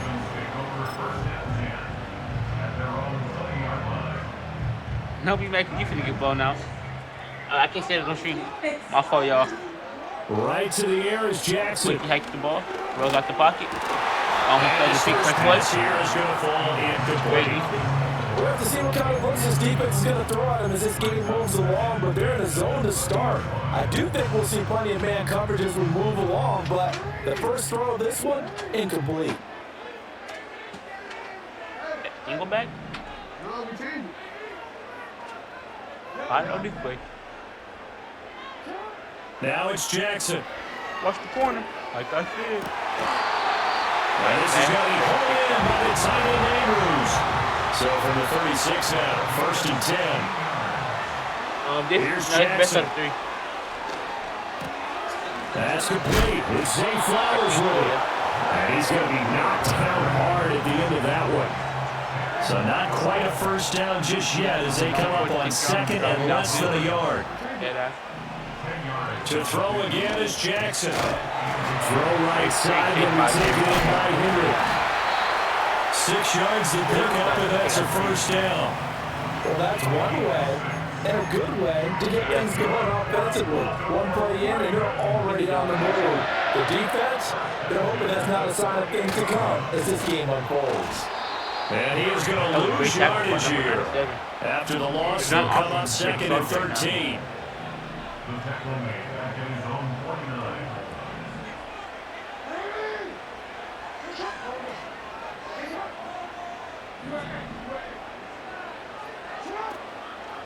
A toss left, 10 and just 1 yard here from the 49 to the 50. He was hoping to get to the edge, but they did a really nice job of forcing it back inside. That's excellent fundamental defensive football. Don't let them outside where they can really stretch your defense.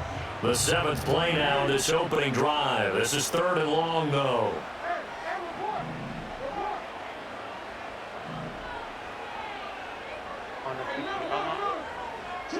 From midfield now, here's Jackson. And that will be incomplete. Even the greats in this game, and he certainly qualifies as one of them, they're going to have trouble if they continue to throw into double coverage. He better be careful. Throwing into too much double coverage might have a couple of them picked off. I have to see if he can pick And up on the their pace here. first drive, the offense staying out 4th and there. 11. They're going to go for it on 4th.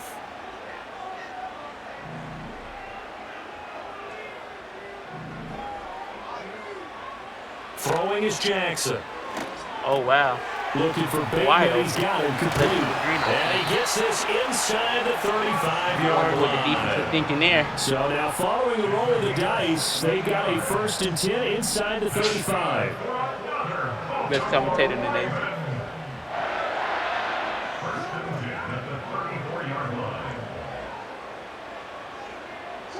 Jackson now. Looking deep here for Flowers. And this is dropped. Oh, boy. A chance for a big play early, but he could not secure it. 2nd and 10. Taking the 10 on the 34-yard line. Now it's Jackson. Throw right side is complete to Andrews. He's tight end. It's been a pretty long opening drive. This will be play number 11 coming up on 3rd down. On the 19-yard line. Let's see Jackson. what happens. He's got his running back out of the backfield. And he'll be taken down, but he does have 1st down yardage.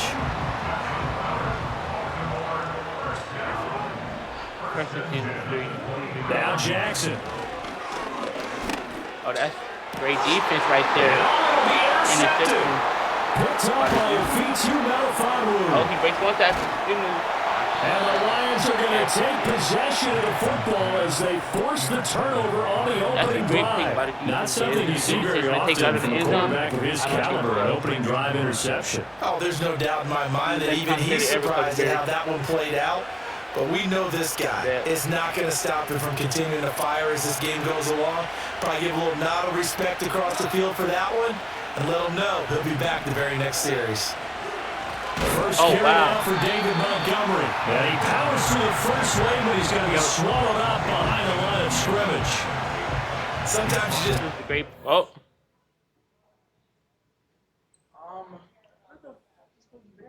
This nigga is disappearing left, right. Shut up.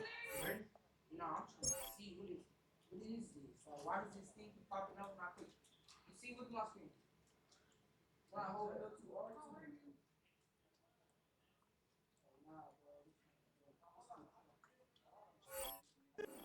Marvel at what he can do defensively. Speed, strength, quickness, he's the whole package. And that package just wrapped up the runner for a loss.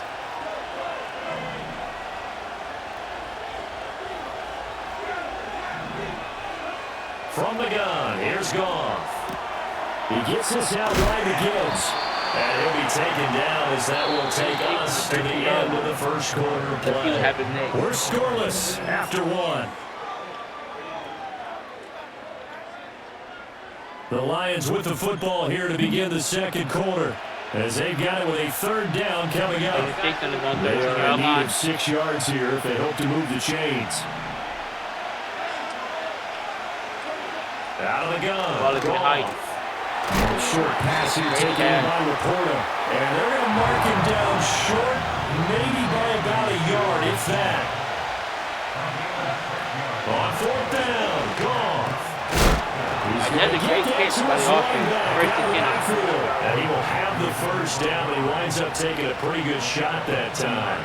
That was a heck of a play right there because there is no chance that he was the primary receiver on that play. Definitely checked it down to him and just said, please, help us out, make a play. And he does and delivers another great pass. Nothing but green field. Is he fast enough to reach the defender? Down the left sideline. And all the way down to the 33-yard line. Opposing a huge 33-yard play line. there on the screen pass. 46 yards. So in Raven territory now. Here's a 1st and 10 down at the 33. Better. Goff throwing again. Another pass. He'll get this one to Patrick.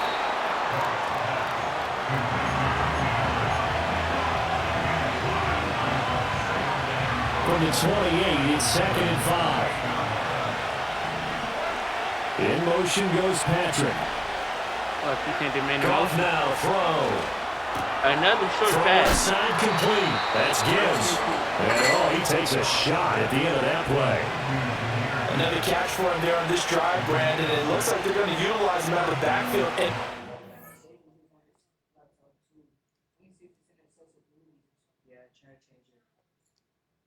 What does L2 R2 do? There it goes. Turn it off.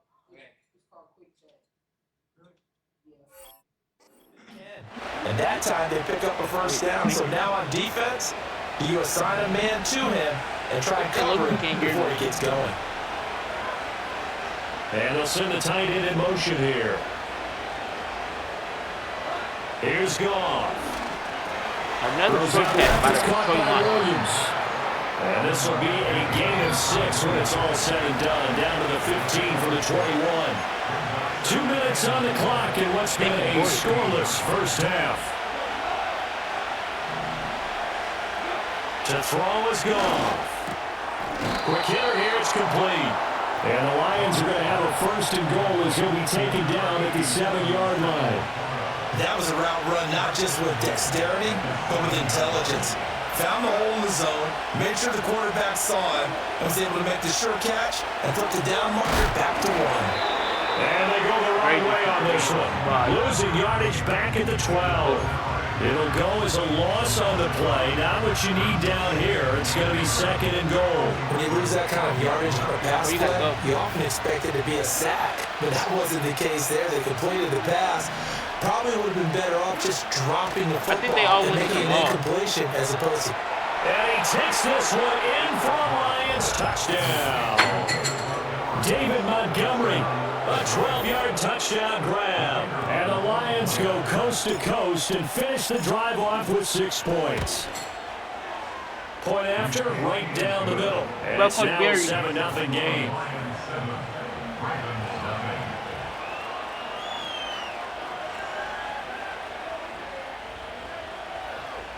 You know, like, I didn't take that game with Mike. Like, when I lost my first game, I didn't take the other game serious because I thought I already lost, like, the qualifier.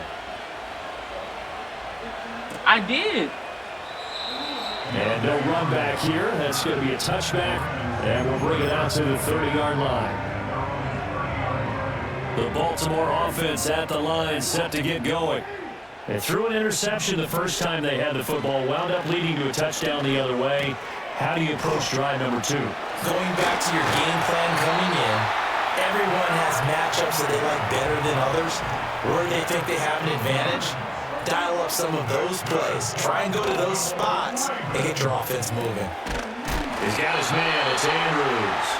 And they'll get him down as he's inside the 40. Now the Ravens going to use one of their timeouts as they get the stoppage with a little over 50 seconds to go in the first half. First one. You guys can go home. I got this. I'll be done.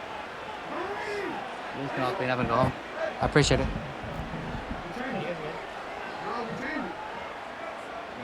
Ready, cast? To throw is Jackson. Say hello, stream. And this is into the hands of Andrews downfield. And they'll have it in the red zone before he crosses over out of bounds. So here's a 1st and 10 now, down inside the 20. Again, Jackson. That'll be caught by the big tight end, Andrews.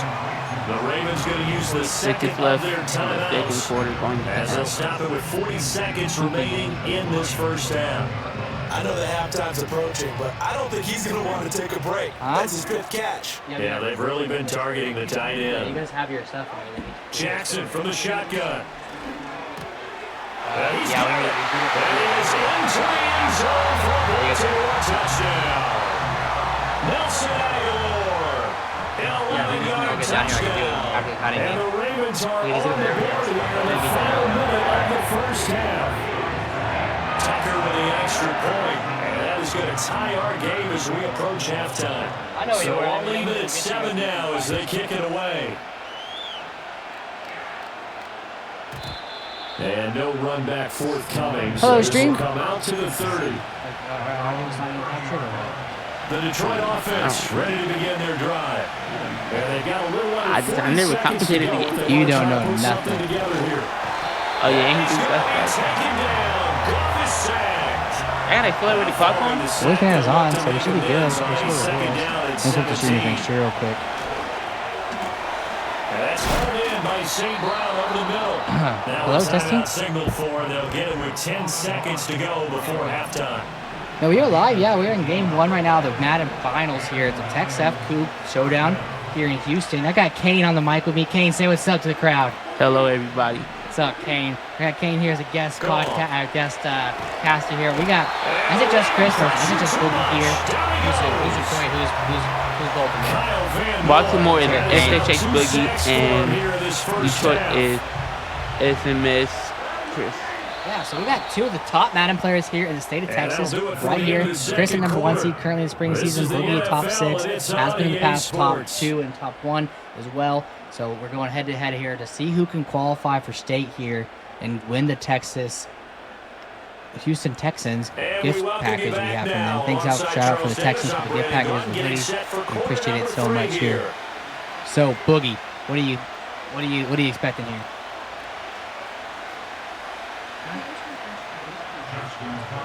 Set and ready to go for the second half. 1 touchdown apiece, 7-7 our score. And a decent return out to the 27-yard line. The Lions offense ready to kick off their next drive.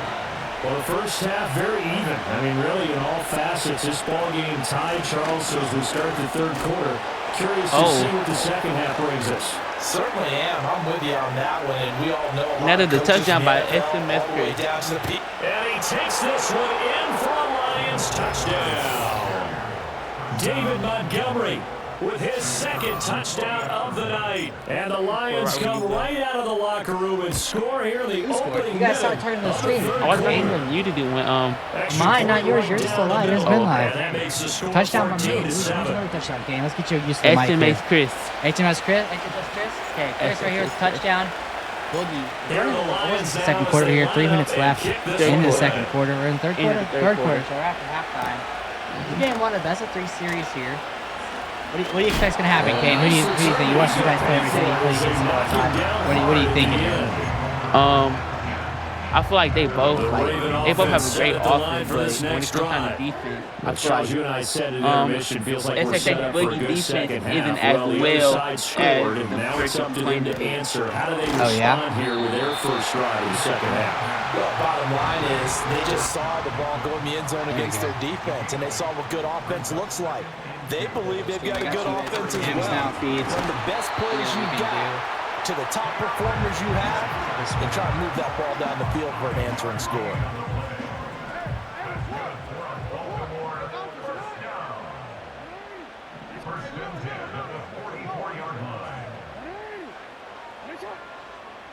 Here's Jackson. This will go to Henry out wide. And this will be good for a pickup of 9 to the 46. I think the best offenses love to get the ball to their running backs in open space because they have the ability to make people miss, and they also have the ability to run over people. And if you do that throughout the game, after a while, they might just run through some of those tackles and go a long way. Well, we saw him shed a nice tackle on that play. And he'll be brought down at the 45-yard line. Able to get the 1 yard he needed, but nothing more. But they certainly had success throughout this contest, getting him the ball in the passing game, and there he picks up another first down. Whatever they saw going into this one, they've been able to capitalize on it, and no adjustment has been made to take it away.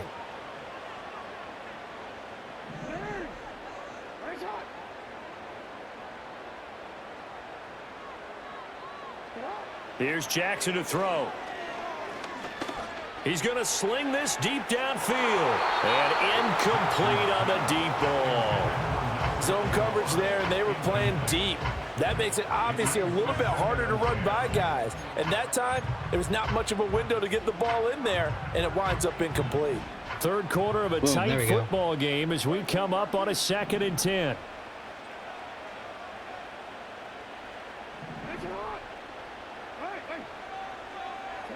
To throw again is Jackson. To the right side, into the hands of Flowers. And it's going to be another first down as they'll get him to the ground at the Lions' 30.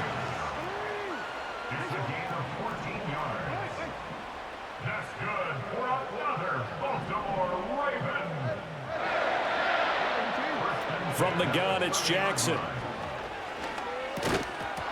And that is incomplete. Oh, the coverage a little too good there, and it's 2nd down.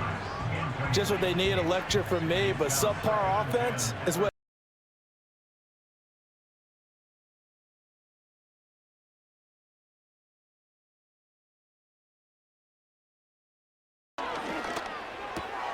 And looking for Andrews, but this is intercepted. Jack Campbell with a pick. And the Lions are going to take possession here at their own 33. Yeah, he's just trying to throw this ball into the hole in the zone, but those windows can open and close quickly, especially in the middle of the field. So if the timing's not right, we'll see interceptions like that one right there. They'll start out here with a jet sweep, and that is not fooling anyone. He never had a chance to turn the corner there, and they'll go backwards right away. Goff. Finding Williams once more, complete. And brought down, but not before reaching the 45-yard line. The catch and run there, good for 16 and a first. And that's a more than acceptable read right there because it's zone coverage, so timing is everything. This time he waits for his man to come open, puts it right on him, and they pick up a first down.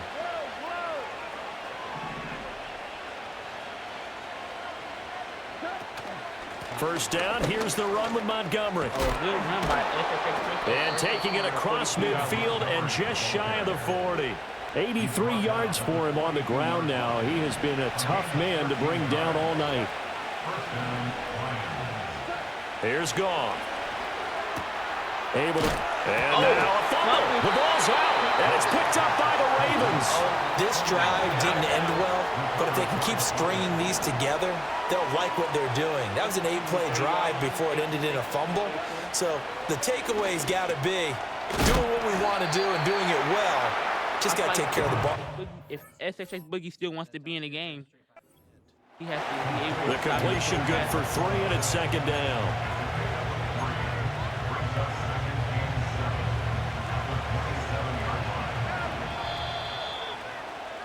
And as they come to the line, they will not be able to get off another play as time has run out on this third quarter. We'll return with more after this. You're watching the NFL on EA Sports. And they'll come up on a 2nd and 7 from the 27.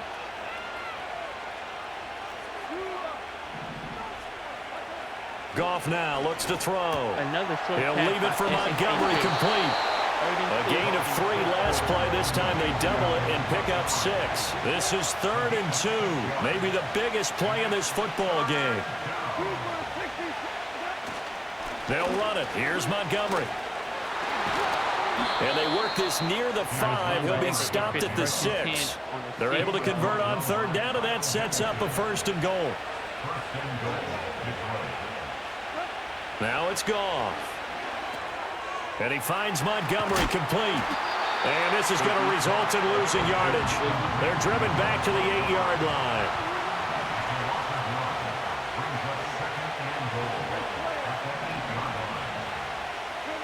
Now Goff. And he's going to be dropped back at the 15-yard line. A lot of tired bodies on that field, but this is a big play, 3rd and goal. Now Goff. And look at this. They get the turnover they needed. It's intercepted. He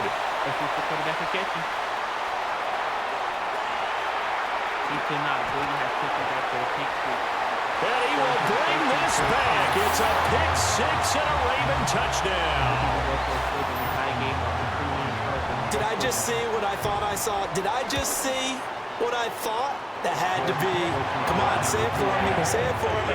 Who picked up that pass? The free safety. Oh, you got to have those great skills back there. Eyes, anticipation, great hands. And, of course, how about the fluid moves afterwards to take it all the way to the house? Sounds like you're watching your old game film up here in your head. Yo, that's the dream I had of being that player. I just never was. SFA Chris will take the ball at the 30-yard line. They'll come up 1st and 10 here.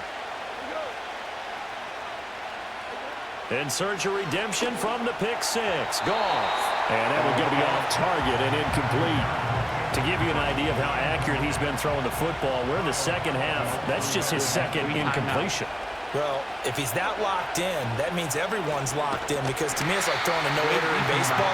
The pitcher may get the credit, but a lot of people making plays behind him in the field. Stop and get the touchdown. He could maybe shut the game down. Getting down to the good stuff. All tied with 2 minutes remaining on EA Sports.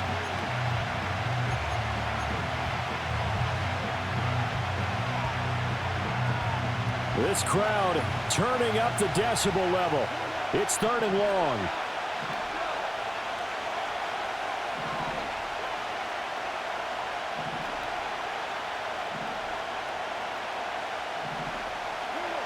Out of the gun. Goff.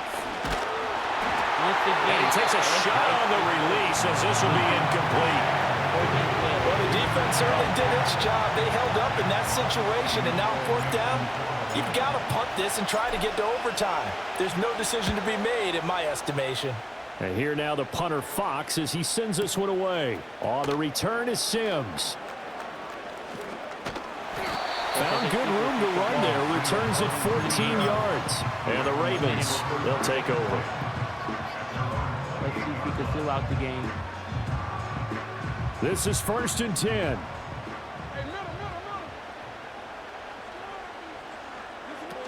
They'll start on the ground. It's Derrick Henry.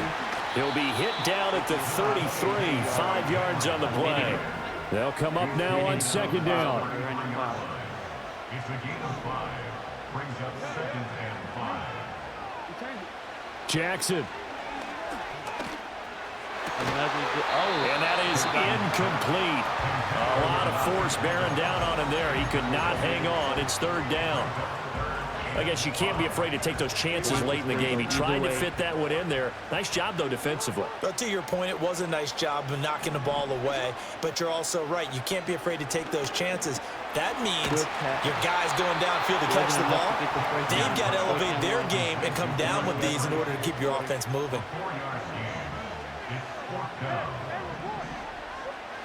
They'll try and throw for it with Jackson. Connecting with Aguilar. Now the Ravens going to use one of their timeouts as the clock shows 50 seconds to play here in quarter number 4. 2 timeouts still available in this final minute. It's 1st and 10 now. Throwing. Jackson. Oh, he threw a pick. Oh, look at this. It's intercepted. It's the linebacker, Alex Anzalone, and the Lions are going to take over here up near the 40. And we say it often, Charles, but not all interceptions are created equally, and that is a big one here in a tie ball game in the 4th quarter. And, Brandon, when games are this close, it usually comes down to the team making the fewest mistakes, and that was one of our mantras back at Tennessee. Coach Mears used to say all the time, the team making the fewest mistakes will win. You've got to cut those down to give yourself an opportunity. St. Brown on the catch. He's across midfield. And finally taken down at the 34. The Ravens going to use the 2nd of their timeouts. And as the two teams talk it over on their respective sidelines, we take a break. Had a chance. Now a give running left with Montgomery. Nice And run. Gets a breakthrough! that's a touchdown as they've broken our tie here in the final minute of the 4th. If there was a time to break off a nice run like that, it was right here to grab the lead in the fourth. And it's just so much stress on a defense in that situation because you're looking at the clock. What are we guarding against? What's the first thing, right? The strike to the end zone, throwing the ball. Instead, they come back and hit him with a run. Block it well, and how about the physical run he made? Terrific job finding his way to the end zone to give him the lead. The kickoff team on the field now as they will send this one away. Take himself one timeout. He has to get the ball out of bounds. And we stopped at 35-yard line. And up to about the 26-yard line, just across the 25. Here's first and 10. Easy, or you think he goes for just some run plays and gets it going here? He has to go for a pass for only one timeout. Now Jackson. Pass goes right to the tight ends, quick plays, goes for the deep ball. And that's going to sabotage their comeback plans. It is intercepted. Picked off by Kirby Joseph. Agreed, that's twice now in this fourth quarter. As a quarterback, a lot of times you think it's all on you to make plays when you're losing. And here, the play's not there, but he throws it anyway. 19 seconds to out the game out here. Nothing crazy funny here for Christian. Just play it safe. Take game one, the grand final of the Coop Showdown Championship here. Kane's not very hyped, guys. He's kind of scared of the camera. Looks like we're not going to play the last 20 seconds out. Pretty much game just needs it out. So, Chris taking game one. Congratulations, Chris, on game one. Going into game two, this is the best of 3 series here. Let's see what they reset. What do you think's going to happen here, Kane? What does Boogie do to make this happen? I feel like if he wants to come back and win this game, he has to come back with stronger defense, guarding the under routes and the run play on the inside. Okay. Gotta guard that out. And he should be able to bring this home. Do you think he goes back with Baltimore? Nope, he does. He's back with Baltimore. We're seeing Chris go back here with the Lions. Giving the playbooks. Defense here. You can't really see what Boogie's doing with like a premium on feed, but I'm sure it's got Boogie does have a very offensive play right there. Okay, and then they can't hear us. They have headphones on, but still. Hello? What's that? Headsets. EA Sports coverage of the National Football League brings us to the Inner Harbor of Baltimore, Maryland, and M&T Bank Stadium.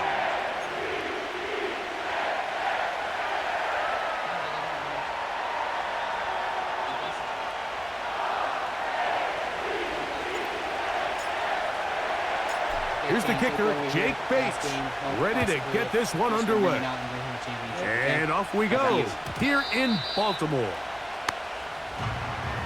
The game will start in the opposing 39-yard line.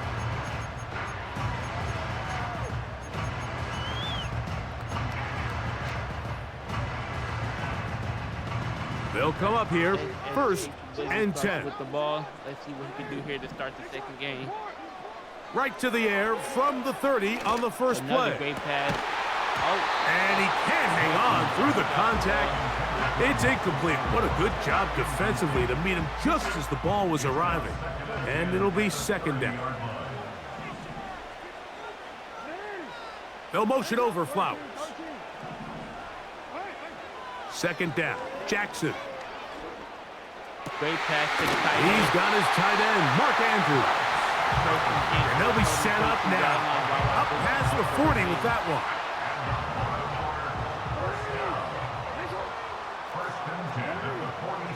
Jackson now to throw on first down.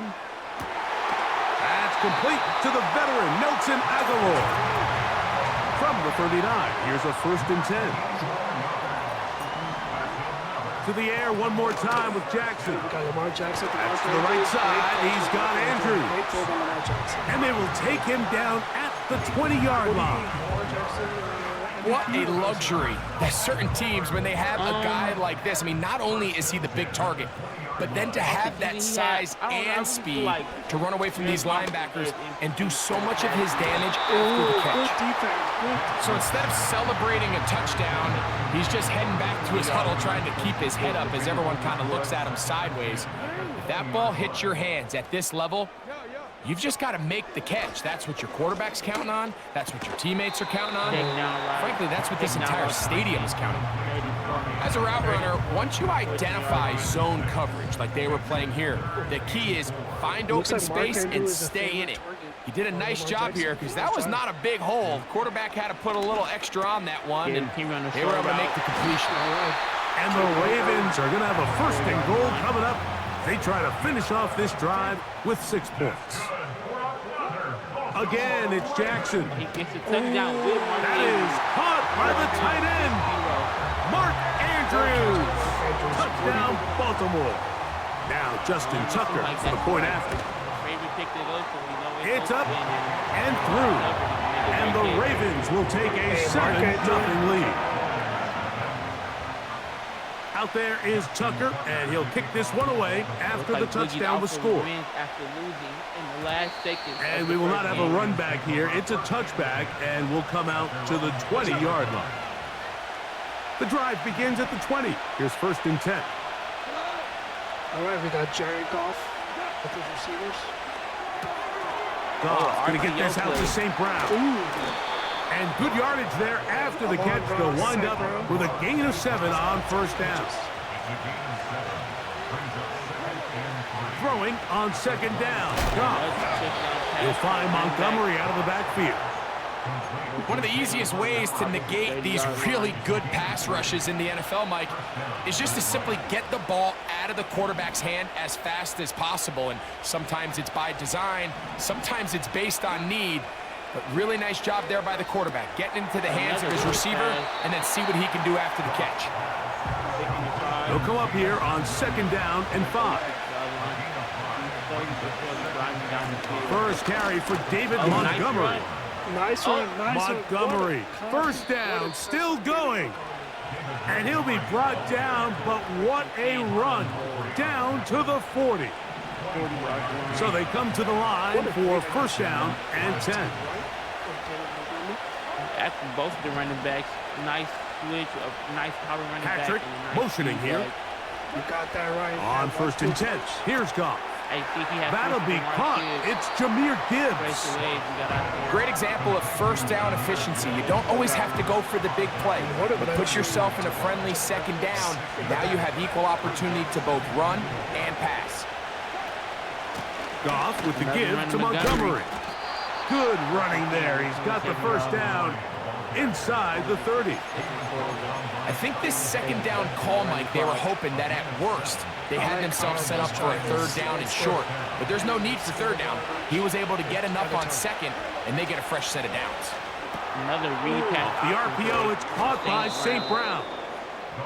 And he's brought down after a gain of 6 on 1st down. Man, how about St. Brown? So after 1, it's the Ravens out front. We'll be back in Baltimore after this. Going into the 2nd quarter, the Baltimore Ravens lead with a 7-0 score. They'll come up now for 2nd down and 4. Let's see more about that thing. They'll motion a tight end right. On 2nd down, Goff. Right side, that's Laporta, the tight end.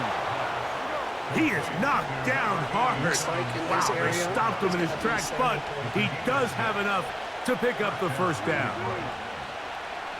One of the tight ends in motion right. We got some movement. Goff to throw on 1st down. Another pass. He'll go right back to Laporta. And the Lions are going to have a 1st and goal coming up. They try to finish off this drive with 6 points. Tight end Mark Andrews. Nice drive. That's it. 1st and goal on the 2-yard line. Here's Gibbs. And that big offensive line. Clearing space. He's in. Jahmyr Gibbs. Touchdown, Detroit. Now Jake Bates on for the extra point. He knocks it through. And the Lions come right back to tie it at 7. Extra point is good.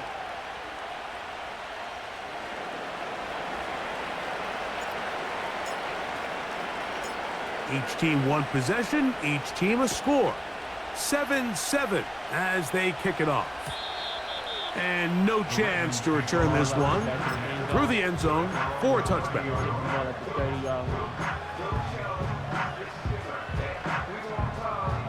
First and 10. SHH Wiki could come out here and respond with a quick touchdown. The shotgun, here's Jackson. Oh, he takes off with the quarterback. Oh, he's moving. And he wisely hit the deck at the end of that one. No unnecessary shot there. It is a first down. It's a gain of 18. That's good for a Baltimore first down. First and 10 at the 48-yard line. From the gun, Jackson. Oh, That's to the sideline and intercepted. Picked off by Ifatu Melifonwu. Taking the ball.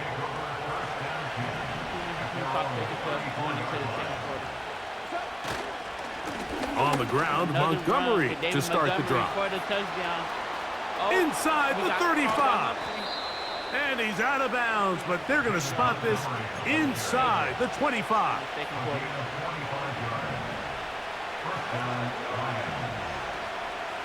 They move Laporta, sending him in motion. On first down, it's gone. Going left side, and it's taken in by Williams. 2 minutes to play. First half, all tied at 7.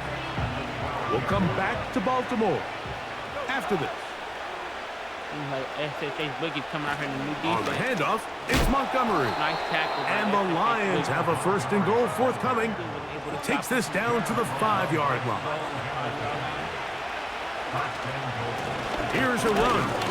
And nothing develops there.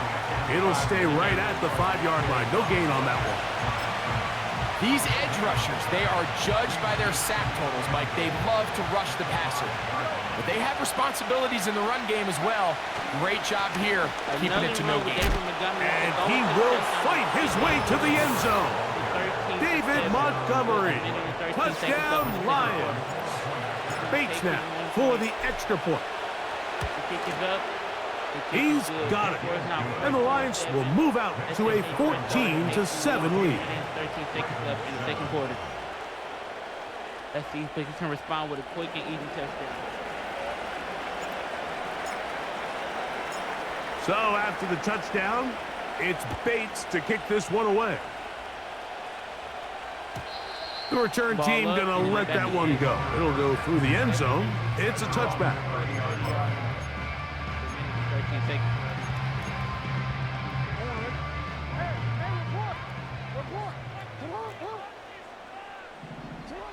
On first and 10, Jackson. He makes a great pass. He'll get it into the hands of Zay Flowers. They'll mark him down up at the 44-yard line. A first down throw for Jackson. Another good. And he got rid of that one quickly before the receiver even knew what was going on. That's incomplete. They'll try again here. Second and 10. Now 45 seconds left. Now Jackson. The ball is snapped. The ball is on to Derrick Henry, which got the first pulled down. in by Henry. They get 18 on that one. Good for a Raven first down.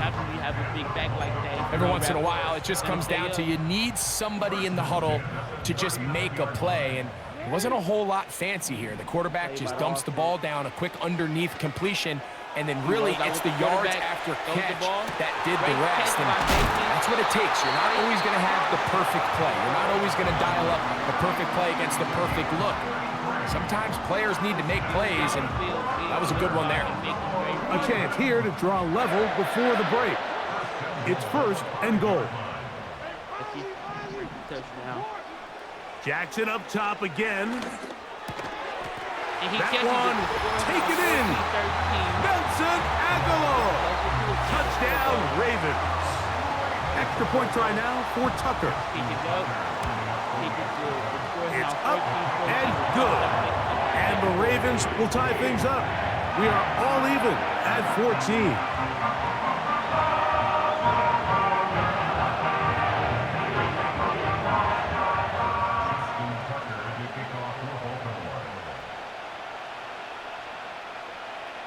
They didn't leave much time on the clock to put together a drive here at the end of the first half.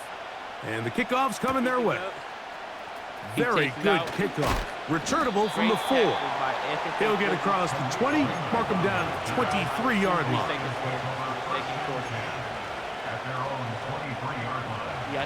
Set to go now on 1st and 10.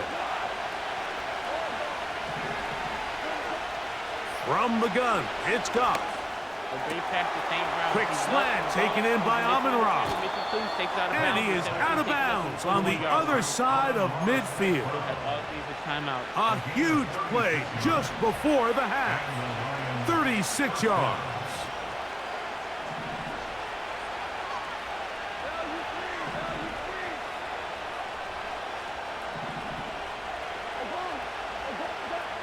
Goff going to throw here on 1st and 10. And he'll be taken down. They got him back at the 50-yard line. The Lions call their first timeout as they'll stop it with 14 seconds to go in half number 1.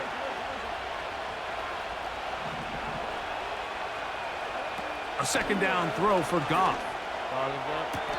Working the sideline, that's St. Brown.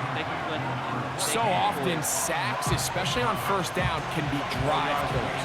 But their ability here to take this from 2nd and long to 3rd and short, they've got a really good opportunity here, Mike. If they don't get it on 3rd, don't be surprised if they go forward on 4th. And the offense will take one here. Timeout with 6 left on the 2nd quarter clock. Out comes Jake Bates to try a field goal here. This will be an even 40-yard attempt. Bates' kick is good. And the Lions get 3 here late in the first half to take the lead. And that's a really nice boost here before the break. I mean, you work the clock well, you're able to steal some points. The biggest thing is you're able to build a little momentum now going into the locker room at halftime. Now a timeout here by Baltimore. That's going to be their 2nd. Final moments of this first half. Kicking with the lead now as this one is in the air. And this is going to end up way short of the landing zone, so that's going to move the ball up to the 40-yard line. A pair of 1st downs gives them 1st and 10 up at the 40. I think he can do it. Bateman is the motion man. Now Jackson. The ball is up. He'll look for Flowers downfield. That is hard. And a critical tackle there. They're getting close to scoring. Instead, they get nothing. Time has run out. This first half has come to an end. Coach, thanks. This one's still anyone's game. We'll see who can come out with a hot hand in this second half. About to get started.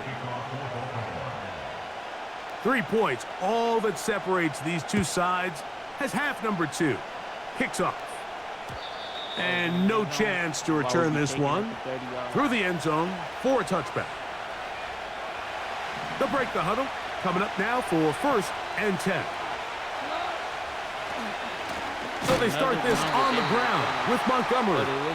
He is met and dropped. Good defense, loss of a couple on that play. They'll stay on the ground. Again, Montgomery. And they'll stop it. At least it's an improvement over the last play. They're not losing yards, but it didn't gain any here. And now it's going to be 3rd down.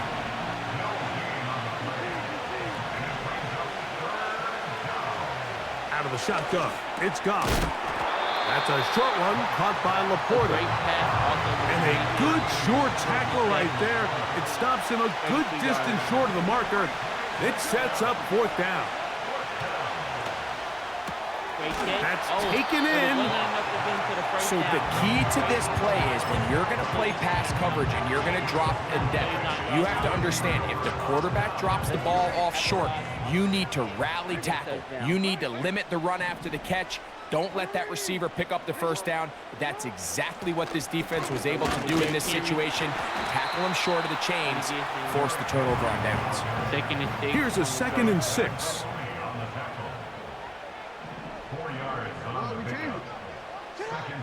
Throwing Jackson. A nice pass. This one complete to Bateman. And this takes him into the red zone. He's brought down inside the 20-yard line. Jackson now to throw on first down. He's rolling out with the quarterback. And he'll just get rid of this. Smart play to throw it away, and that'll set up 2nd down. Nice example there, Mike, of the quarterback just being smart with the ball, understanding it didn't quite develop the way he had intended. Throw that ball out of harm's way, live to play another down. This is Henry. He'll manage only about 3, so it will bring up 3rd down. On the 13-yard line. Will he be able to convert? To throw is Jackson. Yes, he will. There's a short one caught by Andrews. And the Ravens are looking at a 1st and goal. He's taken down at the 2-yard line. Henry tries to pull his way in. He slams it in there, and he is in. Derrick Henry, touchdown Baltimore. Tucker, good on the extra point. And the Ravens move out in front by 4. It's 21-17.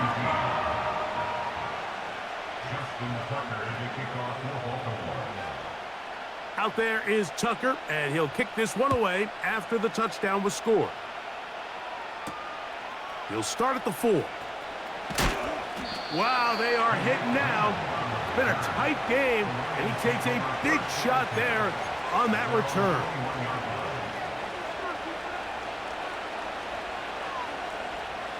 This drive starts at the 21. It's 1st and 10.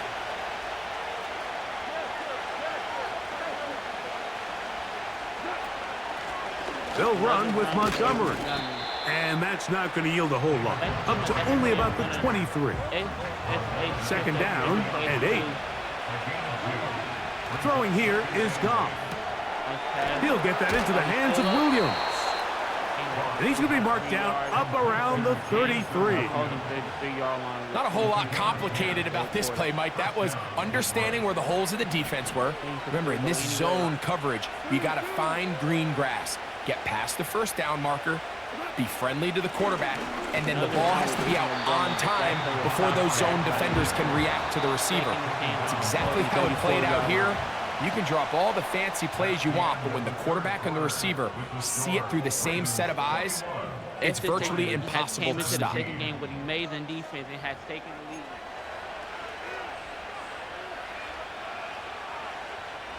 We'll try again. It's 2nd and 10. Here's Goff. He'll be hit as he throws this time, and it's going to fall incomplete. He might be fortunate just to avoid the sack, and it'll set up a 3rd down. They move Laporta, sending him in motion. From the gun, on 3rd down, it's Goff. He'll get this one complete to St. Brown. 17 yards on that connection. Good for a Lions 1st down.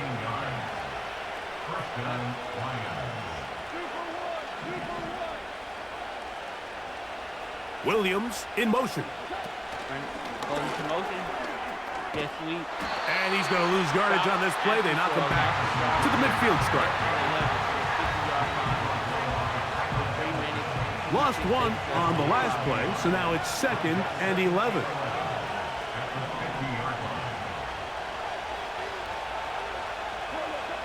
To throw is Goff. He'll let this one go long for Williams. And he will score. Jamison Williams. Touchdown, Detroit.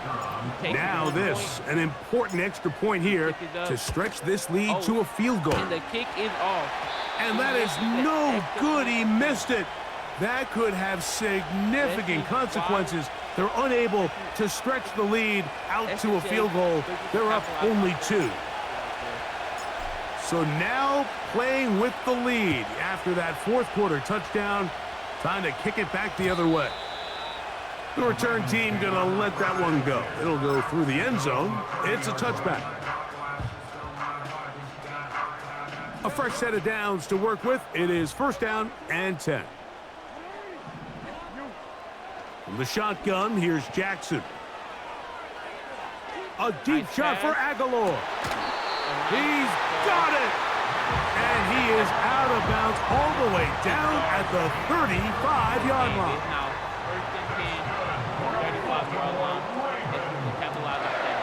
Here's the toss, right side to Henry. And that one shut down pretty quickly. He'll get back to the line of scrimmage. Nothing more. Jackson now on second down. A toss, left side, caught by his running back. And they'll get about 8 out of that one, but still a little work to do now on third down.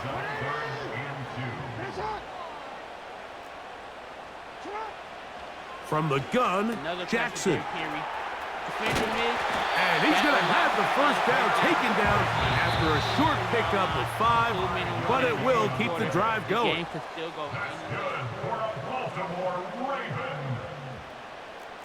If Boogie does not get this in, it is over. Henry.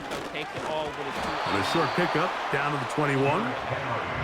They'll come up for second and 9. 1 yard gain brings up second and 9 at the 21-yard line. Here's Henry. Nice big move by Derrick Henry. He's to the 10. And they are not going to catch him. He's in. Derrick Henry. Touchdown, Ravens. That his second touchdown tonight. When you start talking about the qualities of a top-tier back in the NFL, Mike, we all talk about size, speed, the ability to keep your feet, the ability to have balance at contact. But the part we don't talk enough about is patience, understanding the blocking scheme, the timing, when to hit the hole, as much as what hole to hit. And I think you get a great example of what that looks like when it all comes together. He takes advantage of the scheme, and next thing you know, he hits his head on the goalpost. Wow, they are hitting now. Been a tight game, and he takes a big shot there on that return. Here's first down. They move Laporta, sending him in motion. They'll drop to throw. This one caught by Patrick. He's close to a first down. It's a gain of 9. Nice pitch and catch on first down. Throwing on second down. Goff. You'll find Montgomery out of the backfield. And they'll get this one down to the 35-yard line. The Lions call their first timeout. They get the stoppage with just under 50 seconds remaining here in the fourth. Let's see what happens. On first and 10, here's Garland. Oh, the pressure too much. He goes down. Now Detroit's going to use their second timeout, and the clock will stop with 45 seconds left in the game. On second down, Goff. The ball is thrown. And that's going to be incomplete. Coverage was good that time. The contact jarring the ball loose and forcing third down. Defense is pretty good. Intense defense right now. Stopping offense. From the gun, it's Goff. OP caught the ball. To the right side here. Pass is caught. He's going to be brought down very close to that line to gain. They're going to mark him just a bit short. And now it's fourth down. It's giving him another chance to the game with your timeout. They'll try it now with Gibbs. They convert with a gain of 15. Wow, this is the advantage to having a really effective passing game, Mike, as the defense now tries to adjust to stopping you through the air. It's a lot easier to mix it up and run the ball. There's a lot less defenders in there trying to stop it. In the game. He makes the pass. He'll throw it left and has his running back. And this is a touchdown. They were not going to be denied, and they have taken the lead here in the final minute of play. What a game this has been. It hangs in the balance until the very end. Yet somehow they get a touchdown here late, Mike, and it looks like they're going to be able to pull this one out in the final seconds of the game. And this time they stop him short of the goal line. Touchdown a moment ago. No two-point conversion to add on as they come up empty. Down to the final few seconds of this one as the kick is away. The ball is caught. A good return as he takes it across the 30.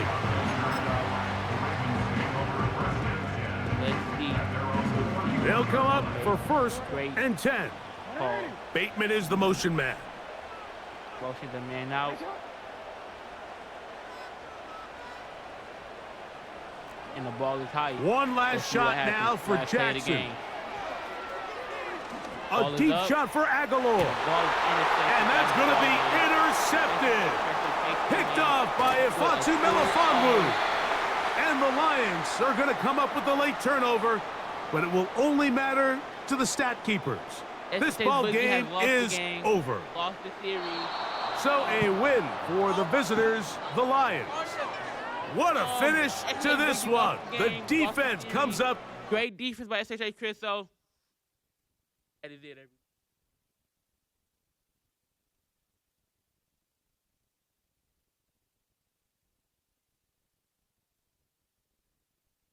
The winners, SHH Crisso and SHH Boogie.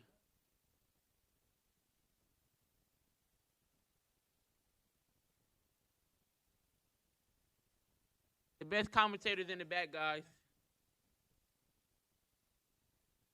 Second place is the first loser, by the way.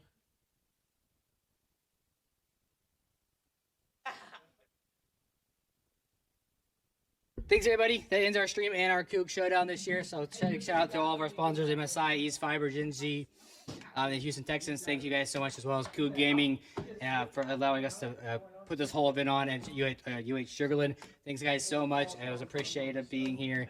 And thank you guys all for watching. Bye.